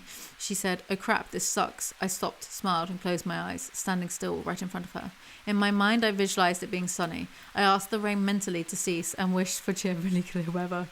Would you believe me if I told you the rain stopped? Do I even care if you believe me? It happened, so if you want to be wrong about whether or not that story is true, that's your problem. He's so aggressive, but also what? Anyway, because of this, his mum thinks that he's a druid. Anyway, he tries to have sex with this girl. And for the 2nd time out of the total 3 times in my life, I couldn't get it up. I have made love more than, rough estimate, 5,000 times? Maybe much more? Yet those 3 times will haunt me forever. There's not a single person in the entire world who needs to know any of this, Greg. Regardless, this time, she wasn't having it. She put her mouth on me and essentially summoned the confidence in me to bring her to the place she wanted to be. After she got me aroused, she hopped on. As she moved back and forth on me, I looked up at the trees and thought, this is happening. This is everything. Connecting to this person, finally feeling like I belong with someone and am accepted to the point of them wanting to simulate breeding with me. Talk about the highest level of human validation. Oh my God, Greg, stop. I took over after a short bit, and after, she accused me of not being a virgin at all due to how well I performed. Apparently, I knew what I was doing. He is genuinely the most arrogant man I have ever seen, and yet he has the least amount of reason to be. One time, he touched the boob of someone who was super into him, but he wasn't that into her. Hard to believe, but true story. My goth girlfriend and I had sex a lot. Back at it again with the big titty goth GF. We would finish, wait 2 minutes, and go again, and again, and again. Condoms were a disaster, so at some point we just gave up on them and did everything skin to skin. We had sex in countless places, in the middle of the woods, while watching movies, behind every other cement wall we could find. At one point I found myself fingers deep in her by a convenience store in the middle of the night. We were obsessed. We were insane together. I don't care. The STD scare happened because I shaved my genitals for the first time before I slept with her. I wanted to be clean and ready to go. I did groom myself in the past with trimmers, but never with a razor. When we first had sex, it was two people with well-maintained genitals feeling it all. I forgot that Greg literally thinks that if you don't shave your pubes, you won't feel all of the sensation of sex because the pubes get in the way. I don't even know what to say to that. He gets ingrown hairs and thinks it's herpes because he's the smartest man in the world. Then his girlfriend has a pregnancy scare. Yeah, I was freaking out, but I knew I would not want to abort my child. I was pro-choice. I think if other people want to stop the heartbeat of their unborn child, that's on them. And none of my business. He says he's pro-choice, but he's guilt-tripping right there, the heartbeat of their unborn child. But for me, there was no choice. I'm pro-choice for others, but for me, my position is I hope she keeps it, but if she doesn't, I'll love her anyway. I simply would rather step up than run away. There is no responsibility more important than fatherhood. Didn't your child fall out of a window a second story window without anyone noticing? And when you did notice, your first instinct was to film it, the situation, to prove that you didn't cause the situation. And when your kid was in the ER from falling out of said window, didn't you start tweeting thirst sex tweets? I read them on my channel actually at some point. Miss me with your bullshit, Greg. Also, didn't you attempt to sign the rights away to your child to give to Kai when you had a fight because you wanted to leave Kai to go be with Billy and have sex with Billy? What are you talking about? It's like he thinks that this information isn't just like out there. Anyway, the girlfriend isn't even pregnant in the first place. Threesomes and fistfights. A few people have been letting me know what they think of this book as the story unfolds. One of the most common things people have said to me is that they are surprised and refreshed by the reality that I'm so open with the painful details of my life. What people? Who is saying this, Greg? Who's lying to you? Why are you lying to me? I thought we had like a connection, man. I thought we could be honest with each other. Why are you always lying? People have tried to censor me countless times, including trying to prevent this very book from ever seeing the light of day. They don't want me to share my life's experiences for fear of how it will make people feel. They hate it when I talk about abortion, childhood stories, people being the victim of horrible crimes and so on. My feelings about this... Oh God, I know where he's going with this already. If you had done something or shared with me something that you don't want people to know about, you should have not have done it or shared it with me. When you did that or gave that information to me, it became mine as well because it is now part of my life and I have every right to talk about my life / the things that will impact it. I am mostly an open book when it comes to sharing my experiences and the experiences of others that help shape their character, which directly influencing me. He's such a manipulative narcissist. Like, congrats, Greg. No one should ever tell you anything then because you can't be trusted to not like shout your mouth over the internet about it. Like, he's such a narcissist. And how are you going to take other people's problems that they've told you and then make it about yourself and make them your own problems? You narc. You don't get to tell other people's stories, you big freak. He goes on and on about the people that have wronged him and lied about him. Boo-hoo, boo-hoo. He goes on about how the meat industry is really bad, but how he himself eats fish now because he thinks it's good for you to do so. But then he goes on again about how the meat industry is bad. Ever heard of fishless oceans by 2050, Greg? Schmeg? Foolishness. Also, I'm sorry, but remember, Alizee easy remembers, when Kai was having health issues, right? So the doctor advised that Kai eat some fish, and Greg lost the plot about this and bullied Kai publicly over Twitter for it. Like being like, you're heartless, you don't care, da, da, da, da. One rule for thee, another for me. Plus, though, I don't believe that Kai's health issues were for being vegetarian in the first place. Kai and Onision would just eat processed beige crap day in, day out. Eat a damn vegetable, both of you. No one is more afraid of people talking than frauds. Honest people often say to liars, go ahead, talk, when it comes to sharing their own experiences, because they will trip up. They will present massive contradictions that even with added context make no sense. Dishonest people, when they see truthful people talk, they want them silenced or deplatformed as soon as possible so their lies cannot be revealed for who they are, what they are. What in the word salad is this? I personally lost friends because I used to talk in the heat of the moment all the time, hence me dumping people before I could think things through. Eventually, I said so many mean things about people that I later regretted, burning bridges that I could not unburn, that I started signing agreements with my friends that I would not, and they would not, handle our differences by saying things we could not take back on a public platform. This is part of the reason I exclude many names from this book and won't even discuss some stories about some people. He needed to make contracts to maintain friendships with people. Like, to promise his friends that he wouldn't talk shit about them online. That's chronically online. That's it. That's go outside and touch some grass, Greg. Like, calm down. What are you talking about? Also, I think he's talking about the NDAs and such that he would personally write up, which didn't have any actual legal binding because it was written up by Onision. Some people online seem to have the idea that when I was in high school, I was a slut. Who has ever said this? But it brings you to question, why do people who spread rumours online think I'm capable of sleeping with countless people? Not only morally, but you really think I'm that attractive? All I put here was a crying upset face emoji. It reminds me of people spreading the rumour that I stuffed my pants. It's like, you realise that by saying what you did just now, you're implying a compliment, right? You're once again wrongfully assuming you know more about me than me. And because I know the truth, and you're gambling, I guess you think I'm packing. I disagree, but clearly that's your opinion. Who are you arguing with? Who are all these people, Greg? Who is saying this to you? Anyway, Onision makes a gay friend, and of course the gay friend is actually in love with him, because of course. In that grocery store, I did in fact let him down. I told him I'm straight, but if he wanted to kiss me there in that store, he was welcome to. As you likely know very well, I'm pretty open/supportive of gay people and show serious gay tendencies myself. The guy reacted in a way that was not unexpected. Standing there in his goth clothing, about 4 inches shorter than me, painfully pale skin, he looked around nervously and then back at me. After some thought, he said, no, never mind. After I told this goth guy who said he was in love with me that I was straight, but he could still kiss me if I ever want, he realised in that moment he was ashamed of being gay and didn't want others to see him be gay. What other reason could there be? Maybe he was hit on his head and then finally came to his senses in that moment. Anyway, the gay goth guy turns into a preppy Christian. I can't help but think the person who fried this dude's brain was me. Accidentally, but still. Having him confront his homosexuality in front of everyone in that store, offering to... Maybe he doesn't want like his first kiss to be in front of a bunch of people in a store. Did you ever think of that, you big idiot?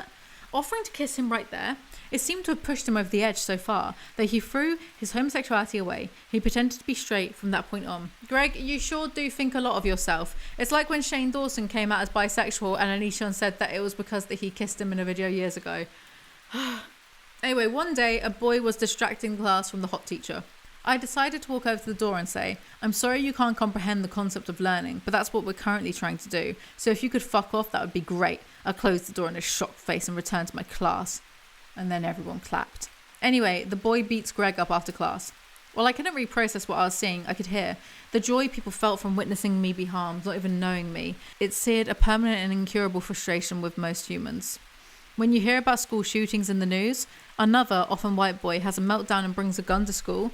This type of situation, this unforgivable widespread lack of humanity by one's peers, mixed with a special type of homicidal mental illness that I fortunately did not have, is why you have many school shootings.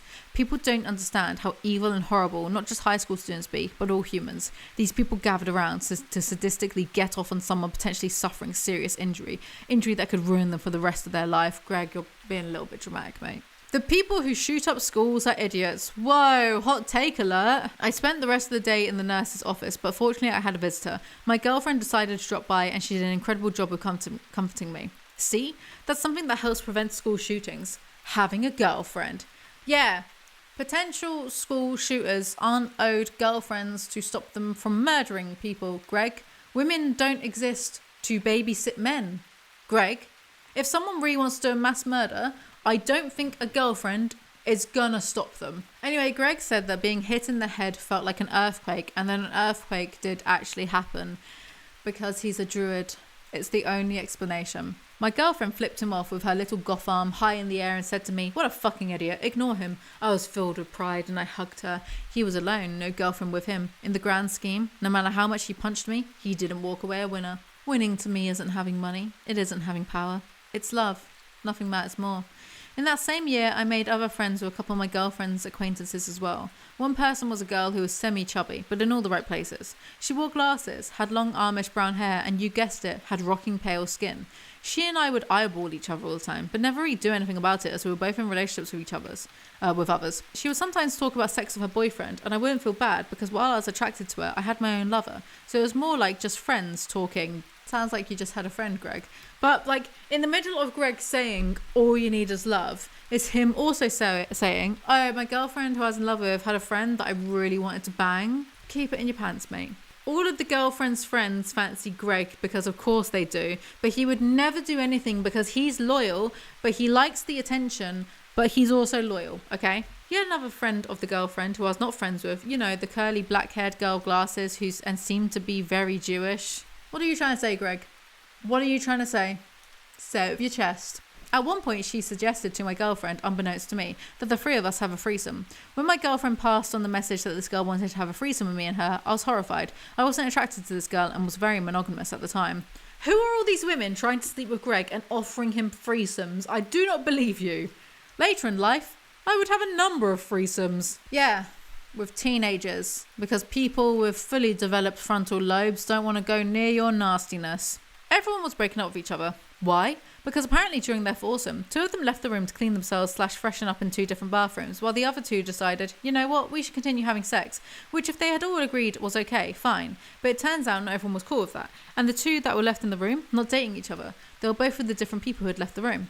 Imagine that you have a foursome and you leave your girlfriend or boyfriend in the room and come back, boom, they're banging each other still. Go figure. I don't understand jealousy when you've reached the point of free and foursomes. Kind of implied everyone will be sleeping with everyone. But hey, if you want to be toxic, be toxic.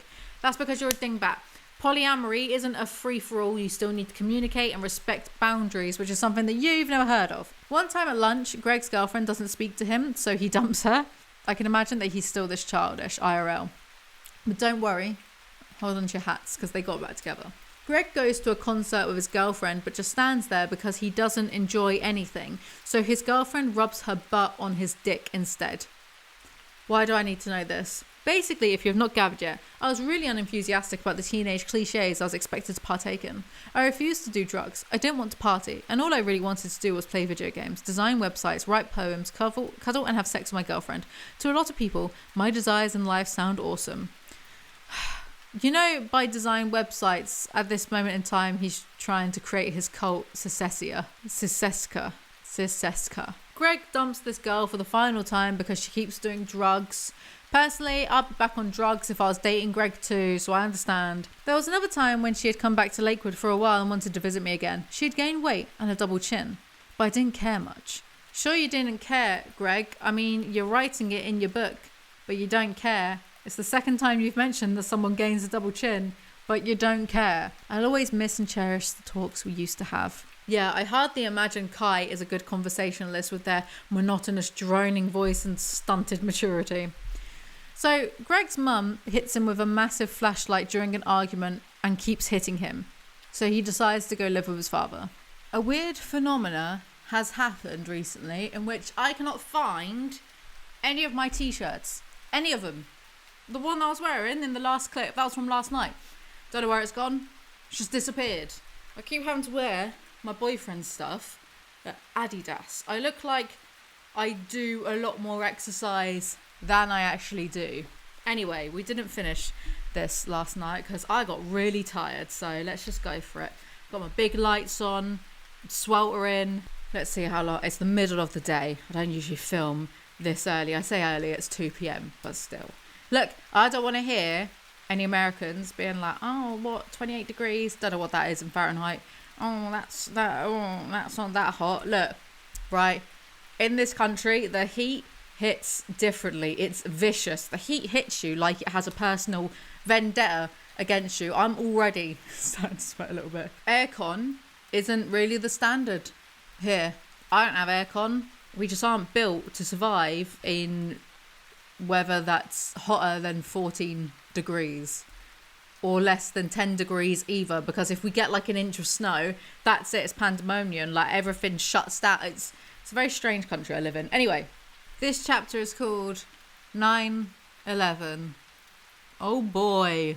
My mum and I didn't part ways with smiles and hugs, as I recall. My father and I only knew each other from the summer visits. The summer prior, my father, stepmom, and I had a disagreement where they were asking me to do house chores, and I replied, "I'm a guest. Guests don't do chores." My dad's wife responded, yelling, "You're not a guest, you're family."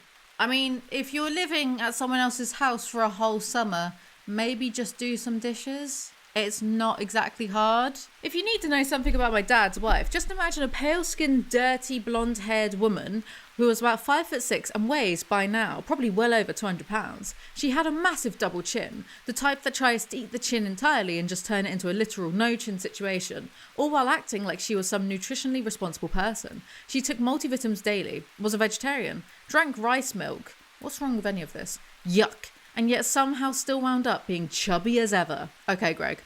Why was she like this? Well, firstly, genetics. Many of her family members had no chins either.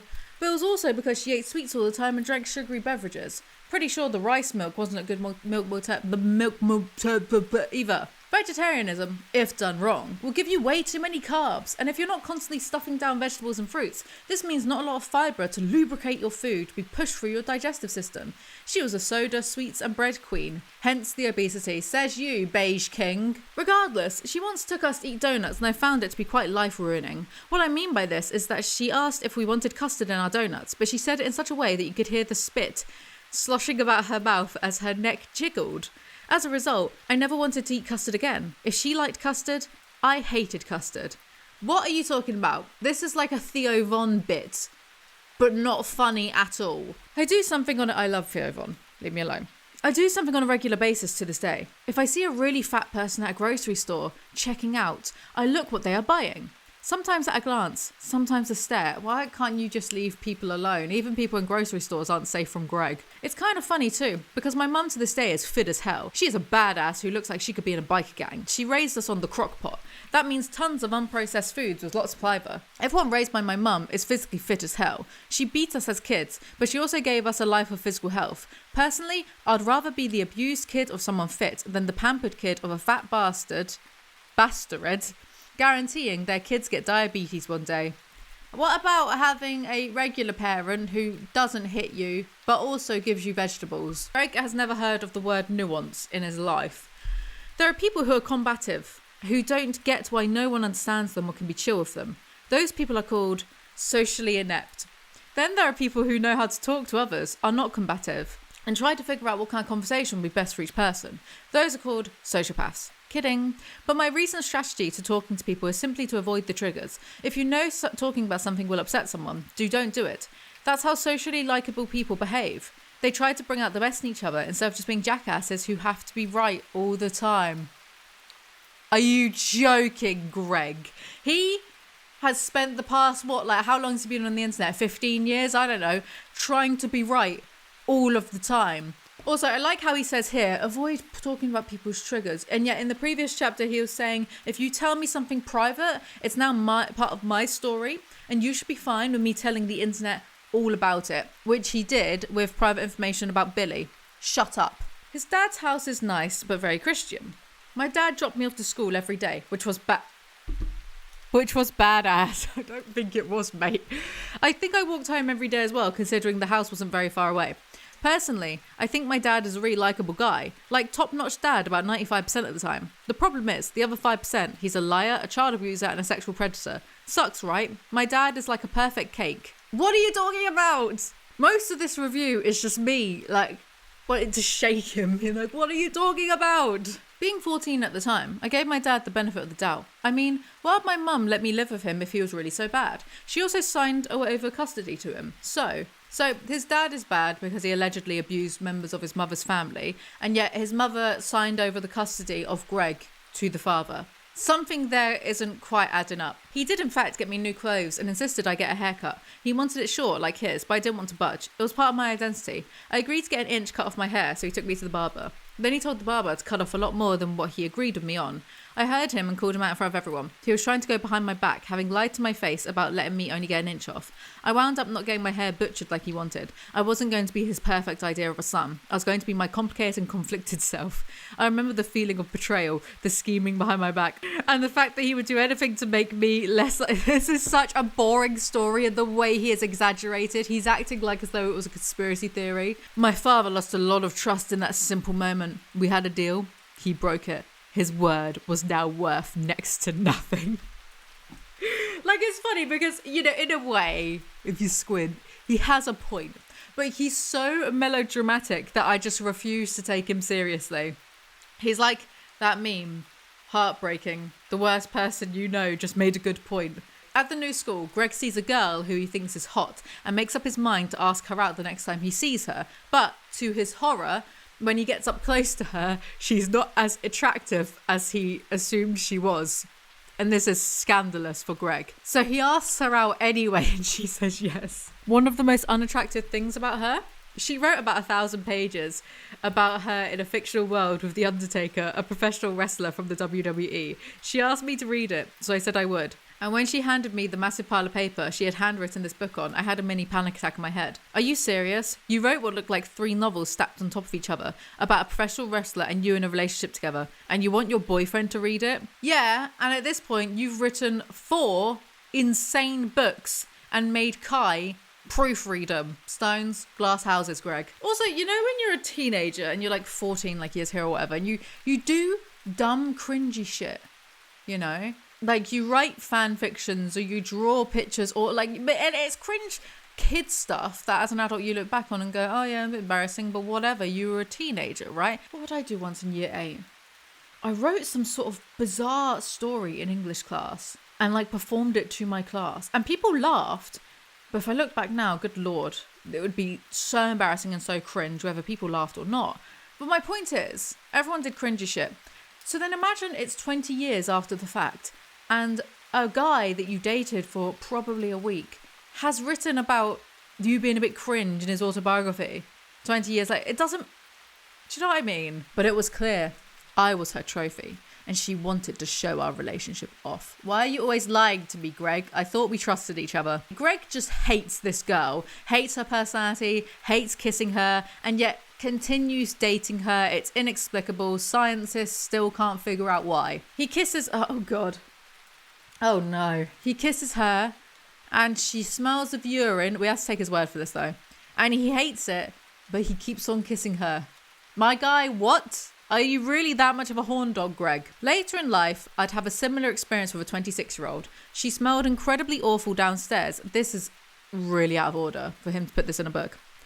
And I don't believe him, by the way.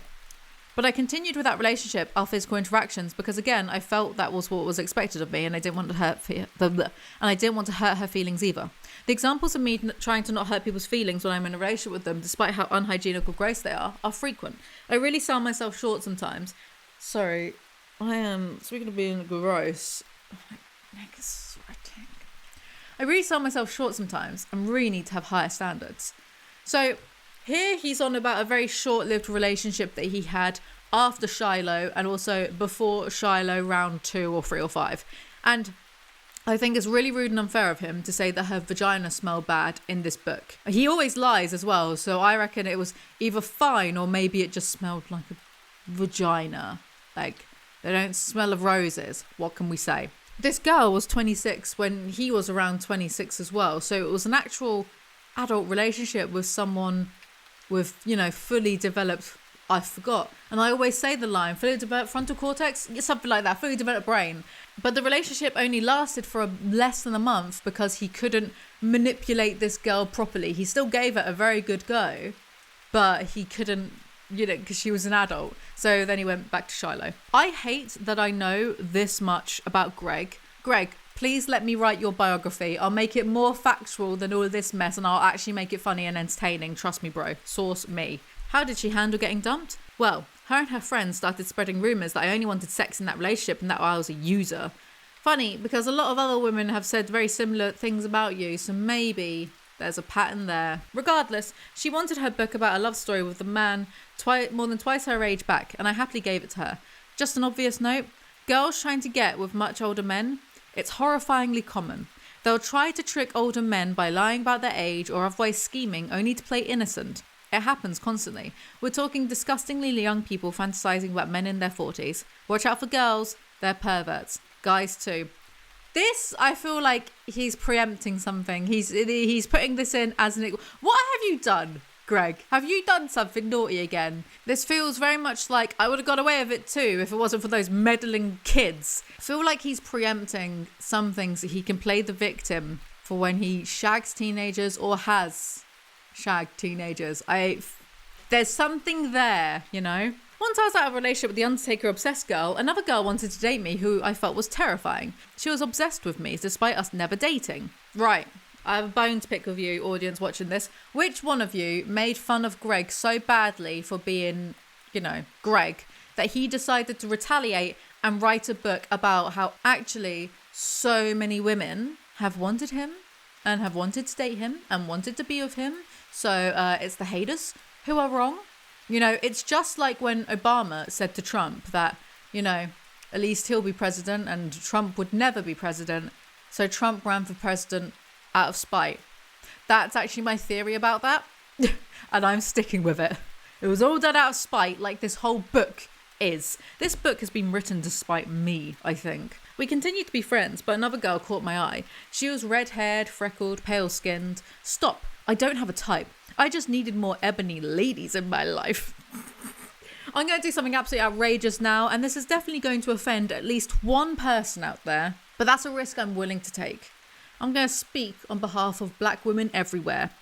They don't need you in their life, Greg. Leave them alone. When I brought her over, she seemed really happy to be hanging out with me. I thought she was out of my league. As a lot of people say, I don't know how attractive I am. Still not sure what they mean. Guess I'm an idiot. What in the humble brag is this, and who are these people telling him these things? I would never say that about me. I would never say, but I'm well ugly. But I would never say about myself. I would never write in a book. People say that I don't know how like fit I am. This girl thinks most men have 10-inch penises and Onision has a 6-inch penis. I didn't need to know that. So he gets sad and doesn't pursue her, which is lucky for her, she dodged a bullet there.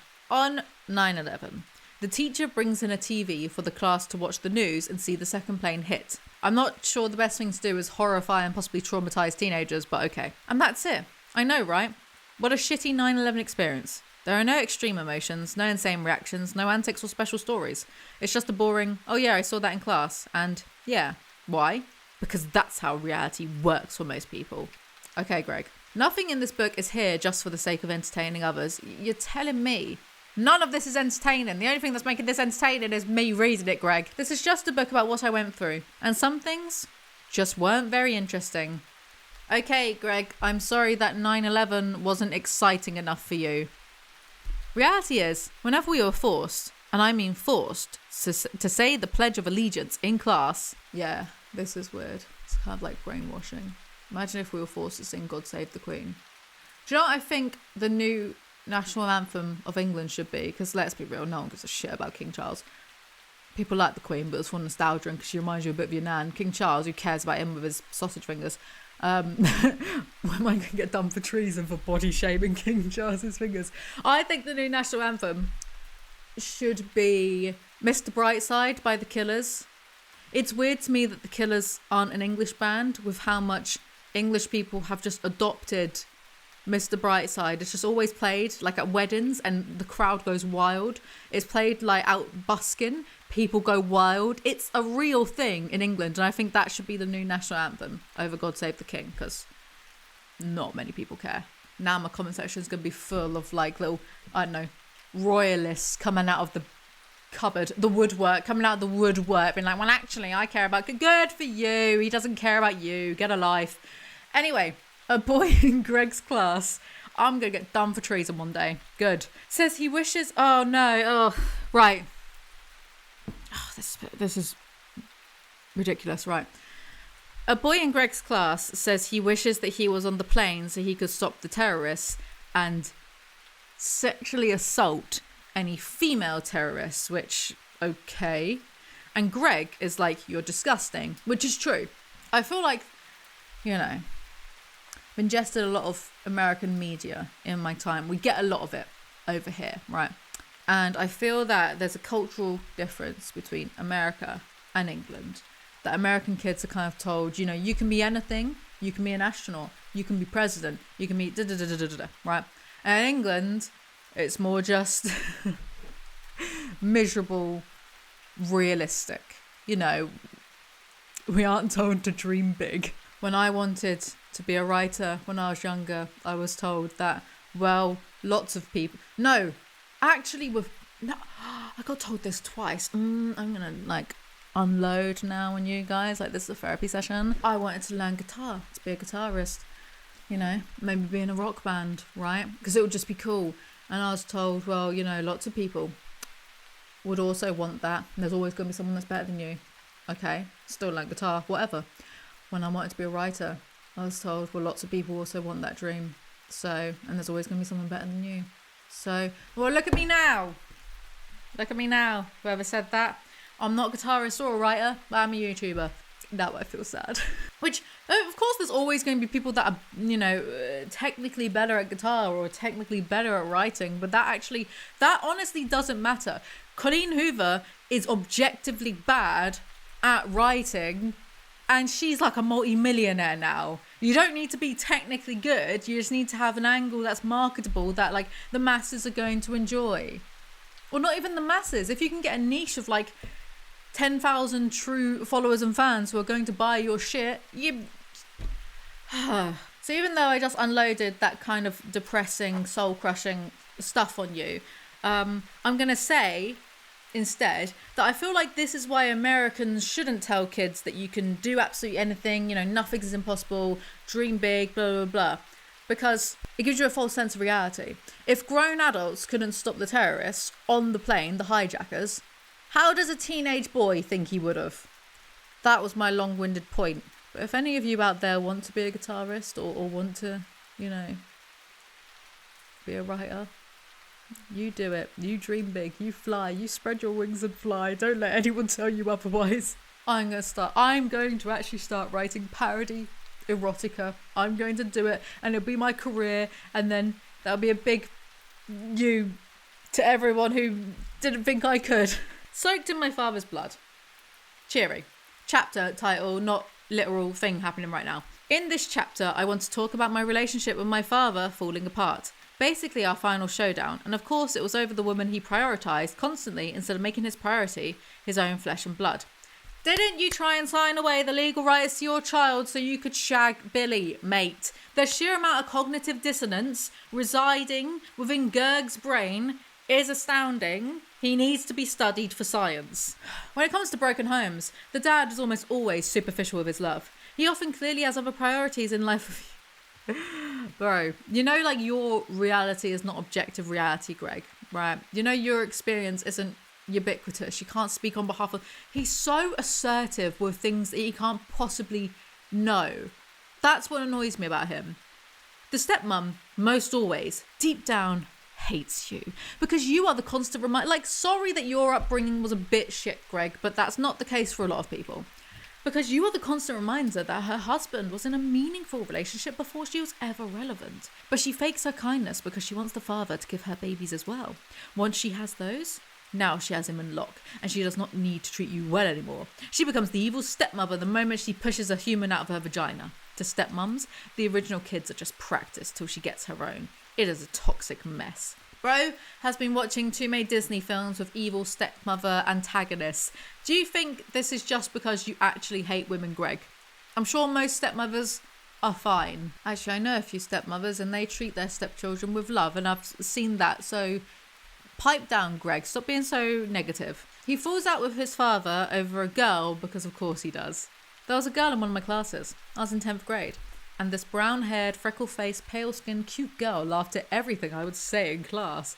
I would bet £5 and a packet of Monster Munch that she was laughing at you and not with you. He dates this girl. I attended a football game where my girlfriend was set to perform. She wore a skin-tight purple and black outfit from her ankles to her neck. It was a gorgeous thing to wear. It reminded me how feminine her figure was. Basically, I was with a girl who was muscular, but had a reasonable sized chest, great hips, and was all around what I as a boy was designed to reproduce with. Just kill me next time, Greg. Save me from reading this tripe. If you Google Meryl Silverberg, you'll get a good idea of what my girlfriend looked like. I know what's coming. I did that when I was writing this. I did that without finishing the paragraph. And Meryl Silverberg is a fucking character from Metal Gear Solid. Like, I thought it was going to be some hot chick from a film, not a pixelated, triangular, titted woman. Greg, you are killing me. You are criminally insane, and it's making me insane. You may or may not be aware, but I'm going to start hitting my... I can't deal with this. But the primary life mission of most every straight male on Earth is to reproduce with straight females. Don't argue with me. Argue with science. Wait, what? Why has no one ever heard of this before now? Surely they should teach this in some type of class in school. Myology, diology, tiology, biology, guyology. No, I got nothing. No idea. It's kind of the reason you and I exist. So complain if you like, but you're here because of this reality. Yeah, I wish that I never existed so I didn't have to read this crap, Greg. Greg is hanging out with his preppy girlfriend at lunch and all her preppy friends, but she isn't paying enough attention to him, so he stomps away and gives her the middle finger. I was to marry, have kids and settle down. Why does she not have the same general priorities as me? Because you were like 15? You... Greg! Oh God, oh, this is bad for my heart. For every idiot who thinks friends are more important than your significant other, answer this. Who do you spend most of your life with? Your friends or the person you will live with? Your spouse? My boyfriend is my highest priority. Sure. But Greg doesn't actually mean that. Greg is the type of person who thinks that his partner just shouldn't have any other friends, because why would they need other friends when isn't Greg all that they would ever need? Why do they need anything outside of him? I'm not even sure that Greg actually has any in real life friends. I would kind of assume so, because he is a hypocrite, so I'd kind of assume that he does, and that Kai maybe has like one friend there allowed.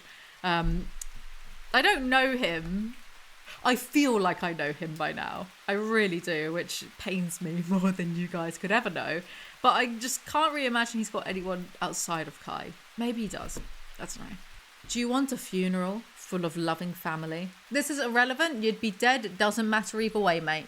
You're not there to enjoy your own funeral. Who cares? No. Many folks these days just want to fool around with people and party with their friends, somehow denying their core programming and obvious reality. At some point, you have to grow up and say, oh shit, I'm a breeder. I should probably prioritise being a breeder so I don't wind up a miserable, lonely cat lady. A, some people don't want kids. B, some people can't afford kids. C, some people simply shouldn't have kids. Did you guys know that Onision wouldn't talk to his daughter because she wasn't at a talking stage when, she was really little? So he didn't see the point in speaking to her if she couldn't speak back. This is information that he has willingly shared, by the way. I'm not pulling it out of my ass. He's not equipped with the right emotional, intellectual facilities to be a good parent, and I will die on that hill. Like, he has willingly shared all of this information. That is... Of course you've got to talk to little babies and stuff. How do you think that they learn to communicate back? I'm genuinely triggered. How can he say in one paragraph, you can't argue with science, and then, refuses to talk to a baby? Oh my God. And D. Do you know where some of the loneliest places are? Gregory. Old age homes, where old people just get dumped and their families rarely bother to visit them. This idea of having children so you aren't lonely as you age is a fallacy. I saw some people on Facebook the other day saying things like, oh yes, but as you grow older, naturally you just stop seeing your friends. You just stop. Which, what are you talking about? My granddad died like years ago. So my nan, she lives alone, but kind of in a place where like lots of, not an old folks home, but she has her own place. But, like her neighbours are all her similar age. And she's like 80 something. She goes round, pop around for a cup of tea, have a chat with them. Like, you still have friends, even when you're 80. You still make friends. You do hobbies. You go out, you meet people. Which, that's a foreign concept to Greg, isn't it? doing hobbies and meeting people. Anyway, even if you can't have kids with your partner, you can adopt. Why are you making people have kids, Greg? Go away. Look after your own first. And settle down just the same. So what the hell are these people prioritizing in life? Inevitable loneliness? What happens when all your friends settle down? Then you're just that weird guy. Do you know what older people without children do, Greg? They travel. They go on cruises. They hang out with people their own age. They have hobbies. Have you just never spoken to anyone outside of your own personal echo chamber? It really feels like that. It's probably because he's busy just like staring at people's shopping markets when he goes to the shops. Then you're just that weird guy. You're already that weird guy, and yet you're married with kids, but you're still the weird guy. Go away. So I told this girl that I felt I was not the priority in her life, and she heard me. Like, she actually listened to me and understood my words, which felt great. My girlfriend asked me how she could prove that she cared more about me than she cared about her preppy friends, and I picked the obvious answer. Oh, God. You could probably guess it if you stop and think for a while. I straight up said to her, dress goth for a day. She replied, laughing slightly under her breath, I don't have anything goth. I replied, I'm sure you'll figure it out. See you tomorrow. Yes, the manipulation begins. Greg really said, if you love me, you will do X, Y, Z. And don't be fooled. This is coercive and toxic behavior. You shouldn't have to prove to someone. You shouldn't have to prove your love if you love someone. And this behavior has escalated throughout his life as he shaves women's heads, his partner's heads, as punishment. He threatened to chain up Billy in his basement. He told Billy, if you love me, you'll get I'm a liar tattooed on yourself as punishment. You'll get a ridiculous tan. You'll either, what was it? I think it was dye her hair bright green. Like all of this whack job stuff because Greg gets off on controlling and manipulating women / his partners. Anyway, this girl does go goth for a day and it brings Greg to tears with happiness from his penis. My now 1% goth girlfriend was a virgin and wanted to lose it to me. I was once more honoured. I had lost my virginity to someone who was not a virgin, so I felt like I was finding balance, receiving the honour I once had given to another. For someone who hates religion and claims to be such a skeptic and an edgy atheist, this sure is a Christian point of view. The same with his breeding fetish too. You know, I'm a breeder, I want to impregnate you, whatever. Impregnate you. Onision is so thick that he doesn't realise he's unconsciously adopted a lot of Christian or religious ideals, like fundamentalist ideals, while saying to the world that he hates religion, he's an atheist, Listen here, Mr. Big Science Man, who follows science and thinks we are only here to reproduce and don't argue with me because that's science and you're wrong. Never mind the fact that we are creative beings and we have art and we have the capacity to use our imagination, right? No, we're only here for breeding. Shut up. If you care about science, you'll know that virginity is actually just a social construct weaponized from purity culture for the past thousands of years. A thin piece of skin does not make a woman's worth. And getting your dick wet does not make a man's worth. You don't even realise what you're saying half the time, Greg. Someone on my Breaking Dawn video, because there was this, I made an off-the-hand joke about if Bella turns into a vampire whilst a virgin, would she still, they'd be able to chisel through her hymen. Someone made a comment saying, forgive me, I don't remember, I just remember the gist, which was either, a hymen either never fully tears anyway, or it's already, I can't remember. I've butchered it, but just I was wrong about what a hymen actually is anyway, so I think Greg would be wrong. Basically, virginity, whatever. Whatever, Greg, get a life. He takes her virginity. The thing is, I wanted to go again, but I only had one condom. Naturally, because I was in love with her and had plenty of unprotected sex with my last girlfriend, I was more than happy to go unprotected with my current girlfriend as well. Brilliant logic, Greg. You know the girl who's hiding that he complained about, AJ, the 26-year-old? She once wrote a letter about Onision to someone. It was an email and it got leaked somehow. And I'm going to read some of it to you now, okay? We drove back to his hotel room. We walk in the door. I set down my bag and instantaneously he starts making out with me. He immediately starts taking off articles of my clothing and we had only been there for not even 30 seconds. They've just met, by the way. He gets me on the bed, still kissing me and touching me. Between his kisses was me going, no, no, no, no, no. And him kissing me harder to shut me up. I finally pull away long enough to remind him that we were supposed to wait for a month and that maybe we should get to know each other in person a day or two before we jump into having sex. He asks me why as he continues to kiss me. Eventually, I realised I was fighting an uphill battle, so I gave up and just went with it. I've already said this on my Google+, but I want to reiterate that he did not assault me. But there is a fine line between being forced to do something and being pressured to do something. I just felt rushed is all. During sex, he's looking me in the eye, petting my hair and asking me if I want him to come in me. I told him only if we can get plan B in the morning. He looks at me with these disappointed and frustrated eyes and says, "Don't you want to be pregnant with my child? Come on, let's make babies together." I told him absolutely not, and he still came in me anyway. Luckily for me, he's not that big of a creeper that he refused to get me plan B the next morning. Basically, the first 2 days of him being in Austin was him repeatedly trying to have sex with me, cutting off everything I was saying to ask me a sexual question or make a sexual innuendo. It got to the point where we got into an argument about it because it was legitimately starting to hurt my feelings. For some reason or another, he would take me being frustrated and argumentative as a sexual challenge and would pin me to the bed and basically try to fuck me, or as he says, make love, into submission. It became pointless to try and fight it, so I let him do whatever he wanted, which resulted in him coming in me countless times after the plan B had worn off, with him citing, "If you get pregnant, I'll immediately marry you and step up as the role of the father for our child." What a turn on. Oh well, c'est la vie when you're involved in the life of this man, I suppose. Trying to impregnate women is his kink, and he's hiding behind, "It's my biology." Also, someone telling you, "Don't come inside me," and then you doing that is a form of assault because it's not consensual. They have not consented to it. They have said, "Don't do that." So, this was still from the letter. He couldn't understand that me wanting alone time with my friends was not a suggestion that I didn't want to spend time with him as well. It's still relevant because he's telling us this in his book, and this letter that this woman wrote several years, like ages ago, it is lining up with the stuff that he's telling us in his autobiography. So I believe this girl, basically. Anyway, back to the biography. The stepmom and father make Greg go on a road trip with them. My dad was driving and my stepmom was once again not driving, and before we even got in the car, as usual, she refused to open her own door because she is, quite effortlessly, a stupid, useless, potato-looking, swamp-dwelling quadra bitch.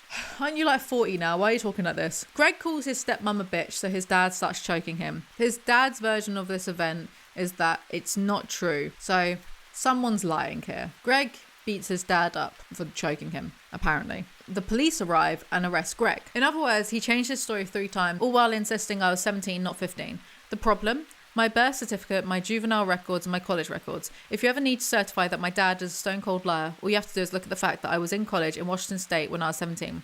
So I could not have been living with him. Then look at my juvenile hall records, and it states that I was in fact 15, and that the incident occurred on a date 15 years after my birth. Have you considered that your dad just misremembered your age, Greg? My dad misremembers my birthday sometimes by like a day. It doesn't need to be this deep, Greg. But he's used this as proof and factual evidence that his father is a liar. Not just his father doesn't remember something that happened, I don't know, like 20 years ago now. Greg, come on. Between 2 cells, Greg is carted off to jail. I was sent to a temporary holding cell where I felt an overwhelming sense of constipation. I didn't ask. Eventually, because I was so frustrated that I could not get my bowels to work, probably from the stress, I just put my finger up there and pulled it out manually. See?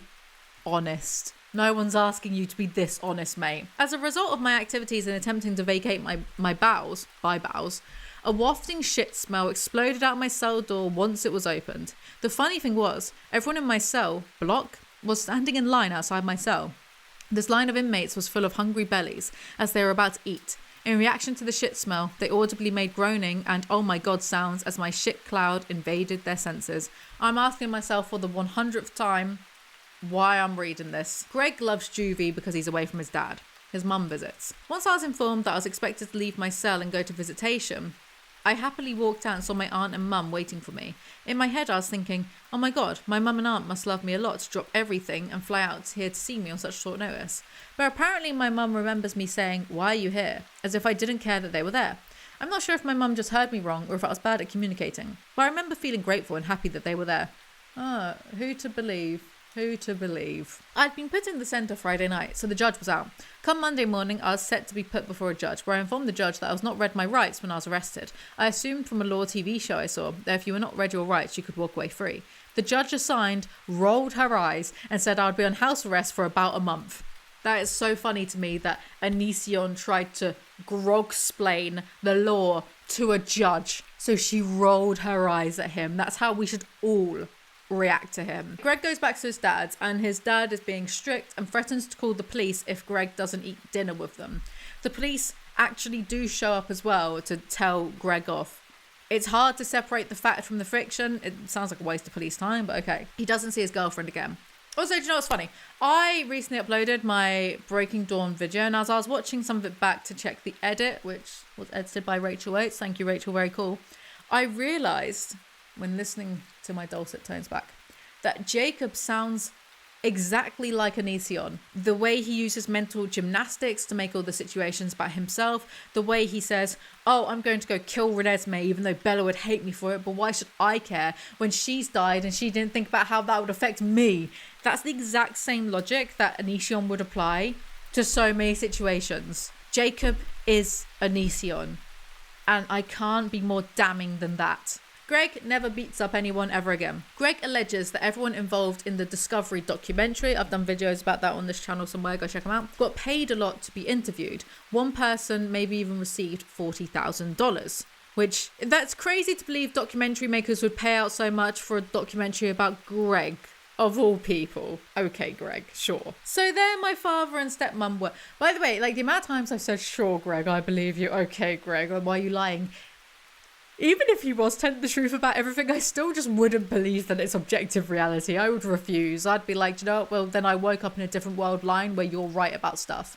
Like, because it's just not. No, I don't accept it. So there my father and stepmom were on this documentary, paid very well, no doubt. In the documentary, one of the guests even admitted that everyone was making money off of my name. Yeah, cheers, Greg. Thanks for that. Hope this video does well so I can buy some new Botox. Thanks, Greg. He complains about his dad some more because his dad tried to sue him, which I don't know about. I don't really care.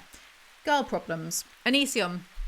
Hearing stories about a teenager trying to get laid is not interesting. I don't know who told you before that it was, but it's not interesting. I was destined to encounter some more interesting characters.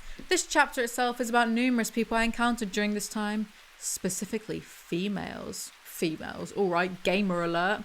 I'd flown home from Ohio, leaving my lovely now ex-girlfriend confused about her formerly imprisoned ex-boyfriend. I actually did call her later on the phone to catch up. I asked if she remembered me and she said, of course, how could I get the guy who took my virginity? And she laughed. The problem was she had moved on in a way that made it seem like I was only meant to be a boyfriend in her past and not a friend in the future.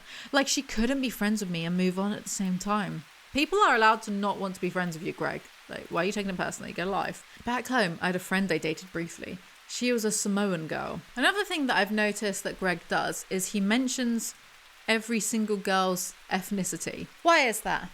Is it to paint a picture? Is it to prove something? I kind of think it's only really relevant if, say, there's like a cultural difference or a quirk or something you'd like to expand upon. But he doesn't. It's just there. So I don't really know what he's trying to do. And consider that this is a tell-all autobiography as well. He just has nothing interesting to say. Maybe about his own ignorance, maybe about how he learned things. So I'll give you an example, right, of how I would approach it, like if I deemed it relevant. So my first real boyfriend, this is all true, I'm not making this up, as in the relationship lasted longer than a day or a month. I dated someone for maybe like a few weeks or so beforehand, but I just don't, my toxic trait is just not considering them real relationships. Has to, like, you know, last a certain amount of time and be like of a certain amount of meaning for me to consider it like a real relationship. So I've only ever had like a few real relationships, I'd say. So, but my first boyfriend was with an Indian boy when I was a teenager. And for the first time ever, the racism that I saw was an eye-opener. There was the casual racism, such as in England, there's a shorthand word for Pakistani that is a slur, but some people think it's an abbreviation. It's a slur because there's a lot of negative history and negative connotations, and it was originally used as a slur, I believe. So there's history behind it. But some people think that it's shorthand, like how you'd call a British person a Brit.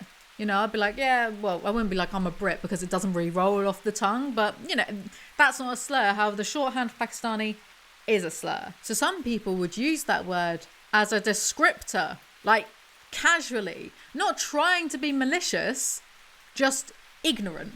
Geographically ignorant too, seeing as he was Indian and not Pakistani. Ironically, when I did a DNA test, I found out that I'm the one that's part Pakistani. Ironically. But, you know, that side of things I attribute to, you know, just immaturity, bit unempathetic, like naivety, just small kind of town ignorance. So I don't think about it. The kind of ignorance that people can and do grow from all the time as they just realise that something is just unacceptable, but maybe they didn't mean to be offensive in the first place, right? But then there was the malicious racism that I saw, like hearing people be racist about my relationship, even one or two friends at the time saying racist things. There was being a witness to the racism I saw directed at him directly, including an instance where he got attacked. I'd never had to deal with anything like that before. And I don't say that to incite sympathy because I was just like a very close witness to it. It wasn't actually directed at me. I wasn't getting physically hurt after all. It just made me feel like I had to walk on eggshells with others quite a lot. And I wouldn't discuss my relationship status with many people in case they'd react racistly, which is wild to think of now. Like, it is, things have changed quite a bit in the past, well, over a decade, shall we say. So when there were relationship problems, I wouldn't talk about them with many people. And I was a teenager, so there were many problems, you know, some by me, some by him, whatever, just, you know, toxic teenager things. There's maybe only one or two people I would talk to about, and talking about relationship problems is kind of like a bit of a bonding thing with friends, but there was only one or two people I would talk to about it because I anticipated slightly racist reactions from people. Wild. That type of, you know, animosity and walking on eggshells and stuff stopped by the time I went to college, though. When I got out of secondary school, went to college, I stayed with the same boyfriend for a while in my first year of college, and college was already way more diverse than secondary school was, so no one gave a single shit that my relationship was interracial. No one cared. Wasn't a big deal. But at the time, it kind of felt a little bit like, oh God. You know, my school was white majority, so...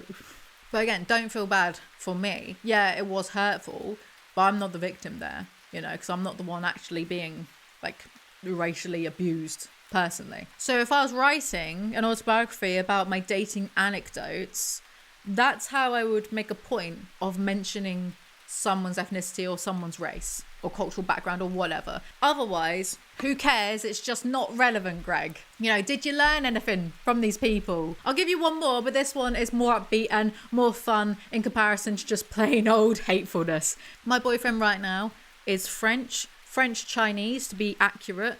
The Chinese part is irrelevant to this story, but I don't want people getting confused because I mention him here and there, and depending on the context, it's either, oh, my Chinese boyfriend or my French boyfriend. I don't want people thinking I'm a massive player, basically, thinking that I have two boyfriends. No, he's Chinese-French or French-Chinese.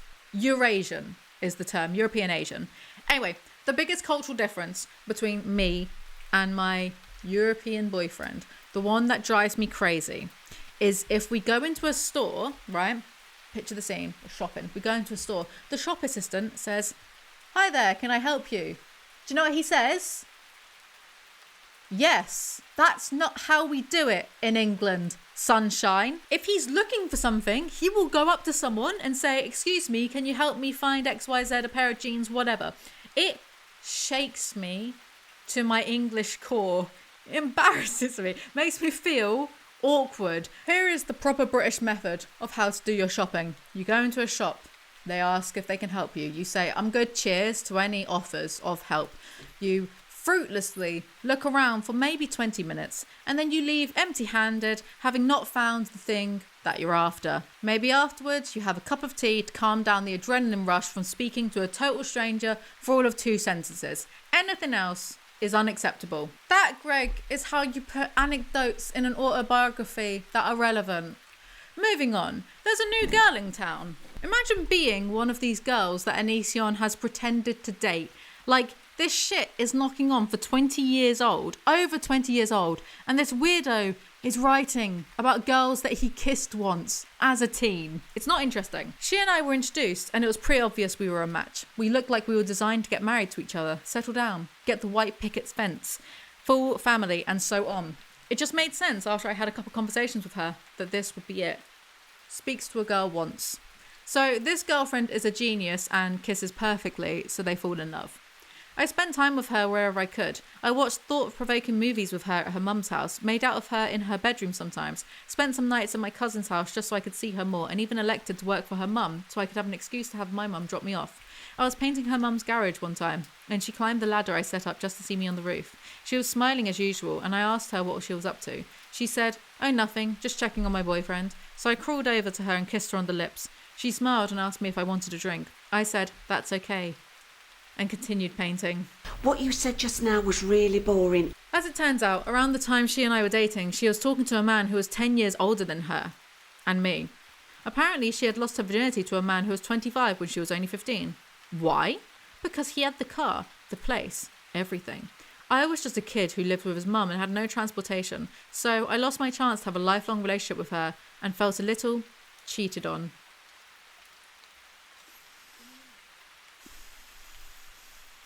Anyway, she ended up being a hippie stoner regardless, so Greg doesn't care. Regardless, I did have a conversation with her at some point about her being with that much older man. She said she didn't regret being with him and that she taught him a lot of things. I thought to myself, this is so creepy. But to each their own. It wasn't the first time I had heard a former girlfriend of mine talk about them dating adults when we were both minors. The girl I had lost my virginity to had dated a man 15 years older than her at one point, which for me, being 14 at the time, horrifying. I thought to myself, how big of a loser does a grown man have to be to date someone who literally just threw their Barbies away like a few years ago? What the hell? The projection here and the to each their own betrays Greg so much. There were still some classes I eventually had to take exclusively at my high school to complete my diploma requirements, like home economics, where a handsome-ass black guy squeezed my flexed muscles once and said, "Why are they so soft?" Ouch, but he was right. I work out now and my muscles are much harder. Go figure. See, he's doing it again. Why is it relevant that the dude's black? What are you trying to prove, Greg? One of the teachers assigns the students to read statements from an author who is having an incestuous relationship with his niece. But Greg gets disgusted and refuses to read any further. So his teacher gets mad and Greg assumes that it's because she's attracted to her uncle. I don't know what I'm meant to do with any of this information. Not too long ago, from modern day, I saw a bunch of test results from people who took bondage or sub-dom quizzes. Essentially, they test how kinky you are, and everyone scored much less vanilla than I did. Me scoring something like 62% vanilla means the type of love scene you see in an R-rated movie is what I'm into. Average movie. What it means to not be vanilla? Many folks are way creepier than I could even imagine. Some people who took the test said they like age play, which is where your partner pretends they are disgusting ages while doing it with you. Then there's the daddy kink, which is fine because no age is ever specified and daddy is a broad term, like what prostitutes call their pimp. But if you're screaming, say goo goo gaga while having sex with someone, I will not hesitate to say that you genuinely terrify me. People really say that you shouldn't kink shame. I'm absolutely fine with kink shaming if your kink is dressing up as a baby and having an adult have sex. I'm fine with kink, like I don't believe in not kink shaming everyone. However, what's funny about this is, isn't Kai into age play, Greg? Aren't they into the whole dom little kid thing, Greg? You guys just shouldn't be so open and honest with the internet. Like, keep some secrets, Greg and Kai. One time, a woman asked Greg to pee on her. So he's talking about AJ again, the person who wrote the letter. I love that he said 20-something-year-old when she was literally like 26. And you mentioned that she was 26 earlier. What are you talking about, Greg? I was like, wouldn't that mess up the bed? I had no idea how to process that request. To me, she seemed a little too comfortable. A comfort level I could never imagine being. No one had ever asked me to pee on them in my entire life. And this was our first time together, and she seemed like it would be the equivalent of winning a new car or something. There was a dazzle in her eyes when she asked me to pee on her, and I was like, what? What? Ah! In my head. The next morning, the same woman said, "You're not a real man," when I asked her to cuddle with me and cried because she wouldn't. Only to storm out the hotel, leaving me there crying about how she didn't care about me. I guess peeing on her would have made me a real man. I have no idea, dude. He's on about AJ, the ex who wrote the letter. And apparently, what actually happened is they were in bed and he said, "Suck me," and put on an accent, I think, when he said "suck me" to her. And she said, "No, ooh." And then he started crying. And he was like, cuddle me. And she was like, no, because you're acting ridiculous. And then he got even more upset about it. The letter, it's on Google, you can read it. It's Onision on the letter. Anyway, Greg stands up to this teacher and says that he won't do the assignment, and she accepts it. Later on, she gave me a decent grade for that class, and we had an odd conversation in private that gave me overwhelming, if we were the same age, would be dating right now vibes. Why? Because I think she actually liked the fact that I stood up to her. Like, she was the type of person who enjoyed being put in her place. Probably another kink she had. I also assumed she was into me because her whole vibe changed after I took her on in front of the whole class. It's like she had a dom sub thing going on and got off on being embarrassed or something. What fantasy land are you living in? What wish fulfillment is this, Greg? Dating and religion. We have heard enough about your dating history, Greg. No one cares this much. I beg you, please. Even you, a narcissist, can't possibly care this much about your own boring life, Greg. There was a girl he forgot to mention earlier, God forbid. An Asian girl. I'm sure this is important to the plot. He's in a long distance relationship with her, and when he finally hangs out with her, it's awkward and they don't even talk. At some point, I and 3 girls went to a local creek to go swimming. One girl being the Samoan girl I would later date, the other being a creepy pale girl who looked like a Teletubby through her own admission/jokes, and the last being my Asian girlfriend. I had a weird moment in the creek with the Samoan girl. She had large breasts, and it became more than apparent when she became soaked by the creek. We were both deep in the water. And then she pulled her shirt-covered breasts out from under the water. What do you mean, pulled them out from under the water? What, the water level's here? And she was like, what are you talking about? By standing up taller, and for some reason she stopped, turned to me, and gave me a warm smile. This is actually killing me. Greg, you should come with a warning label. He's the human embodiment of a carton of cigarettes. Greg sustains a serious injury that night as he attempts a front flip on a trampoline and lands on his big head. The Asian girl and the Teletubby girl had been laughing at Greg earlier because they saw his back acne in the water. So he goes home. A more realistic dating opportunity came up when I attended a group retreat at a Native American school. I was part of a club where we were to gather with many other clubs to have a special event. We would do art, we would sing, we would play games and generally talk about life in a massive group at this collaboration. At this event, I met a girl who looked like the girl 4 years my senior, on crack. Everything in this book is either I hate my dad or I fancied a girl. It is like a teenager wrote it. Nothing else of note has ever happened to Greg. He's obsessed with women. He's got that whole Madonna whore complex going on. He has the audacity of making fun of AJ because she slept with too many people. Because Greg can only have sex with people he's in love with. Because he's not a slut. You know, people that have sex without love, they're sluts. But then he makes his own loophole in his logic by falling in love with every girl who says hello to him. So he could have sex with like 200 women, but as long as he was in love with all of them, that's fine. But a girl could have sex with like 20 men, and if she wasn't in love, then she was a slut. Like, that's his bizarro land logic. It's fascinating. But at the same time, he believes that we're breeders and biologically we just have to reproduce. That's our only thing for being here. Like, love is not and doesn't need to be a part of reproducing. Plenty of people get knocked up by like a fuck buddy or whatever. Love doesn't even really fit into that equation. You know, if we're talking in strictly biological terms here, you don't have to be in love to get someone pregnant. So, like, Greg, your own logic, it just doesn't... What are you talking about? Anyway, this new girl looks like a supermodel. Sure she does, Greg. So what was the problem? Our relationship had to work out, right? Older girl, nothing wrong with her. No, wait. There was something very wrong. I would find she, like some others I had dated, had drug problems. If I can thank my previous cocaine abuse for anything, it's that it makes me, my stomach gurgled, entirely safe from the eyes of Greg. Makes me entirely safe.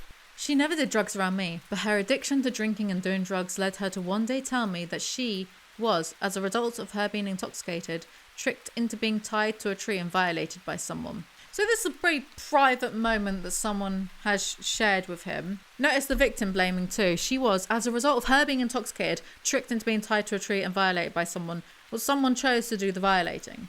But he's victim blaming her there because, like, oh, I was just being intoxicated. You know, it's her fault being drunk in the first place. That's what he's talking about. But he uses this private moment someone shared with him to be all, people lie. Other people. Me? I tell the truth, but other people always lie. How are you going to use someone else's trauma to your advantage, you strange, strange little man? They have sex. Greg doesn't really enjoy it though, because she rode me till she got what she wanted. Yeah, and you use Shiloh and AJ, and I'm assuming every other partner as living sex dolls, so I don't care, Greg. I don't care. They're going to have sex in the woods, but Greg can't get hard. I said earlier that I've almost never had that problem, did I not? She was one of the few instances where my junk literally just broke. The last time this happened, the girl I was with just used her mouth to give me CPR down there. But this lady, she didn't have the confidence. Instead, she just took it personally. Probs just didn't want to suck your little pee-pee, mate. She dumps him soon after. I think this is the first time that he's admitted someone dumped him. As far as I know, she's a professional woman now, living off her career life with some dude who is way too ugly to be with her. But maybe he's a great person or something. I don't know. Glass houses and stones, Greg. Glass houses and stones. Greg wants to discuss the girl who inspired the hit novel Stones to Abbigale, which I have covered on this channel. I did a review of this years ago. Check it out. I honestly don't remember anything that happened in it though, and maybe that's a good thing. There was a stunning girl in my art class who I had fallen pretty hard for. It's a running theme with me. Fall for a girl, idolise her, become convinced we'll grow old together, then watch it all fall apart somewhere or another. He is so close right now to getting it. It falls apart, Greg, because you idolise her, because you put these women on pedestals and have them held at impossible standards they can't hope to meet. Then once they disappoint you, somehow you can use that as an excuse to lose your shit or have an emotionally manipulative tantrum. So the girl that inspired Abby in Stones to Abbigale, Greg never actually dated the real life equivalent. He gives her a note confessing his feelings and it makes her cry with disgust. Big W for that girl. In Stones to Abbigale, I think I mentioned her standing me up, which was crappy. Just standing around, hoping she shows up to hang out with me, only to find it was because of the note that I would never hang out with her again. Not long after, she got a boyfriend, and when he heard I liked her, he wrote me saying I was a pathetic loser, and went on to talk about how much he enjoyed having sex with her, knowing he could, and I couldn't. My thoughts were, see, this is what I was talking about. She surrounds herself with people who just use her and don't care about her at all. Of course, her own boyfriend doesn't care about her the same way that Greg would care about her. That's just the thing too. Stones to Abbigale is a book that is pretty much entirely about a dude with a massive hero complex. Hero complexes typically don't work out to benefit the hero. A lot of times they just cause you to give misery company rather than cure it. Important lesson for all of you to jot down. Don't tell me what to do, Greg. Shut up. So at some point, brace yourself. I came up with my own belief system. This religious view of the world had no leader and was centered on worshipping the earth. Basically, if everyone had that religion, global warming wouldn't exist. Basically, I was trying to invent something that people could believe in, that actually benefited themselves and each other universally. It was the most healthy and logical thing I could think of at the time, but we'll get to that in a moment. So, on one hand, hero complex bad. On the other hand, made up religion could stop global warming good. Shut up, Greg. I would rather be global warmed to death than listen to any more of your nonsense. Another girl who was just my friend wound up hating me down the line because essentially I was the world's biggest tease, I suppose. She would always come over to my house and watch South Park with me. She was a very short, half Asian, half Latina girl. Thing is, we would watch South Park in my bed, laying down sideways, butt to crotch, fully clothed, every time she was around me. The girl would come back day after day, cuddling, watching South Park over and over. I would squeeze hug her and say how happy it made me to cuddle with her. I looked forward to those moments because I finally had a relationship with a female that's purely platonic and totally comforting. I'm not sure you know what platonic means, bro. Also, why does this just sound like fan fiction? Death of my best friend. Onision had a friend who passed away. My friend was really harsh with the truth sometimes. If I made a song he didn't think was very good, he'd say it. In fact, he thought pretty much all of my music sucked. Based. Have any of you ever heard Onision's music? Because his friend was right. We were at a cross-console, cross-social clique friendship. Whenever I didn't have a girlfriend around, he was there to hang out with and just play games with to kill time. Greg is definitely the type of person to drop everyone the moment he gets a girlfriend. This friend introduces Greg to anime. Davis from Stones to Abbigale is based upon this friend, except in real life, the friend isn't gay, but Davis in the book is. I don't know where Grog got the creative liberty to do that from. I love it when people attempt to be diverse, but instead it just goes so catastrophically wrong that it just becomes an insult instead, because like this Davis character, you gotta go watch my book review. It's ridiculous. It's quite insulting. It's like the entire House of Night series, you know? Eventually my friend left my life to become a missionary, initially in Japan, then Brazil.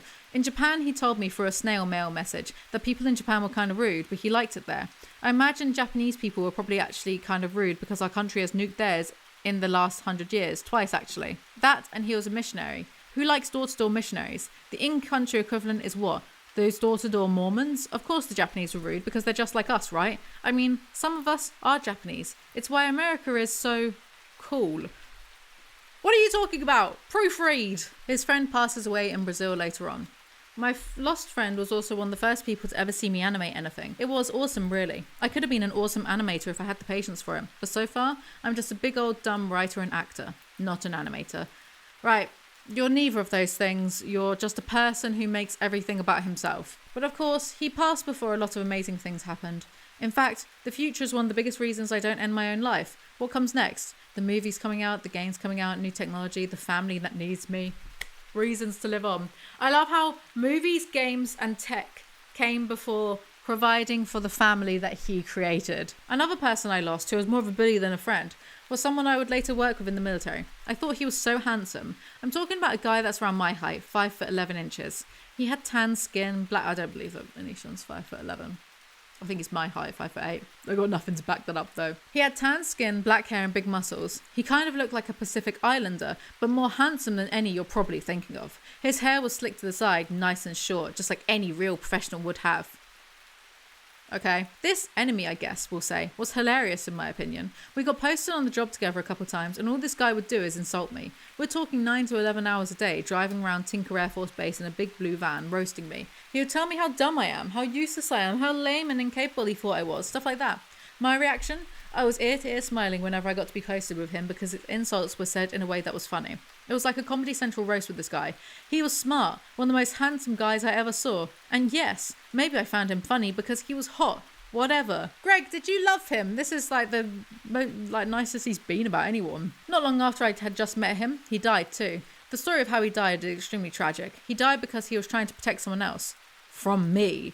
Just kidding. Oh my god, I am just kidding. Wow. Did you expect that? No. Oh my god, I hope this is hurting me. I hope you can forgive me putting a dark joke in here, but I kind of set it up as him being the enemy. Ugh, sorry. Okay, back to being serious. But I mean, I never insulted him once, so I deserve at least a joke at another's expense, right?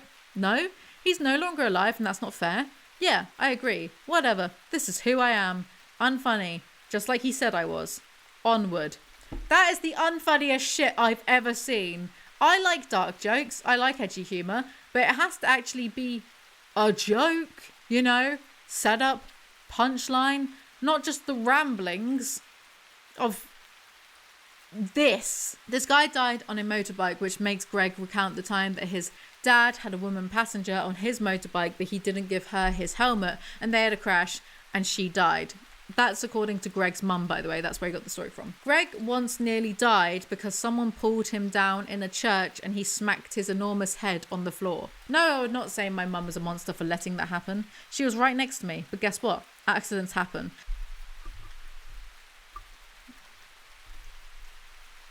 Who are you arguing with? People make fun of helicopter parents. Then they say everything is your fault the moment you're not a helicopter parent. Sometimes horrible things happen, and if I were to condemn all those people, I would lose my humanity due to the fact that only an idiot or a robot thinks parents can be perfect and all-seeing, all-knowing beings.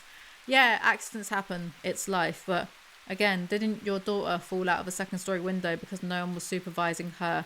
And no one heard her scream, so she was left outside until someone noticed. One time when Greg was 7, he fell 20 feet onto concrete on his head. This explains a lot, and yet all it apparently did was just leave a bump on his head. So yeah, thanks guys. I had a great time writing this chapter because it wasn't about women. Yay. Sometimes you gotta take a break and write about boys. But we all know women run the world, because if we don't say they do, they torture us. Haha. So it's just a break. Maybe you should get that bump checked out, my dude. 0 to hero. As some of you may be aware, growing up poor means your parents don't buy you a vehicle once you turn 16. Even when you turn 17, it was a no-go in my case. Reality is, my mum, around the time I was 17, dated a car mechanic. That would be my lucky break.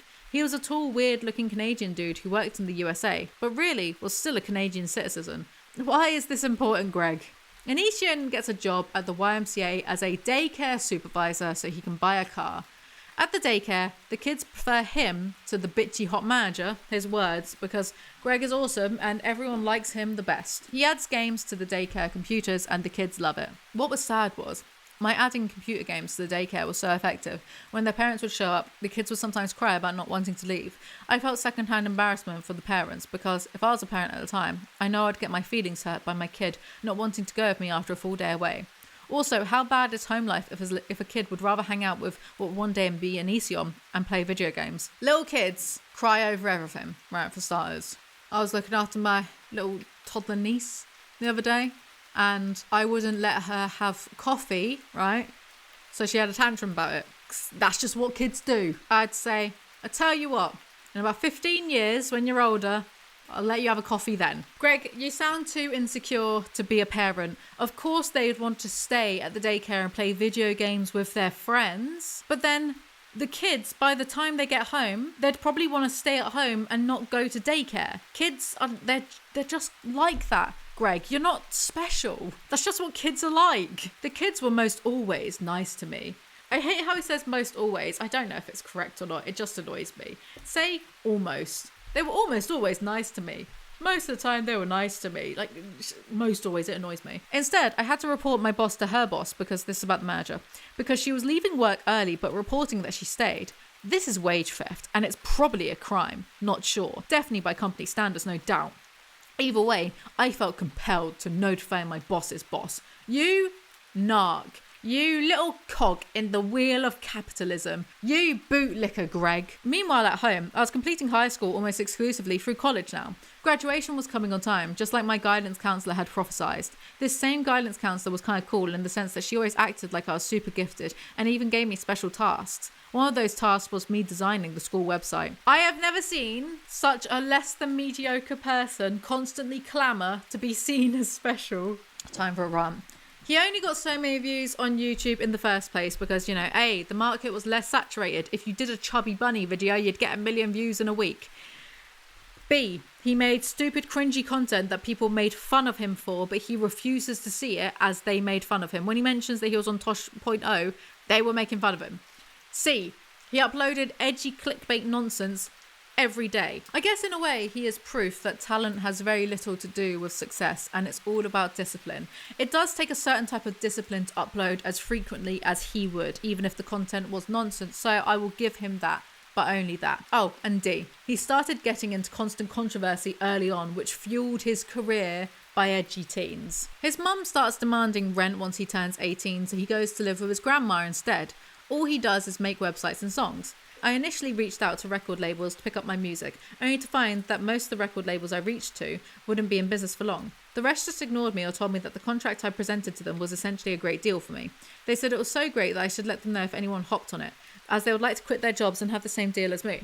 Translation, they were being dicks and making fun of my proposed contract. Sounds like you were being an arrogant dick. Who reaches out to a record label and shows them a contract? That's not a done thing, is it? You're so arrogant, Greg. Look, music is subjective, but have you guys heard his music? I guess his monotonous voice matches the monotonous beats, so there's that, I guess. I don't know. The arrangement I was suggesting is that I make songs for the label and they pay me essentially minimum wage. Had they known I'd wind up making songs that were heard by over 100 million people collectively, they might have jumped on the opportunity. But oh well. Greg, I'm a banana does not count. His grandma gets sick of him, so he decides to join the Air Force. He doesn't hear back from them, so he becomes a plumbing apprentice instead, but he gets laid off from that. While I worked with the commercial plumbers, one of the guys stopped me and said, "You look like you don't belong here, like you're supposed to be doing something else." I had no idea what he meant, other than my ego screaming in the back of my head, "You're special, Greg. You should be like a comedian or something."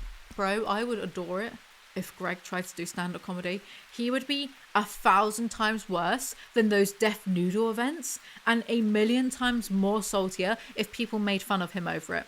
We are being robbed of great enjoyment here, Greg. Please, become a stand-up comedian. I beg of you, do it. Anyway, the Air Force are now ready for him. I went through something called MEPS, with a group of people I would describe as rejects and thugs. What would that make you then, Greg? Coming straight out of Seattle with me was a big, dumb, ape-looking dude who I would later find out would be the idiot of my flight. No, not the flight there. The flight is in squad, or large group of airmen. Okay, flight equal large group of people. Got it? Cool. Greg, why are you being condescending to me? Pretty big talk for someone who can't even use commas correctly. He goes to San Antonio for his Air Force training. He gets yelled at a lot. There's a boy who is crying on the first day, so hero Greg goes over to cheer him up. So after rubbing that palm of my hand in circular motions around the center upper area of this guy's back for a time to calm him down, why can't you just say that you rubbed his back, you pompous little man? Are you trying to meet a word count? What? Regardless, let's get into this more later. Have a good night, guys. This is not a good way to end every chapter, Greg. You're writing a book, not a blog post.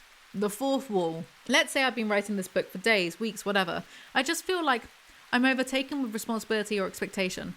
I start to feel like I'm a puppet dancing on strings to an audience of eye rollers or apathetic rhinos. It's me. I'm the eye roller. I know. I actually have amazing people reading this. Thanks, babe. I get comments from people in my life and I'm like, how did you know that? And they're like, I read your book or I watched your video. Shocks me every time. I'm always like, but I'm a loser, so why? But I try to keep actually saying that to a minimum. I don't know why, don't ask me, mate. Now, unlike the other chapters, I'm not going to proofread this one. Edit. I proofread it. If there is a spelling error or something that doesn't make sense, I leave that for you, like an awesome little puzzle toward what I think might be the end of this book. Nope, I proofread it anyway, no puzzle for you. This chapter is my day off, my time to let it go, and just chill. Nope, I still proofread, just didn't feel right not proofreading. To be real with you, and not worry about the polishing or ironing. I did worry, so I proofread. It's very sad to learn that he did proofread this novel. It makes me a bit sad. Now I feel bad for doing this video. Anyway, what you care about right before you die is the adventure you took. Did you live your life? Did you stay true to yourself and leave your mark where it mattered to you? Don't you sit at home all the time ignoring your kids and watching anime. Do you know what's sad? Kai, I think, wanted to travel. I think they wanted to go to Fiji. And to my knowledge, Onision never took them, even when he had loads of money. That's sad. This chapter is him just saying that you can do it if you put your mind to it. I don't need a pep talk, Greg. Least of all from you. Also, Greg thinks his mind is superior to everyone else because he's very literal and he doesn't understand the Ross, Rachel, we were on a break thing from Friends. I don't understand what his point was either. I am numb to it. It's stuff like this that I just don't subscribe to. These illogical moments of outrage that so many people partake in. Another example is politics. People go on rants about gun control every time there is a shooting, then they shut up. Then they go on more rants about gun control the next shooting, then they shut up. Never really doing anything about it. How often do you see people in mass groups ranting about the leading causes of death? Cancer? Heart disease? God. Falling off your chair? Medical error? I've yet to see a single hashtag trending about what kills most people. It's always people freaking out about what kills far fewer people than even diarrhea and accidental falls. In fact, I didn't find mass shootings in the top 50 leading causes of death in the country. And yet it's more talked about than anything else on the list. Illogical. Well, cancer, heart disease, medical error, diarrhea, accidental falls, none of those are murder. Greg, that's probably why people get more incensed over shootings, because none of the other stuff is human on human murder. Illogical. This implies people don't care about lives lost at all. No, what they care about is the violence and drama of it. That's all. Is Greg pro-guns? Because I did not see that one coming for some reason. The pretend compassion people show reminds me of people who say they're never going to drink again, complaining about the morning after, only to go drink again and repeat the cycle. Or people who say they're finally going to leave their abusive lover, only to return again. Wow, what an insightful opinion about alcohol use disorder and abusive relationships. Greg, you should be a psychologist. Your big brain is too much for society to handle. He then goes on about how he doesn't understand alcohol and blah blah blah, drugs are bad. Listen here, buddy.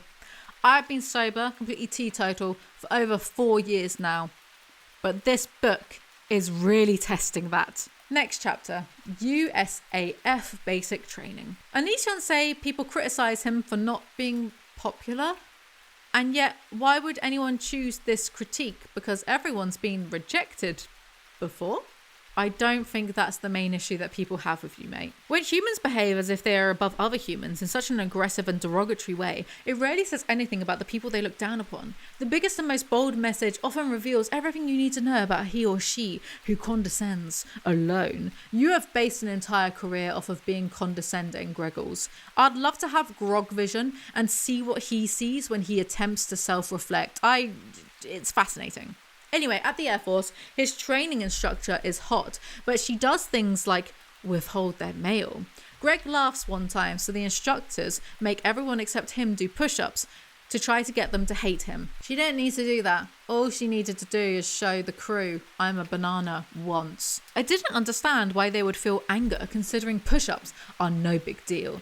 Because it's annoying, Greg, like you. The female training instructor doesn't like him, so whilst everyone else is at church or temple, Greg is forced to lie on his back with his legs and arms up like he's a dead insect, whilst she and another TI laugh at him. This is the most humiliating and degrading thing anyone has ever done to Onision. A guy that likes shaving his partner's heads to control them when they've annoyed him. Okay. One of his peers, I suppose, mutters under his breath that he wants to punch the female TI who is giving them all this punishment. I don't know what punishment, just some punishment. So Greg goes and tells the TI, and then the TI shouts at the man, and Greg did this because he has a boner for justice and for older women. I think we're meant to be like, oh Greg, you hero, you feminist, but whatever. You know how easily I fall for older women. Ah yes, that's exactly why you tried to get teenagers to have threesomes with you. My lost journal. Greg apparently finds a journal from 2005 detailing his Air Force days. Monumental if true. Those of you who are thinking of joining, make sure you can meet the standards of basic. It might be scary, but the strong survive, you know? Strength is in the heart and mind, not the arms, and for that will always come along with the two other elements. It's curious how Greg writing in 2005 sounds the exact same as Greg writing in 2023. The mind boggles. The almonds are activated. I hope to be a pilot, but we'll see. Honestly, I want to serve my country over personal preference. What else should I do for the country that practically gave birth to me? I would never have put Greg down for the patriotic type. It's not very rebellious or goth of him. Conforming to the status quo of having kids isn't very rebellious of him either. Interesting. Coming up on the 15th, I'll be headed out to Ohio for 2 weeks. I suspect I'll have a job by the time I get back. We'll see. We'll see. Editor's note.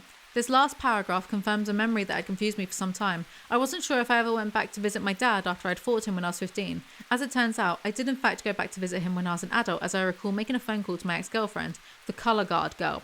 As I recall, I asked her if she remembered me, and she said I wouldn't forget the guy who took my virginity. But at the same time, she was clearly moved on with her life by then. I think I called to see if we could hang out, but because she sounded like she was in a different place in her life, I didn't even ask her. I just said pleasant words and hung up.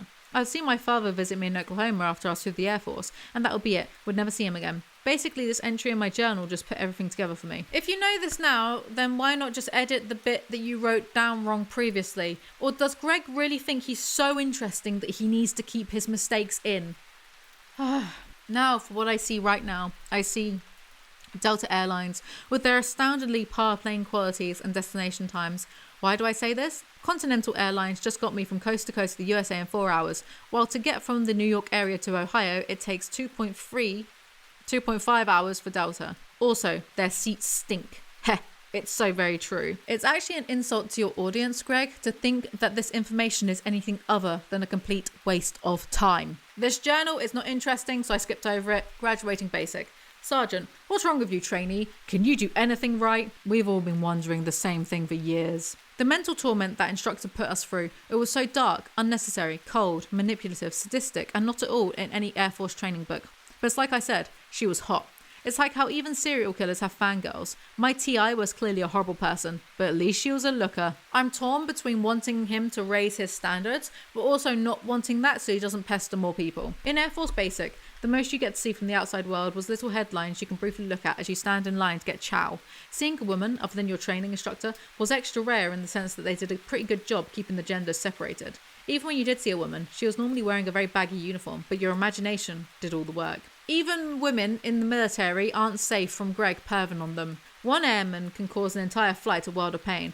It's part of why I stopped cackling in formation. I know if I kept laughing at what the training instructors said, the entire flight would truly hate me and want me washed back too. I was the comedian of the group, but Basic had no place for jokes. Comedian of the group? What group's that then? A pack of rabid dogs? Greg starts shitting blood from stress due to training.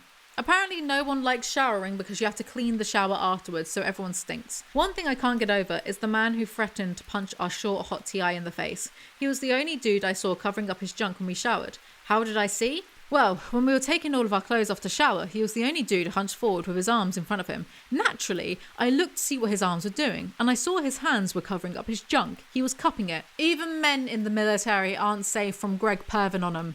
At least in his military arc, there's a bit more info on stuff that isn't girls, because he barely sees girls during his training, so at least there's that. Thank God for small miracles. When you're in basic, you're mixing all your bacteria from wherever you're from with the bacteria of everyone else in the group. As a result, we all got shots in the ass and other places, but still, some would become ill. One boy was stuck in his bed, shaking for days with the chills as a result of being subjected to everyone else's foreign bacteria. I wasn't sure at the time if I envied or pitied him. He got to lay in bed all day, but was also fighting for his own well-being. He made it look pretty awful. But later in life I had something similar, and to me it was no big deal. You just look and feel ridiculous, shivering like a tree, blowing in the winter wind all the time. The teeth chattering was a hilarious experience for me as well. It's like 75 degrees out and your body is telling you you're about to freeze. Yeah, Greg, sure, getting the flu is real fun. What drugs are you on? Why are you pretending that you like being sick? This is the weirdest flex. I spoke too soon on the girl front because his mum, his sister and a female friend go to visit. Once I regained my composure, we spent the rest of the day catching up. My mum and my sister spent the afternoon running around together while my female friend and I hung out at the hotel. Doesn't see family for months. Would rather spend time with a random woman in case he has sex. He's dated this woman before, but because she gets sad for no reason sometimes, he dumped her. I'm not even joking. Both the Mr. Clean training instructor and the little hot piece of ass TI. Greg, you don't talk like this IRL, so please don't pretend. He graduates basic. Crisis with me. For years now, I've been a different person. I've been so completely consumed by stuff going on in my life that I literally forgot who I am. I got out of my beautiful little world and was pulled into another, much more futile world of hopelessness. Obviously, the new dark world was one that I never really wanted a part of. This forfeit of my own dream caused me huge financial, emotional and mental losses, meaning I literally lost money, slipped into an even deeper depression and found my thoughts stuck in a circular, endless loop of misery. Greg, you've always been a nasty little edgelord. You're just broke now. Broke. First, I need to address the elephant in the room, and that is myself. I'm apologising to myself. In response to myself, I forgive you, goofball. I love you. You gave me a chance to be me, to tell my jokes, and you didn't filter me. What you did was amazing and powerful. I owe you, and you shouldn't feel so bad. Everyone fucks up. If I had to guess, I'd say you fuck up less than average. Most normal people don't get into lawsuits. And being just a person, that's great. Consider yourself lucky. What self-absorbed nonsense is this? Now to talk to all of you. You're my friends. Well, some of you are. I know there are a lot of critics, at least one, lol, that reads my stuff. See, the narcissist part of me wants to believe that he's talking about me, but obviously he's talking about strange aeons, but still. I want Greg to watch my stuff. Hi, Greg. They read my stuff and sit there, bickering to themselves and such, but most of you are my fans/supporters. If we're being quite literal, for people who enjoyed my content for free and never gave anything back, I'm not sure I can say I owe you anything, but there are people I do owe. I don't understand how you can be a fan of Onision. He doesn't like you. He doesn't respect you. Like, if you are a fan of his and you've stumbled onto this video and somehow you've made it 2 hours in, just know that Greg looks down upon you and sees you only as something that he can exploit. For people who enjoyed my content for free and never gave back, YouTuber to YouTuber, that is literally how we make AdSense. People watch, we get paid. Greg doesn't get paid anymore, but you know what I mean. He got paid a lot for years. It's a give and take relationship. People enjoy, I'm not sure about people enjoying your work, but people enjoy what we do, and we get to not have normal 9-to-5 jobs. At least be a little bit more grateful, because you would not last a week shelf stacking in Walmart. To the people who have had to sacrifice their time, energy, or even more, their support through nice words, money, or things of actual substance, I do owe you my apologies. It's very telling that he doesn't see views counting as actual substance, his word, actual substance, unless you personally sent him a $5 on PayPal or support him on Patreon or something. Do you know how much money over the years he would have made on views alone? You saw the houses he lived in, right? Like, get a life, Greg. You're so passive aggressive. And for what reason? The life advice is, what you surround yourself with, you become. Great, this is another way of him absolving himself of any blame whatsoever and just blaming his parents or ex-girlfriends or current partners. Who knows? Greg, you are literally pushing 40. Grow up. This chapter is boring. Last chapter, book complete. Hello again. I want to wrap this book up because I've somehow lost interest in sharing my life with the world, which may sound really stupid, but we're all stupid sometimes. And who knows? Maybe I'm actually being smart.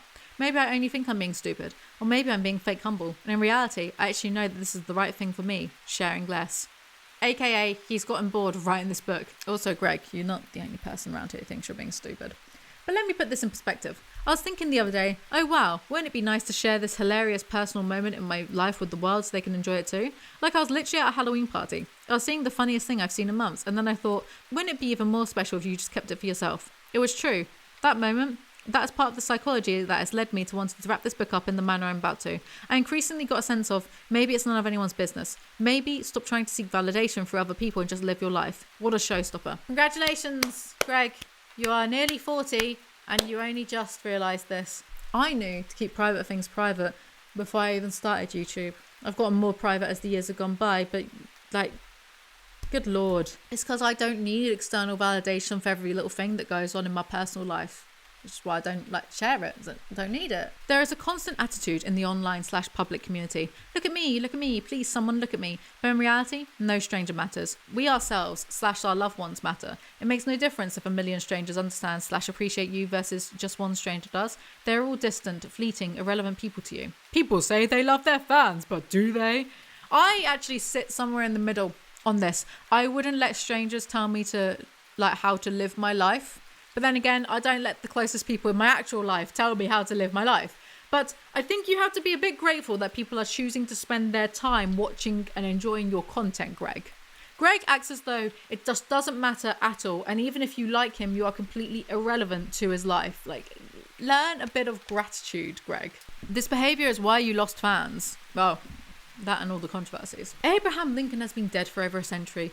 Do you think he cares that he's still famous, hated by some, loved by others? Do you think it matters to him at all?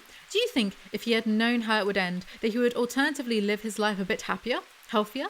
The man was depressed right up to the end, then boom. He was constantly trying to please people, then boom. He was a social slave of American society while trying to free the literal slaves of the South. How are you comparing yourself with Abraham Lincoln? Apparently, president equals YouTuber. Actually, the way America is going, I wouldn't be surprised if Logan Paul was president in 20 years' time.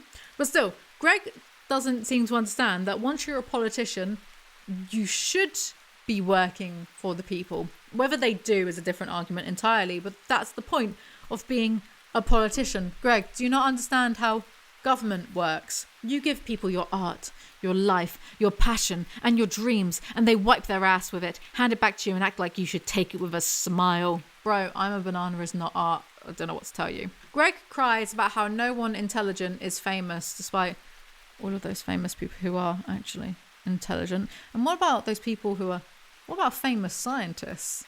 Literally famous for being intelligent, Greg. And how all art is now derivative because people are mean. Excuse you, Greggles. Have you ever seen John Wick 4?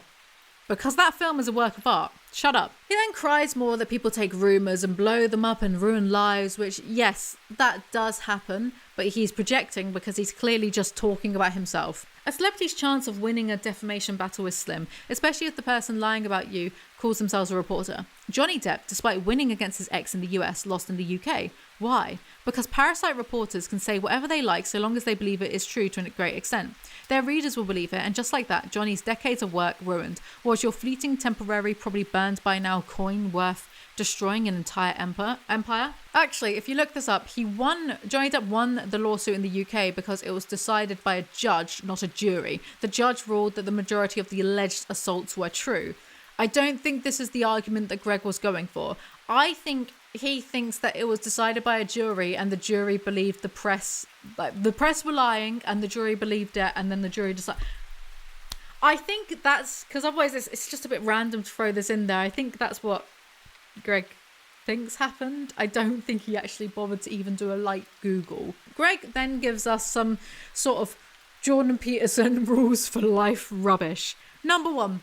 Don't trust anyone. I'm guessing he doesn't even trust his partner, considering Kai only got with Greg because Greg was a famous YouTuber in the first place. Greg keeps claiming it's best to stay irrelevant, but if he had done, he wouldn't have his partner nor his kids. Kai wouldn't have been interested in Greg in the first place if Greg was completely irrelevant. So I guess Greg doesn't care about his actual real life children being born because of that series of events. So it's stuff like, live your life. Don't make celebrity friends. Greg, you have never had an actual celebrity for a friend. Behave. Don't romanticize people. I agree with that one. He also keeps going on about Elton John, which I wouldn't have expected from Greg, to be honest. Lesson 5. Don't be generous. Don't be a hero. Nice guys always finish last. Is Greg entering his toxic alpha male podcasting arc? Because boy, I hope so. That's a solid piece of shit who doesn't deserve even a smile from you, mate. Why has he gone British or Australian? Continue to live like you're poor, because Greg used to pay people all the time, like, you know, to fly out to see him, food, travel, that kind of thing. He's neglecting to mention that most of the travel costs were to fly out teens to have threesomes with him. Lesson 7. Have a professional handle your finances. I've seen multiple celebrities make the stupendous mistake of not having an expert handle all their money-related issues. There are numerous services out there that are really cheap and could help you save thousands or even millions if you're that rich. Not financial advice, by the way. Officially. He's projecting again. He's on about himself. He's the idiot who tried to write off his entire house as a business expense because he films in his house. So it's a business, obviously. And then he got audited by the IRS for attempting to cheat the system. And he wrote a post about this in financial advice on Reddit where he was using TurboTax or something like this. I don't know. It's very American-centric, obviously. And Reddit realised it was Onision, roasted it, and they deleted the post. Lesson 8. Don't do drugs. I didn't do drugs. I mean, I drank coffee, did a video testing alcohol, tried wine with a friend, but I stayed away from drugs. For some reason, a lot of you have a really hard time doing the same as me. Staying clean. Because you're really stupid. Like painfully daft, obviously. But guess what? We're all dumb. Just different versions of it.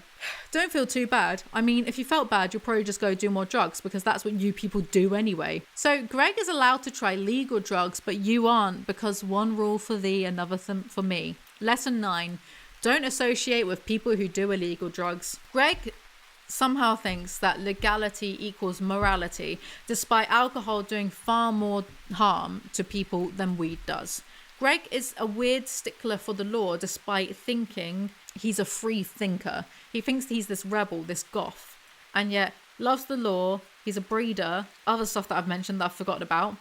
I think this is indoctrination from his religious upbringing, to be honest, like his weird bowing down to authority. His final lesson is don't be famous. He thinks all of his problems come from fame and not from him behaving badly. But like I said, I thought about going on talking about my life to all of you, but that would imply that I think most of you would listen, like truly listen. I don't think you would. I think you would instead look for shit you can take out of context or bitch about so you can feel better about how someone else on this earth is beneath you and you're supremely superior to that person. All because, what? You didn't hear a fucking word I said? You only heard what you wanted to heart to validate your pre-existing ideas of me? Fucking hell. Why is he suddenly so mad and aggressive? Like, why is he so aggy? What has happened between the previous chapter, because he wanted to talk about more stuff, but now he's pissed off and doesn't want to complete his book? Did he upload excerpts and get people taking the piss and then get upset over it? Like, has something else gone on? Is it something with this lawsuit? What has changed? Because this was meant to be longer, this book, surely. Oh, it feels like a lifetime. This book is only 150 pages, by the way. Only 150 pages, and yet this video was this long. In reality, I never really lost any fans at any point in my career. A fan is not something you can lose. If you lost the support of someone calling themselves a fan, all you did was cut the dead weight. A fraud who said they cared about you, but clearly never did. That sure is some mental gymnastics, Greg. Fans don't need to stand by you if you're being accused of grooming, mate. Just got to live your life, care for those you love, and everyone else can just go fuck themselves. What a poignant end to this book. So here's my final thoughts. This book is not insightful, it's not funny, it's not interesting, it doesn't have superior writing skills as he claimed in the first chapter. It is riddled with errors and typos, most of which I didn't bother putting in here because what's the point? You get the picture. He doesn't know how to write properly. He also doesn't know how commas work, which is interesting. All in all, 10 out of 10, a complete waste of time. We'll go burn my eyes out now. Cheers, Greg. What do you guys think? Do you think that he is just obviously the most misunderstood person of all time, or that he's actually criminally insane? That is all for this video. Oh god. Thank you so much to the sponsor, ExpressVPN, for sponsoring today's video. Make sure that you go check out my trailer. It's on YouTube. I included it at the beginning. Watch it again. Thank you for watching. Make sure that you like, comment, and subscribe. I make new videos whenever I feel like it. Check out my podcast channel. I'm doing like a Gilmore Girls podcast with Rachel Oates over there. And check out my TikToks and follow me on Instagram. I'll see you guys next time. Bye.